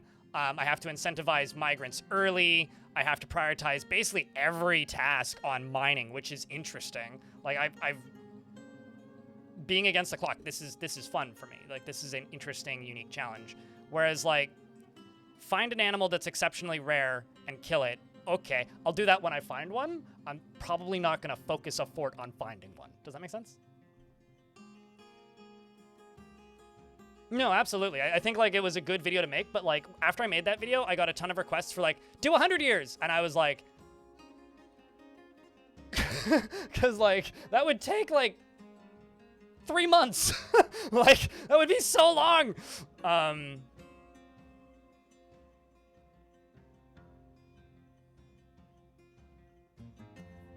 Not gonna... you do know that that was my primary form of defending a fort at one point.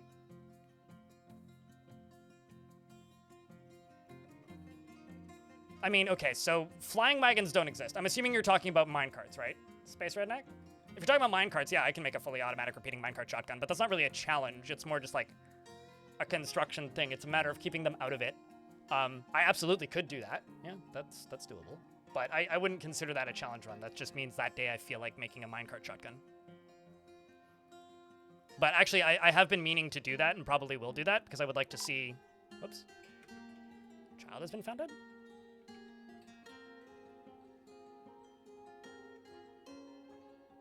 Uh-oh. Kiddo died to some hungry heads. Well, that's kind of grim.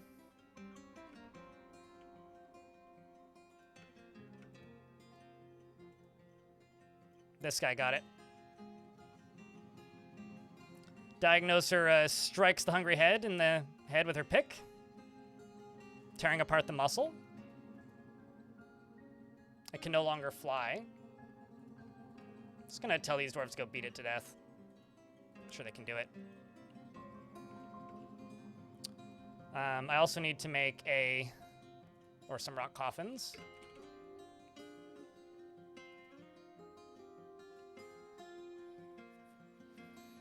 It's trying to eat a child. It's like hungry, hungry hippos. My God, you guys are I could be like, a dwarf died peacefully in their sleep of old age, and chat would be like, a vampire got him! It's like, this is becoming a meme, but I don't actually think it is. Dwarf dies for any reason. Vampire! It's almost like the person crying wolf is the wolf, probably. Are you a vampire? That's what a vampire would say. I mean, Fangreat right here must be the vampire.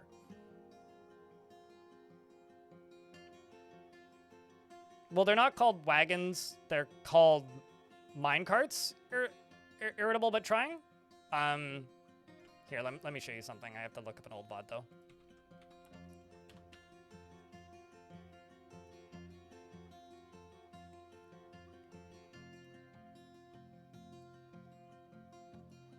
Apologies for making you watch it short, but...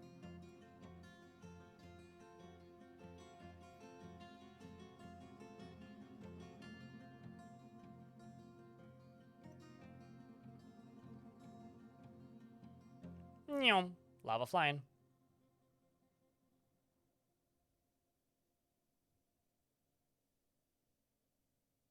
They go down. Although they're not invisible anymore when they're full of lava, which is lovely.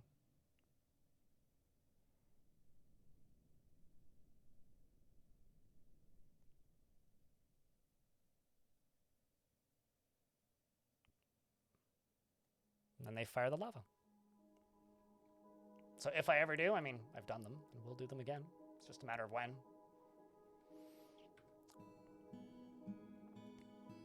I think the issue with building them now with the way the siege stuff works is the biggest threat to them would be, like, trolls have always been able to destroy minecart tracks.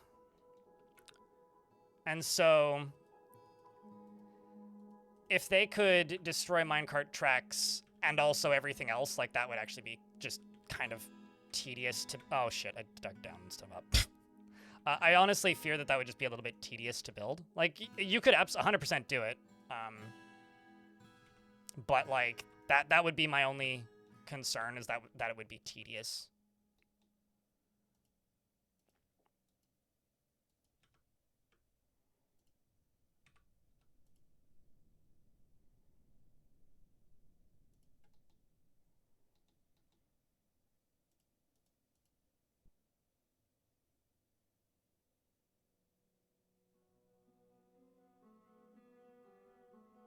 I don't know. If they want to like tell me how to pronounce their name, that's up to them.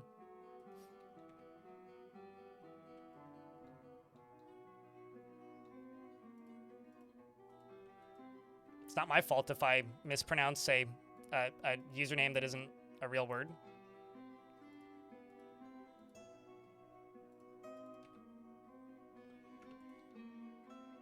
Oh, it's because we keep talking about vampires. Oh, I see what you're saying.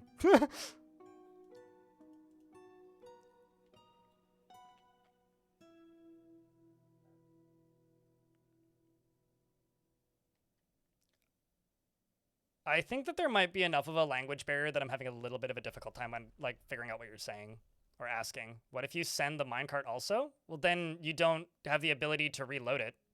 I mean, if you watch my video on vampires where I build a vampire fortress, I'm not going to do that again anytime soon, by the way. It sucks. But where I build a vampire fortress, if you watch that video,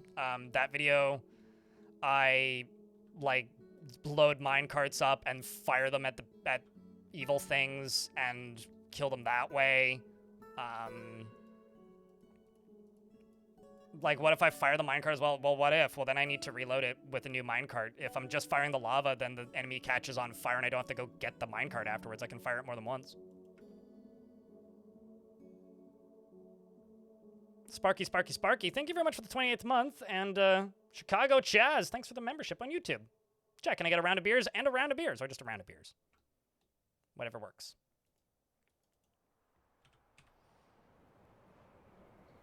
I don't know. I think that, like, having to go get the minecart kind of defeats the point of making a repeatable system. It's like, what would you rather have, a bolt action gun or a gun? I think I would rather have a fully automatic if I have the option when I'm building it, when it comes to defenses. Because at that point, like, I think, like, the problem with minecart shotguns is now, like,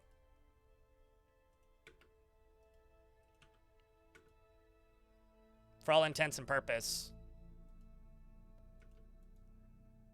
these dwarves are all injured. Okay, I need to get these dwarves out of the cavern.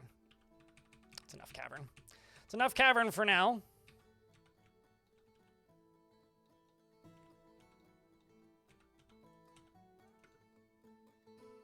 Let's let them inside. Catch these hungry heads.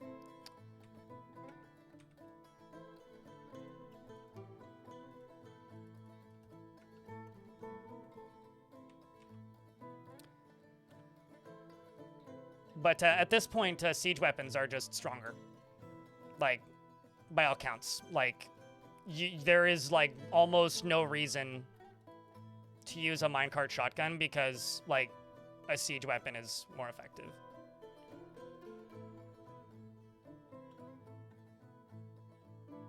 Because you can reposition them? No, you can't. What? What do you mean you can reposition them? You really can't, though.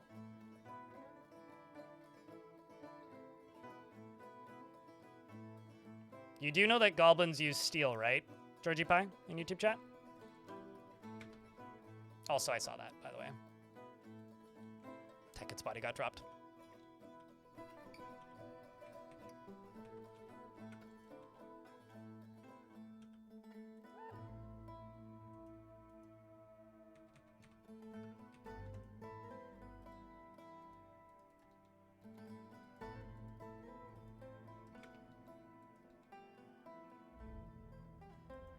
Oh, they also don't have anywhere to put the body, I think. Yeah. Oh, well, might as well not actually do this. Might as well just do this.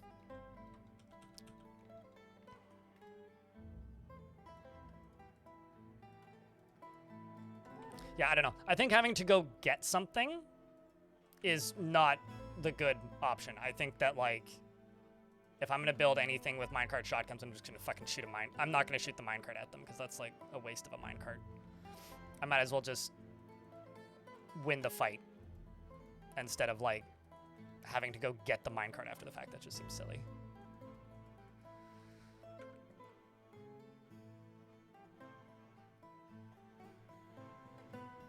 If you fire 200 shards of glass? Yeah, but I'm still not going to fire the minecart at them. I want the minecart to come back automatically. I mean, at this point, I think using minecart shotguns is just bragging rights. Megalodon? Like, quite literally, that's all it is. It's just bragging rights. The sun's a deadly laser.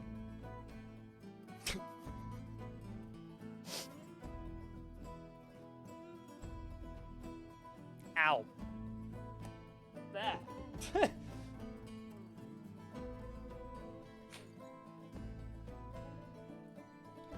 Heh. Okay.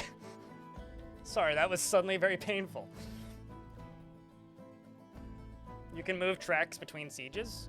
You can do that with repeating ones too. Like you're saying this like you can't also like move tracks.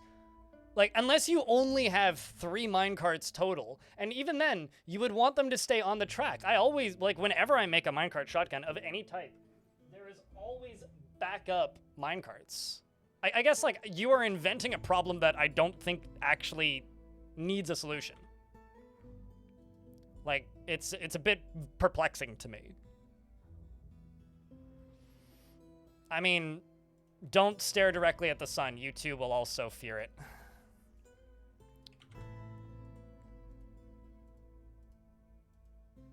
Like, the problem with minecart shotguns is the enemy could get into them and topple them pretty easily now. That's the issue with them. So you'd have to defend them with siege weapons anyway. So you'd want them to be as efficient and to fire as much as possible. But they can't aim now, so they're just, like, abjectly worse than they were before. So I don't know. I guess, like, the reality here is I'll do them again for fun, but I think that they've lost a bunch of their reason to exist, which kind of is a bummer, but also not really.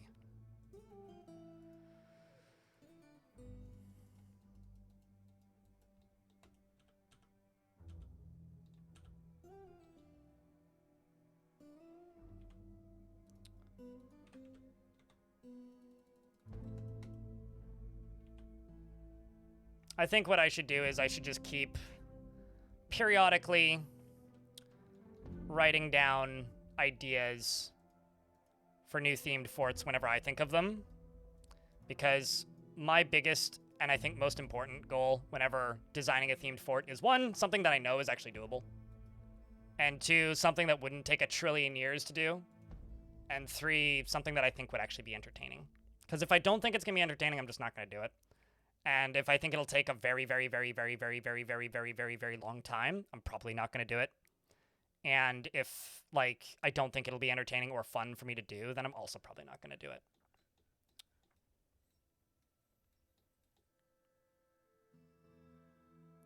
I have a question. Why would you want me to make chat not want to watch? Like, isn't annoying chat kind of like the antithesis of, like, what I would want, technically? Because, like, annoying chat would just, like, make people not want to watch. That's usually the result of annoying chat. At least in my stream it's been.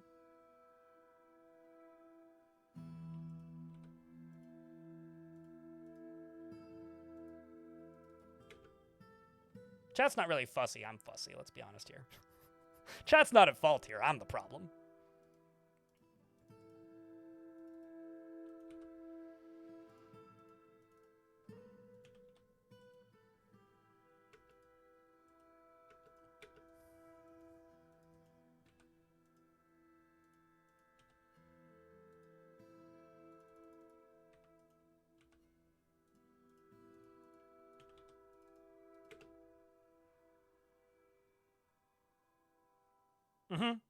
Which is why I have to spend an extra 20 minutes after every stream going back to the places that I put markers for and clipping them myself, because my chat's a bunch of crotchety old senior citizens, in the internet sense, who are too lazy to clip things for me. It's a shame.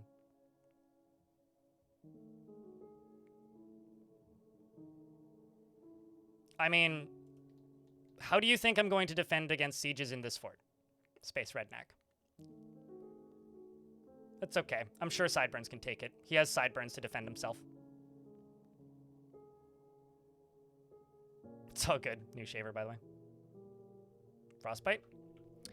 Imagine you're assaulting a fortress, right? And you're like, Trundling along the surface of the glacier, and then suddenly it all turns to water, and then you fall into the water and drown, and then suddenly you turn into ice. That is actually what I would like to do, and I should be able to do that pretty easily. If that isn't like a ridiculous way to defend against a siege, then, buddy, I don't know what is.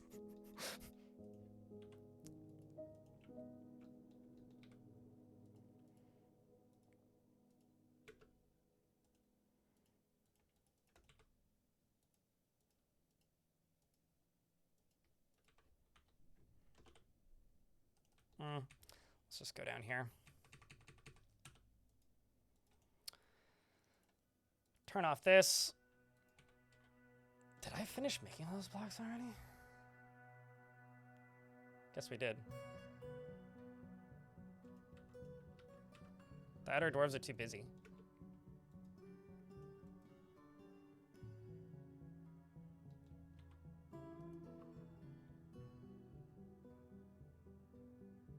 Weird. I'll just rekey these up.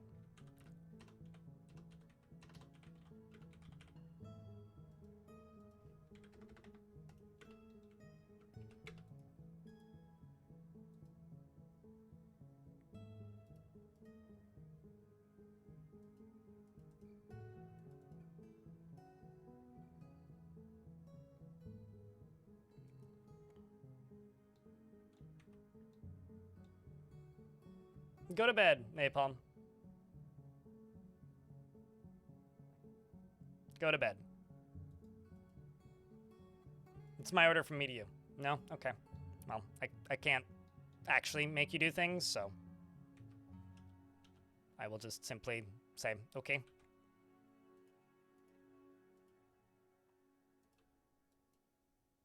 Thank you for spending time here while you refuse to sleep.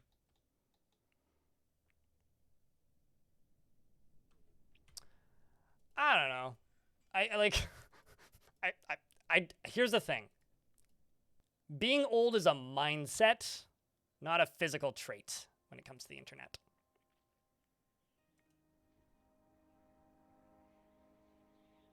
Man, your company's like late to the club. I mean, it's the 15th. Like, that's... Huh.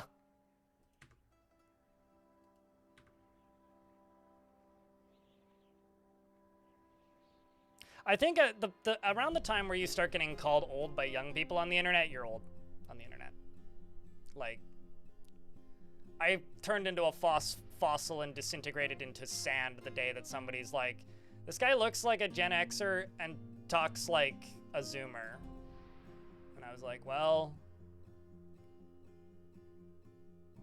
I guess I'm just gonna die now.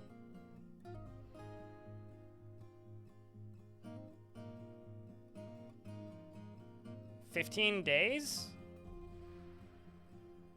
That's my assumption of how long your commute is. Did you swim back from, like, France? It's actually a pretty sick burn. What's really funny about it, Majestic, is that I'm a millennial. Which is very fitting, actually. It's like, this guy looks like he's Gen X and talks like a Zoomer. And they also said, and that's great. Like, they thought it was funny. Like, this guy looks like he's Gen X and talks like a Zoomer, and that's hilarious. And I'm just sitting here going, but I'm a millennial.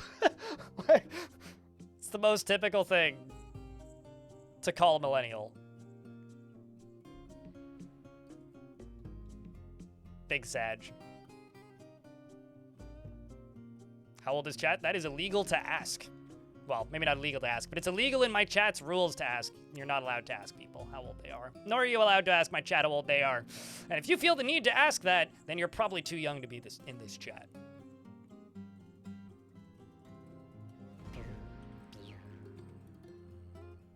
Anywho.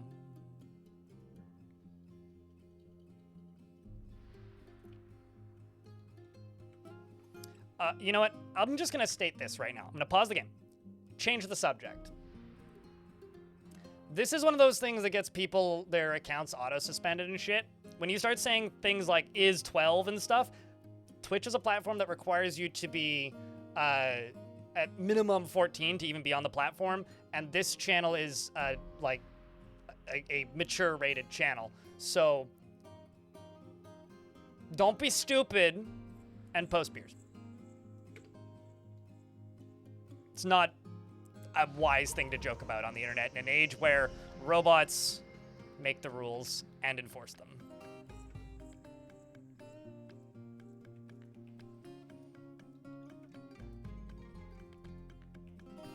Why are you vomiting? Oh, you saw the sun. That would do it.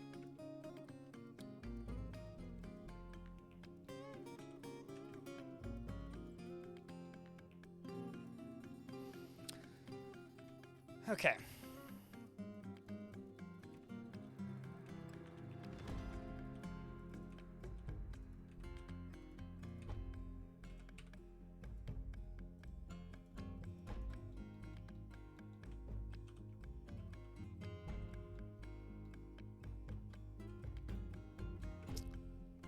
Well, we're making progress.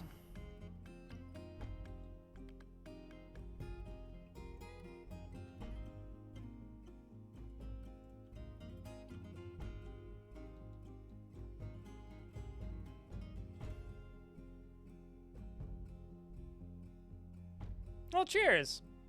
I'm glad you enjoyed that video and you've watched it multiple times. People rewatching videos like that are the reason videos like that can really exist. Like, genuinely.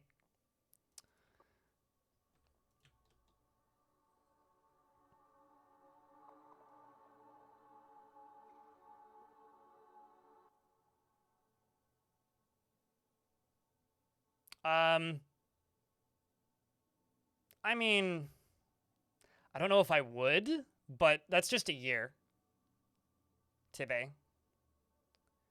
I mean, you could do a challenge where it's just like, when a thing starts, or like, maybe like you have to keep this fire burning or something. Like you could do like a torch challenge where you would have to find fuel and keep the fire burning. You could do something like that. But, do books still burn forever? Or did they fix that? Oppressor. I guarantee you I don't have a presser.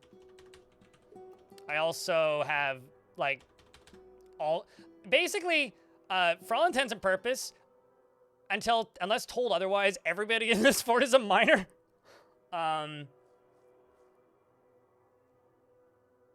Except I have a beekeeper who's not going to be a beekeeper for very long, and a brewer and 2 cooks.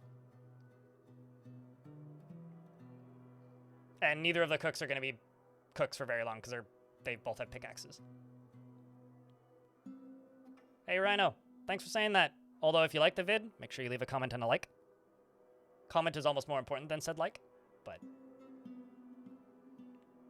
Strangler is still on their quest. Yeah. Yeah. Keep the fire burning could be interesting.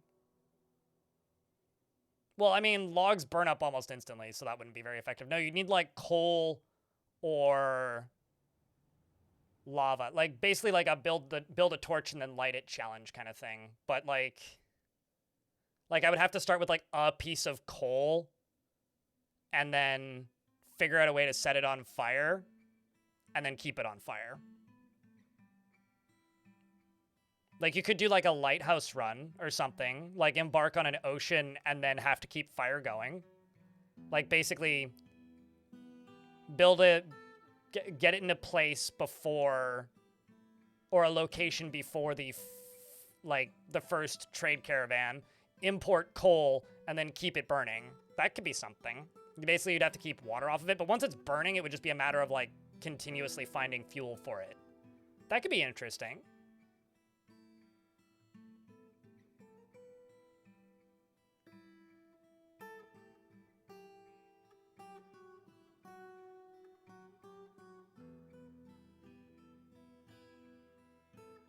Yeah, I mean, like, we need videos to do that now because we're long past the era of, actually, Salty, can you tell me what you would like? These are literally all the farmers I have.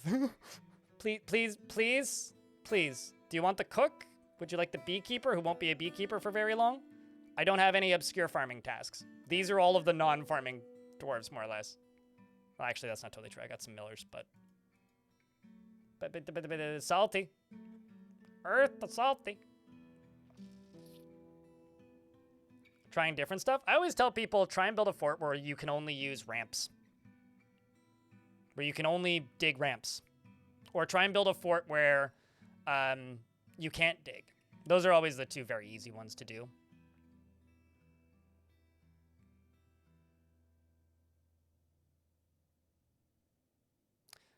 New Silver in YouTube chat says, I almost disintegrated when I told a young person how your high school teacher forbid you from using Wikipedia in a project.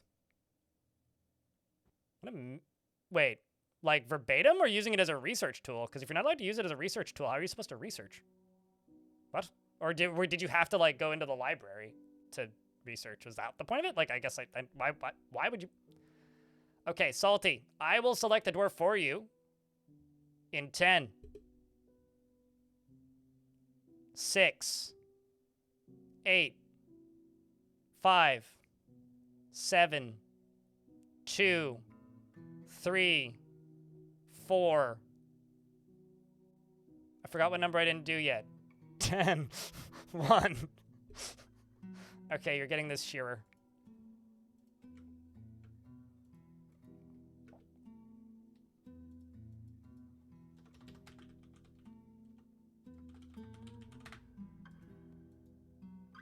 Look at this dwarf's last name, chat, and tell me what you think.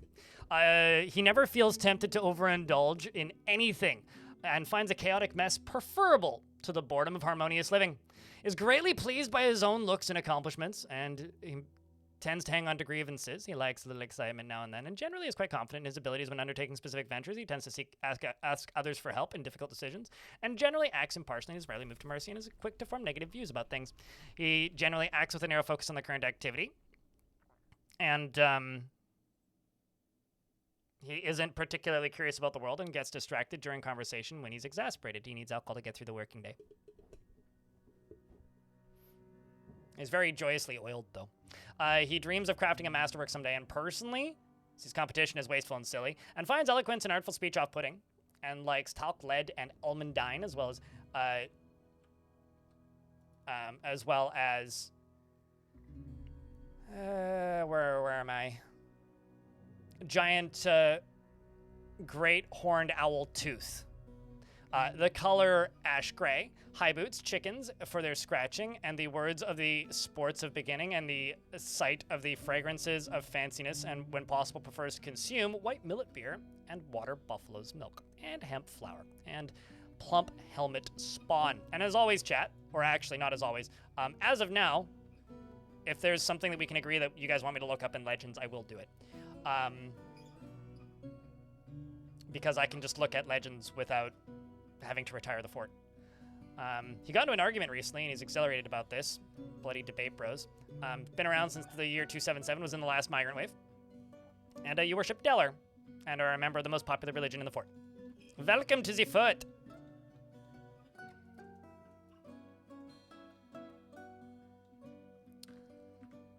Here, I'll show you. I mean, you need DFAC, but always save first.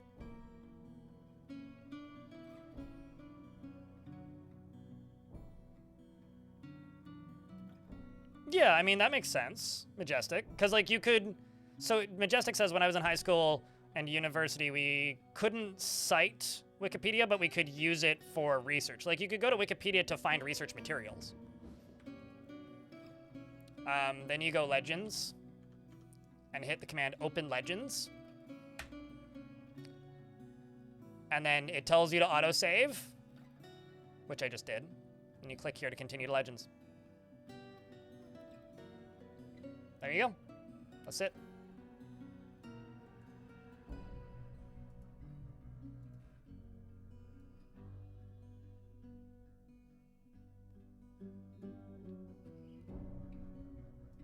Just trying to fix something.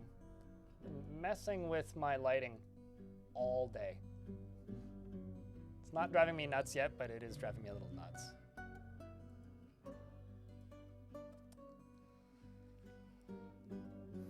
What is the legend of Time Bomb? I mean, exists. Was born, became a pet. But here's the caveat. If there's nothing specific that chat wants me to look up. Chat, do you want me to look something up?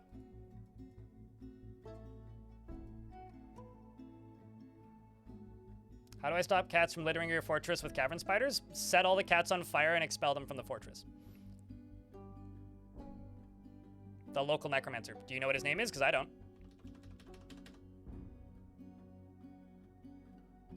I literally was just looking at that. It was, they were born and became a pet.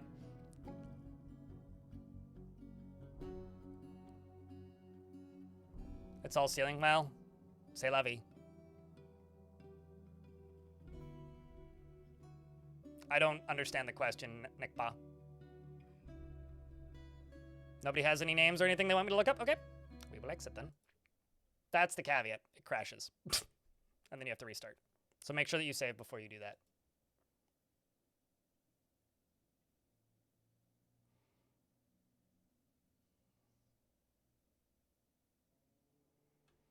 But if you have cats in your fortress, they will discover and kill vermin. That's what cats do. So all you can do is deal with the cats. Yeah, I said, how do you stop cats from, like, turning their, or putting and leaving dead rodents everywhere? You kill the cats. You can't expel cats. Well, you could expel their pets, which are dwarves in this case. So you kill them. That's why you love them? Well, okay, then embrace the problems and clean up their messes. Or don't have cats in your fort. That's basically it. Speaking of, I'm gonna slaughter, like, most of my alpacas.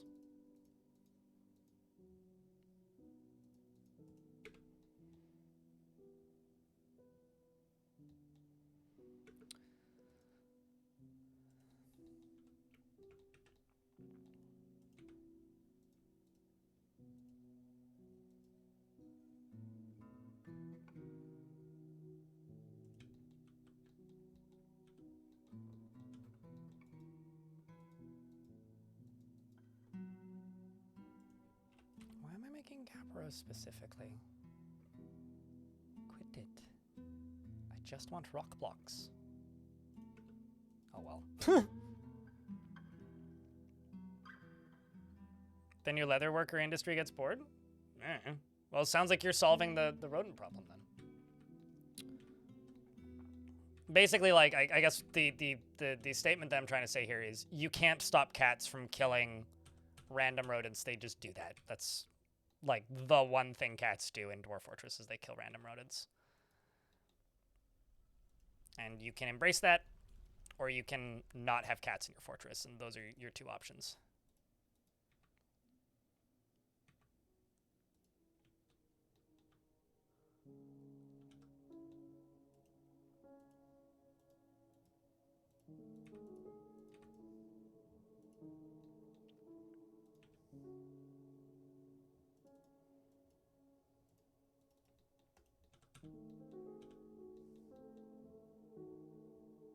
Two, 3, 4, 5, 6, 7, 8, 9, 10, 11, 12, 13, 14, 15, 16, 17, 18, 19. 1900 power. It's your first time seeing one and you love it? Yeah, I love that they have the descriptions now. That's one of the like old heads requested features. And Doc, the animal caretaker, has created Kata Duthnor, a shell mechanism, and claims it is an heirloom in the name of the family ancestor, English Foggy Canyon. What a good name. That should be a lever somewhere, which will do something. Don't know what, but it'll be a lever somewhere that'll do something.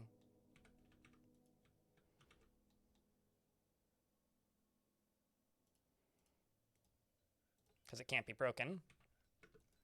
We'll let that get placed, and then we'll read its description.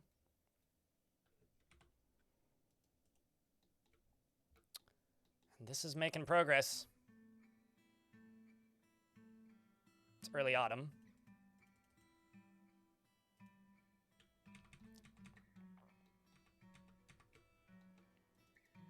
I'm really starting to feel time pressure.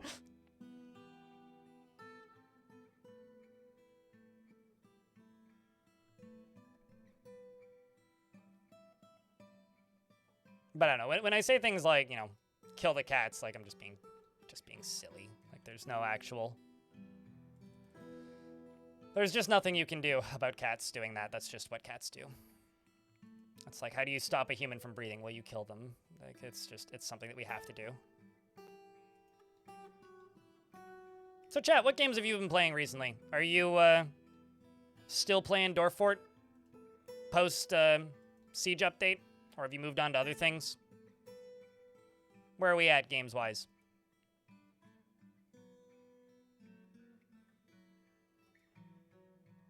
Truly, honestly, actually kind of curious. I'm gonna go to kitchen.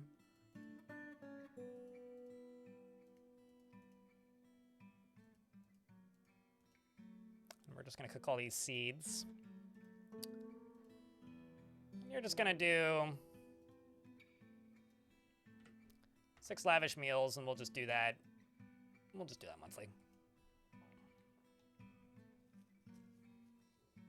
Actually, speaking of Vintage Story, not Vintage Story, but Hytale. Has anybody here played Hytale? And how is it? Is it actually good? Or is it just eh? Is it another Cube World? I was wondering because I watched about 90 seconds of it last night while I was putting VODs away and heading to bed, and thought to myself, holy fuck, that's a lot of Z fighting. Have I played Songs of 6? Only about 300 hours of it.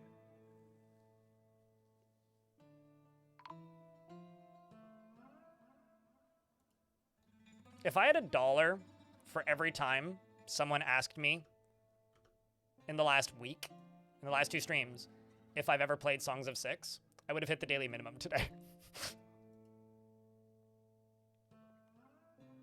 You found it fun? Gotcha. So some people should ask me 40 more times if I've played Songs of 6, based on that $1 thing, and then I will actually have hit it. Because I haven't hit it yet.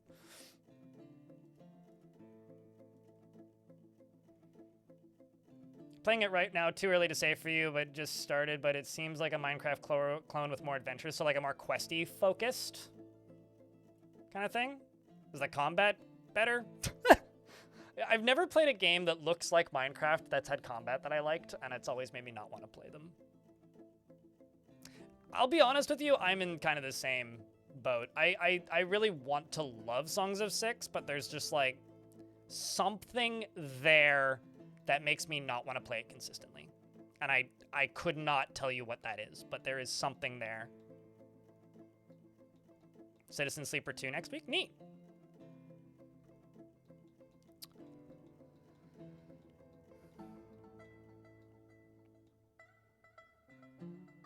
Hollywood Animal? That's huh.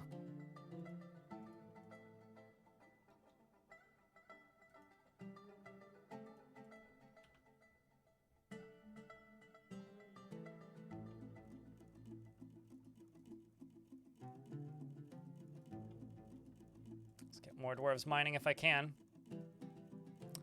Dominoc, the outpost liaison, meets with the outpost liaison, and they say, I'm your liaison from the Mountain Homes. Let's discuss your situation. Merit deserves reward. I come to establish this colony as official land of our realm. If I could make that KV our Baroness, I would. It always does, or often does.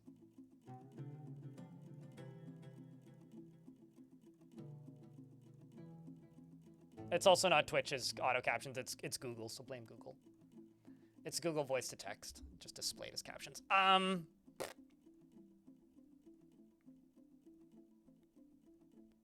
You know what's funny? I have it on good authority from people who've seen the code of Dwarf Fortress. I won't say who. That Dwarf Fortress is capable of rendering in 3D. And actually, if you go back to an old enough version of the game, I think it's version 31. It had I think it was uppercase V button, which was visualize, which would give you a loose 3D render. So in theory, you could actually render Dwarf Fortress in 3D, like first-person perspective. However, I also have it on good authority that you don't want that, and it would be awful to play. And I believe that.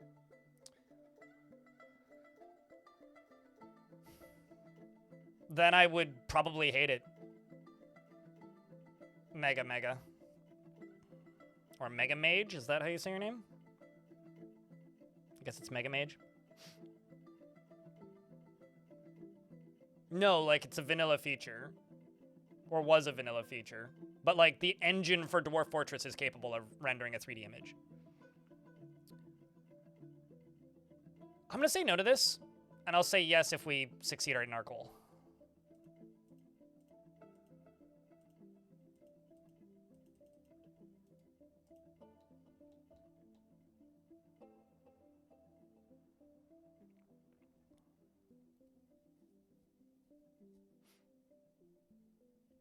I mean, why? I mean, that would be like you saying, "Good day, sir. I just started playing Destiny 1." Sadly, no streamers are playing that game. Leave my green land alone. Lol. Although maybe that's a bad example because Destiny 1, like, is not as good as Destiny 2 was, at least on paper.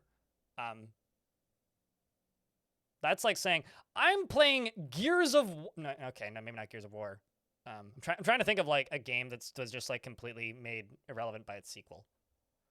I'm playing FIFA 2021.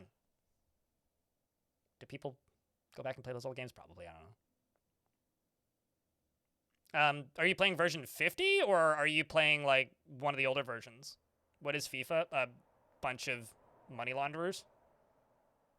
Okay, well then you're not playing the old version. You're playing the same game. I mean, if it's got this UI, you're not playing an old version. It's not the OG. It's the same game. They make priest prizes? Oy, yikes. Like, it is the same game. It's just, this is harder for me. Like, I have to explain to chat what they're looking at all times while playing a version that looks like this. Or while running with the graphics disabled. So, it's still the same game. Yeah, okay. I mean, that's not the OG version. It's the same game. Blah. You know, still Dwarf Fort.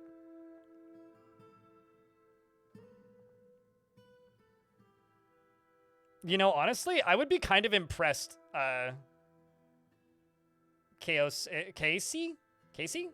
I guess it's Casey in YouTube chat, who says, in quotes, I'm playing Overwatch 1. I would just be like, fucking how? That'd be kind of impressive. Odin, Lil Jaeger, thank you very much for the 5-pack. That's very kind of you. Hopefully you had a good holidays and a good New Year's. I have a broken foot, so I've had a kind of crappy New Year so far.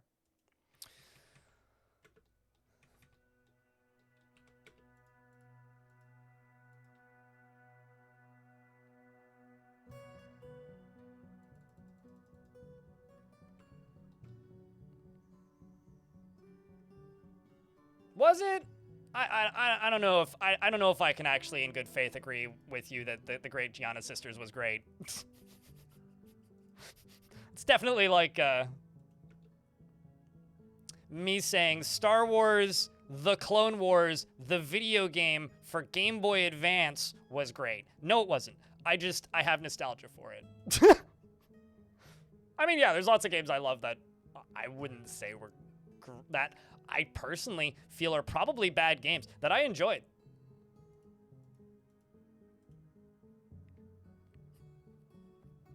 Never played Mystic Quest, true story. X cheered. X100. I did, however, play an emulated demo. Was it a demo? It was either that or I just played the first level. I played the first level of the Great Gianna Sisters. It kind of controls like ass on sandpaper. Doesn't control very well, is what I'm trying to say.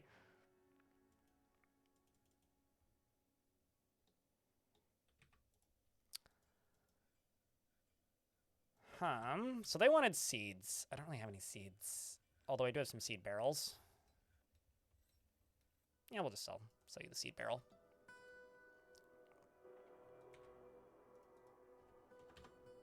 And I will go large gems.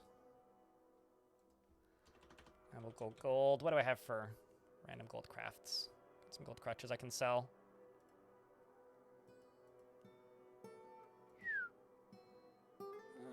Could sell a gold pedestal.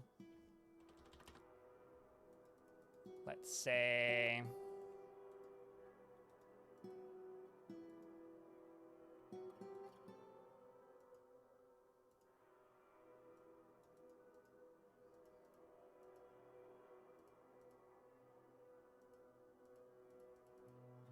Honestly, that's probably plenty. Let's bring a couple gems over.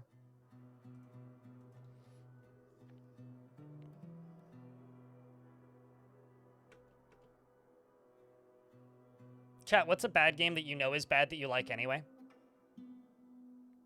Holidays were super nice, so you're now you're sitting tight getting worried over Greenland. Yeah, well. At least you're not next door. I'm worried about a lot of things, not just Greenland. Greenland's one of them. Minecraft, a game that you enjoy but you know isn't good. I don't know. League of Legends? Does a game having a crappy community automatically make it bad? I mean, like, scientifically bad.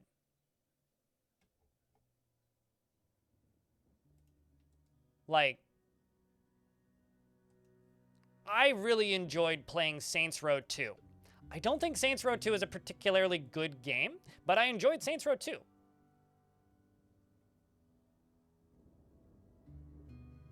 I think that if you care about League of Legends lore, then you are like at minimum 10 years younger than me, because I didn't even realize League of Legends had lore until people started going on about a TV show that I didn't know existed.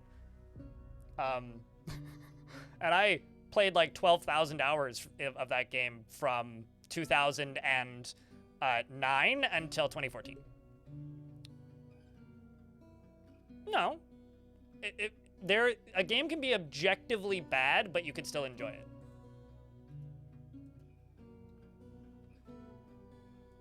It doesn't make it a good quality product if you enjoy it. It just means that you enjoy it.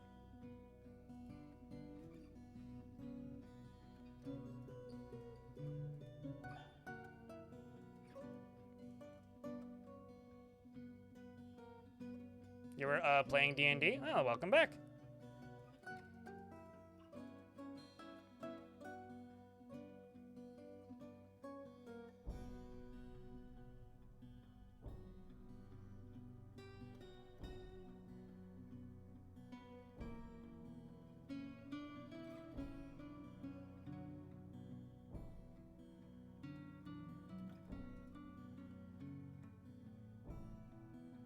Grab that steel battle axe too if I can.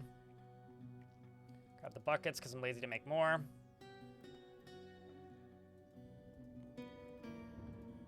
Buy the toys for the kids.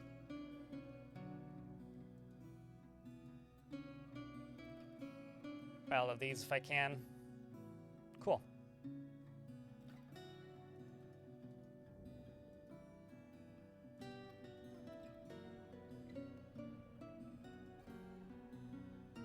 Buy the iron spear and try and trade. And they said yes. We're in an ad break for another couple seconds. Streveners, thank you very much for the tier 1 subscription. Appreciate it. Chat, can I get a round of beers? I don't know. I'm thinking about this because I recently charged up my... Here's a good example of this, actually. I recently, while I was on those days off, one of the things I did, I actually posted some photos of them on Discord, but I went and I put my, or rather, gathered my games from my DS for the first time in a very long time. So I now have access to my DS games, and I quite literally haven't even charged my DS or 3DS in a very long time. And I have a copy of Tetris Ultimate for the DS. that might be, like, outside of the mobile Tetris games, that might actually be the worst version of Tetris I've ever played. But since charging my 3DS for the first time in, I don't know, 15 years, I can safely say, not 15 years, but in the last, like, 5, 6, 7 years at least, probably 10. I don't think I actively used it since, like, 2016. I can safely say that's probably the version of Tetris I've played more than any. Like, I have, like, close to 1,000 hours, according to my 3DS, in that thing. Is it any good? No. It's the version of Tetris I owned on a system that I had ample access to.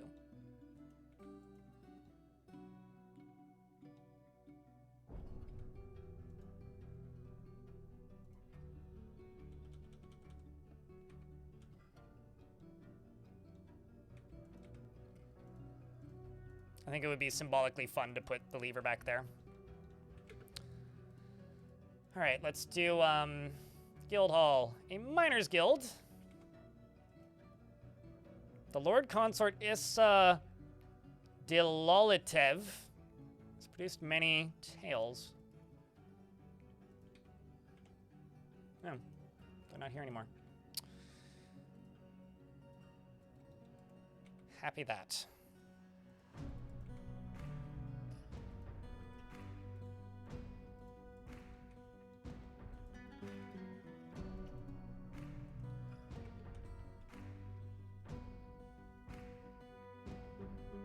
Phineas, thank you very much for the 67th month.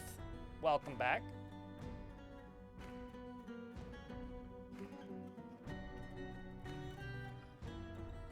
Also, appreciate those resubs and the new sub, as well as the 5-pack in the last 10 minutes, because it'd be real cool to hit the daily minimum today, but we're a little bit of a ways off still. We just barely creased past it yesterday. Of a guy going through every Ultima game. You know, if you showed me a screenshot of most of the Ultima games, I don't think I would be able to identify them as Ultima. Like, that is a series that, like, I'm sure I'm not the only person in my generation who feels this way, but I feel like I've kind of just completely passed by them. Like, they just have always existed in the periphery, but, like, I've never been, like, acutely aware of their existence or, like, what those games play like or what they look like. They look so generic, except for Ultima Online. I could identify Ultima Online in a vacuum. But, that's maybe it.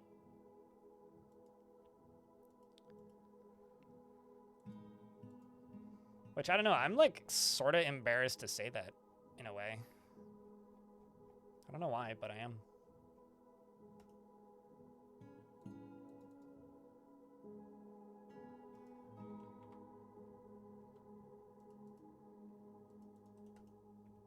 They're also one of those franchises that I'm kind of amazed, like, died out almost completely. Chat, can I get a couple extra beers for Phineas? In the tier 3. Tack and the Power of Juju, and there's 3 whole people that have heard of that, of the game.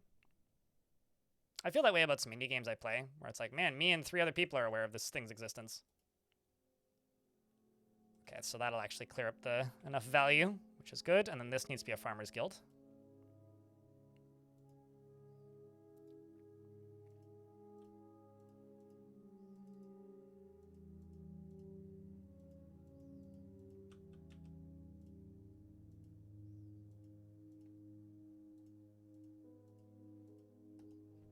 See how the digging's doing. Holy shit. Look how much progress we've made, chat. I'm just gonna let them dig this way. And then this way. And this way.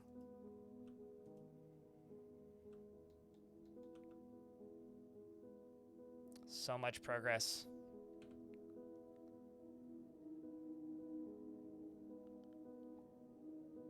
Peasant, peasant, get to work, dwarves.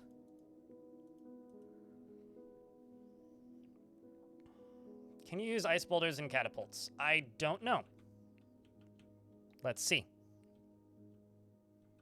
I could build a catapult and tell you. I haven't even thought to check.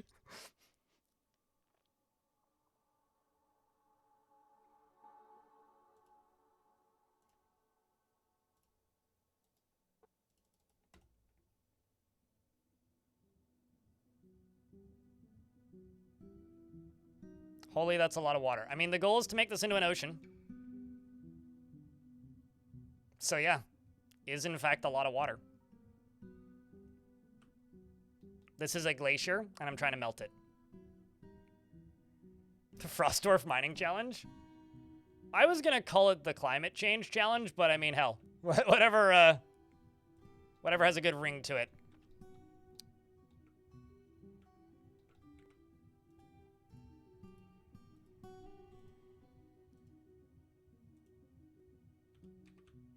Oh. Duh. I feel stupid.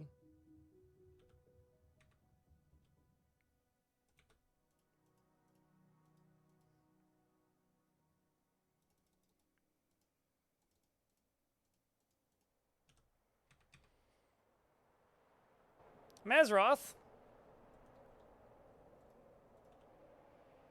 Thank you very much for gifting a subscription. Appreciate you.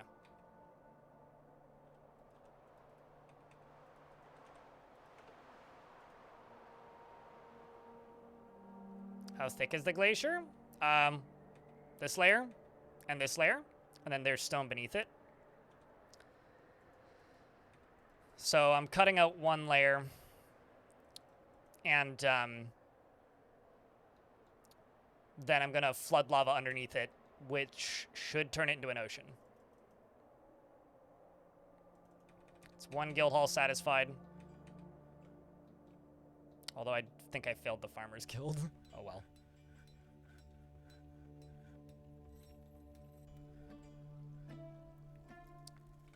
Bars currently, what are we at? 4 iron, some copper, some steel.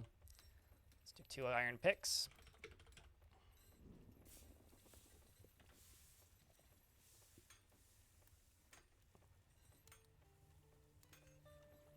I mean, migrants would appear if there is anywhere for them to stand.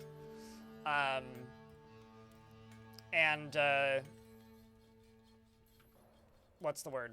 I don't know. Actually, I've never had a fortress with nothing but water on the surface. Outside of using Embark Anywhere, and that is just shenanigans. I don't know. It's a good question. I feel like traders would arrive and immediately leave.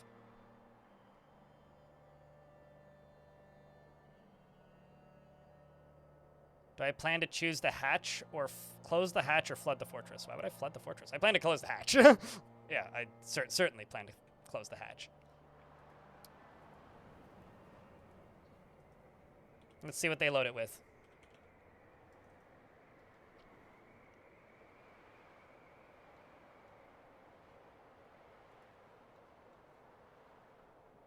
I mean, well, first we got to put daggers on our feet. Skates, the humans call them. Foot jurists, the dwarves call them.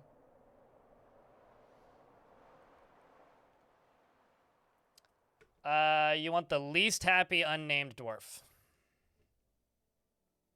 Do you want a child or do you want an adult? If you want an adult, I can give you toasted. Otherwise, you're going to be a child.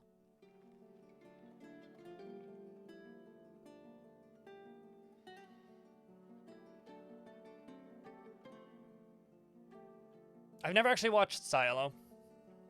You want the adult one? All right, we'll give you toasted then.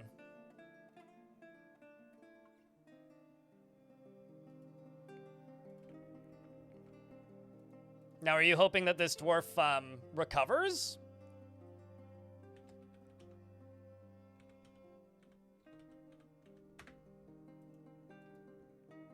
Or are you hoping that they stay angry and become a problem to me? He is in a constant state of internal rage and has a strong sense of duty, doesn't cling tightly to ideas, is open to changing his mind, and he tends to not be swayed by emotional appeals.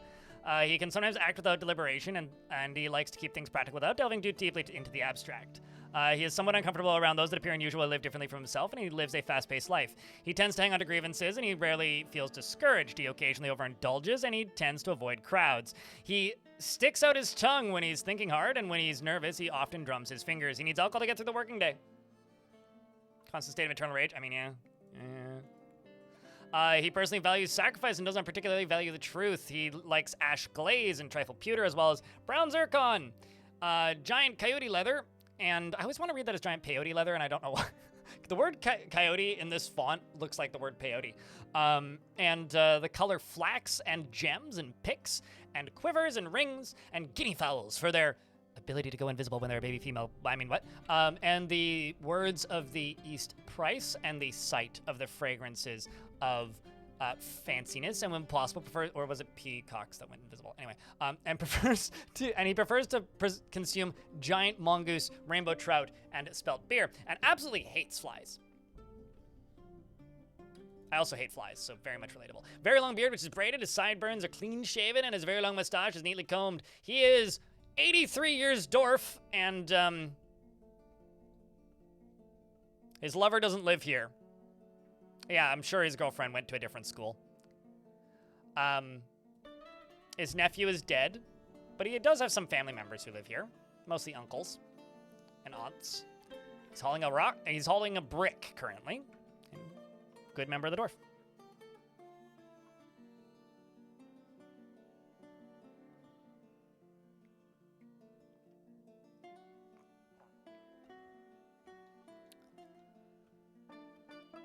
Okay, let's see how old Time Bomb is. Still 3. Elfie Bean. How is the beans of the Elfie variety today? On this day of our Dwarf, 2026. Chat, can I get a round of beers for the Bean of Elves? Hello, Fire. Happy camper. What were you up to today? What were you plucking away at?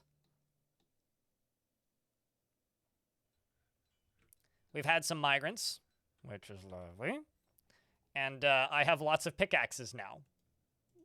Miner Squad is in full effect.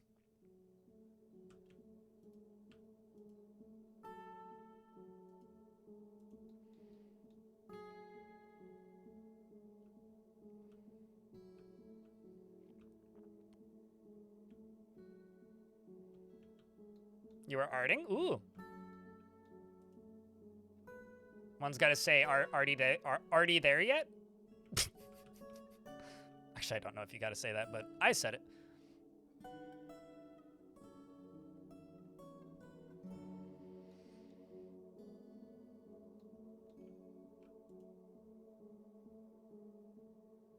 We're trying.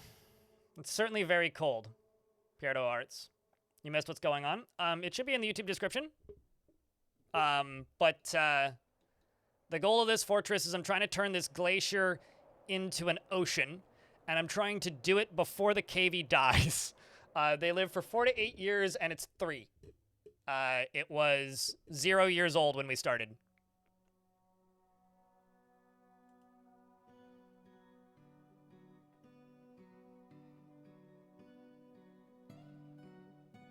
But what were you drawing, if I can ask Elfie?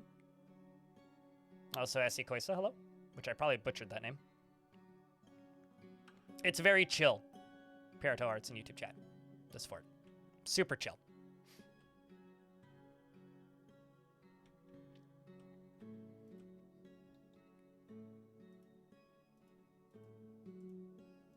Just gonna widen this so that when I have extra mining dwarves, they can just stay in the same area.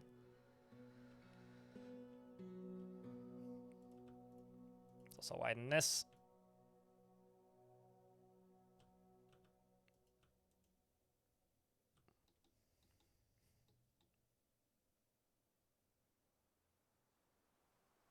A surprise? Oh, well. I should wait to be surprised then.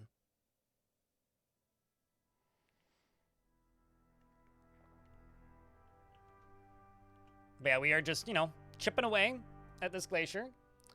I do have just about everything I need to power the pumps set up. So all I really need to do is get all of this layer dug. then go down one layer and dig out as much of it as seems reasonable, and then we can set the thing up. I don't think I'm going to turn the entirety of it into a glacier just for practicality sense, because I won't be able to spread enough lava, but I will be able to spread a lot of it, and that's what I'm going to try and do. And that'll work as my prototype, which I can then expand upon. Also, the revenue's in on the newest video that I uploaded this morning. It appears that advertisers are paying a pittance of $19.65 per 1,000 views, which is really low, actually. So it's made just over $100, which means I've made like 70, maybe, give or take. Which is, it's January. YouTube money sucks in January. They should be happy. They're getting a deal, let me tell you.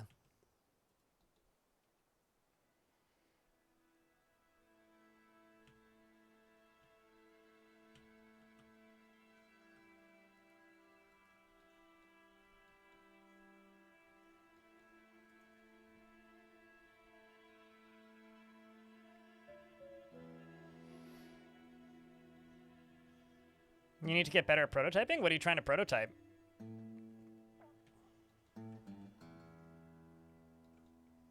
Also, it doesn't look like they load. They would have loaded the ice into this if they could. Fire it. So, to answer Klino's question from earlier, no, I don't think so. I do not think that they have the capability of loading ice into catapults. Alas, yeah.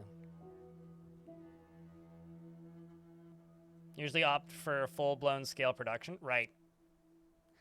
I mean, that's fair. I mean, that's more exciting than the alternative generally. It's much more interesting to just build the big crazy thing than it is to make sure that the big crazy thing will work.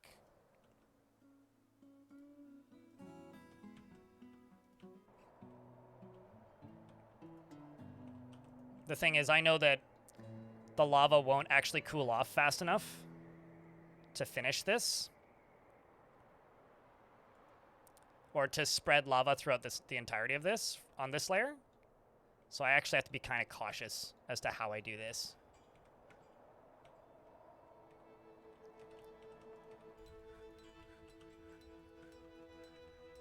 Okay, so these are both lava-safe mechanisms. So we'll give that lever a pull once that's done.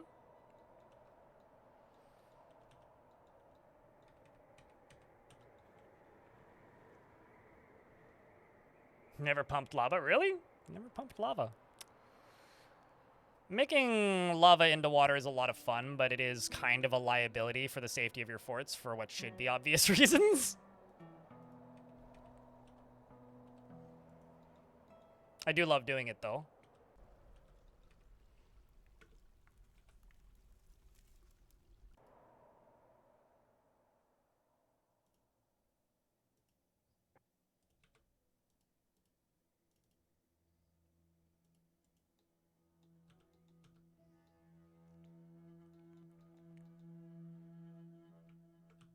Okay, so this should get cut out. Oops. After this is all done. This is also going to become a priority very suddenly.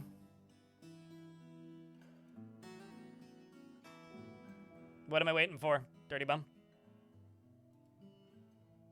We need a grand guild hall for the miners. Honestly, that makes sense. I understand why these dwarves want a grand guild hall. I mean, we even have dwarves that don't have pickaxes yet that are assigned as miners. Like, there's so many miners in this fort. It's a little bit silly.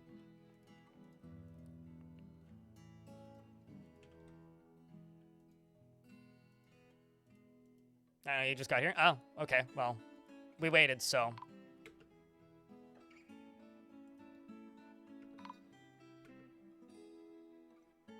We've caught a gremlin. We did it, chat.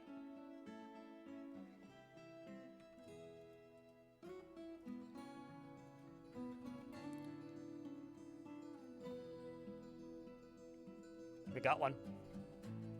we got one. No, not that door. This door. Let's go here and type in cage.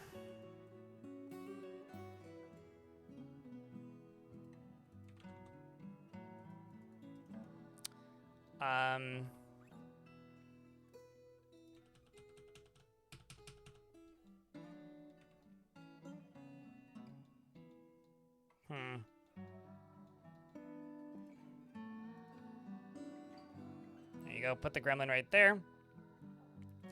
Gonna go back into here. Going to enable this. Go down to where the gremlin was. Gonna permit this briefly. Just make sure the burrow is on.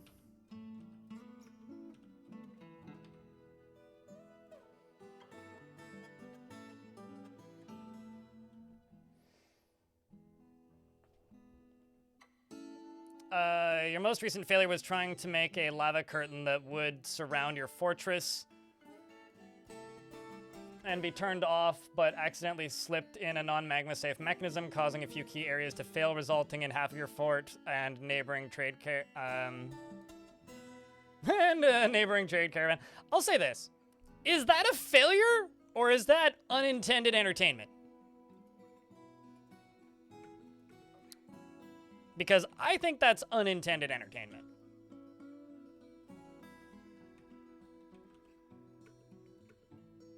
I now have a trained gremlin, chat. We done derpity did it.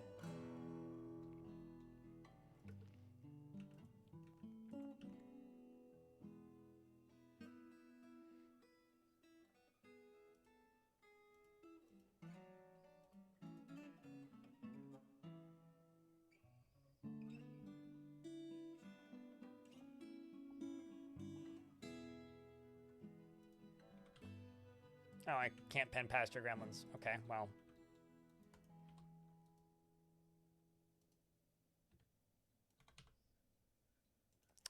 Why do I always forget that I can't pass your gremlins?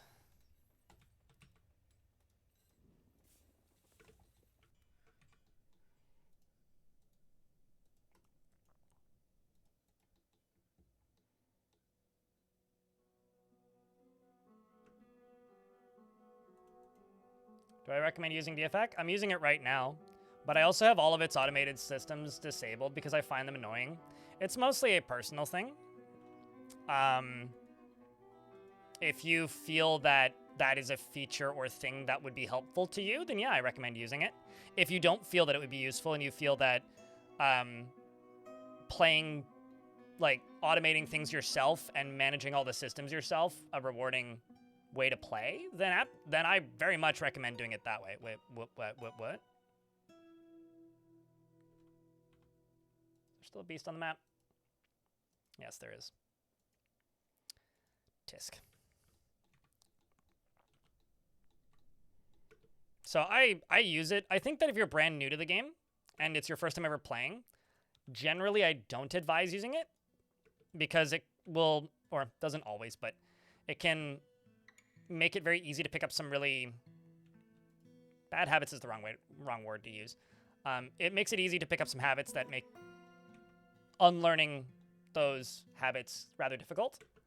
But it doesn't mean that it's like bad. It's like the first time you play through a big RPG, you should probably finish all the quests at least once. But like, you know, maybe the second or third time you use a trainer or something to skip some quests. Like that sort of thing. That's kind of how I feel about DFHack. It's like, it has some very useful tools and some very useful bits. But I'm probably never going to use it for everything.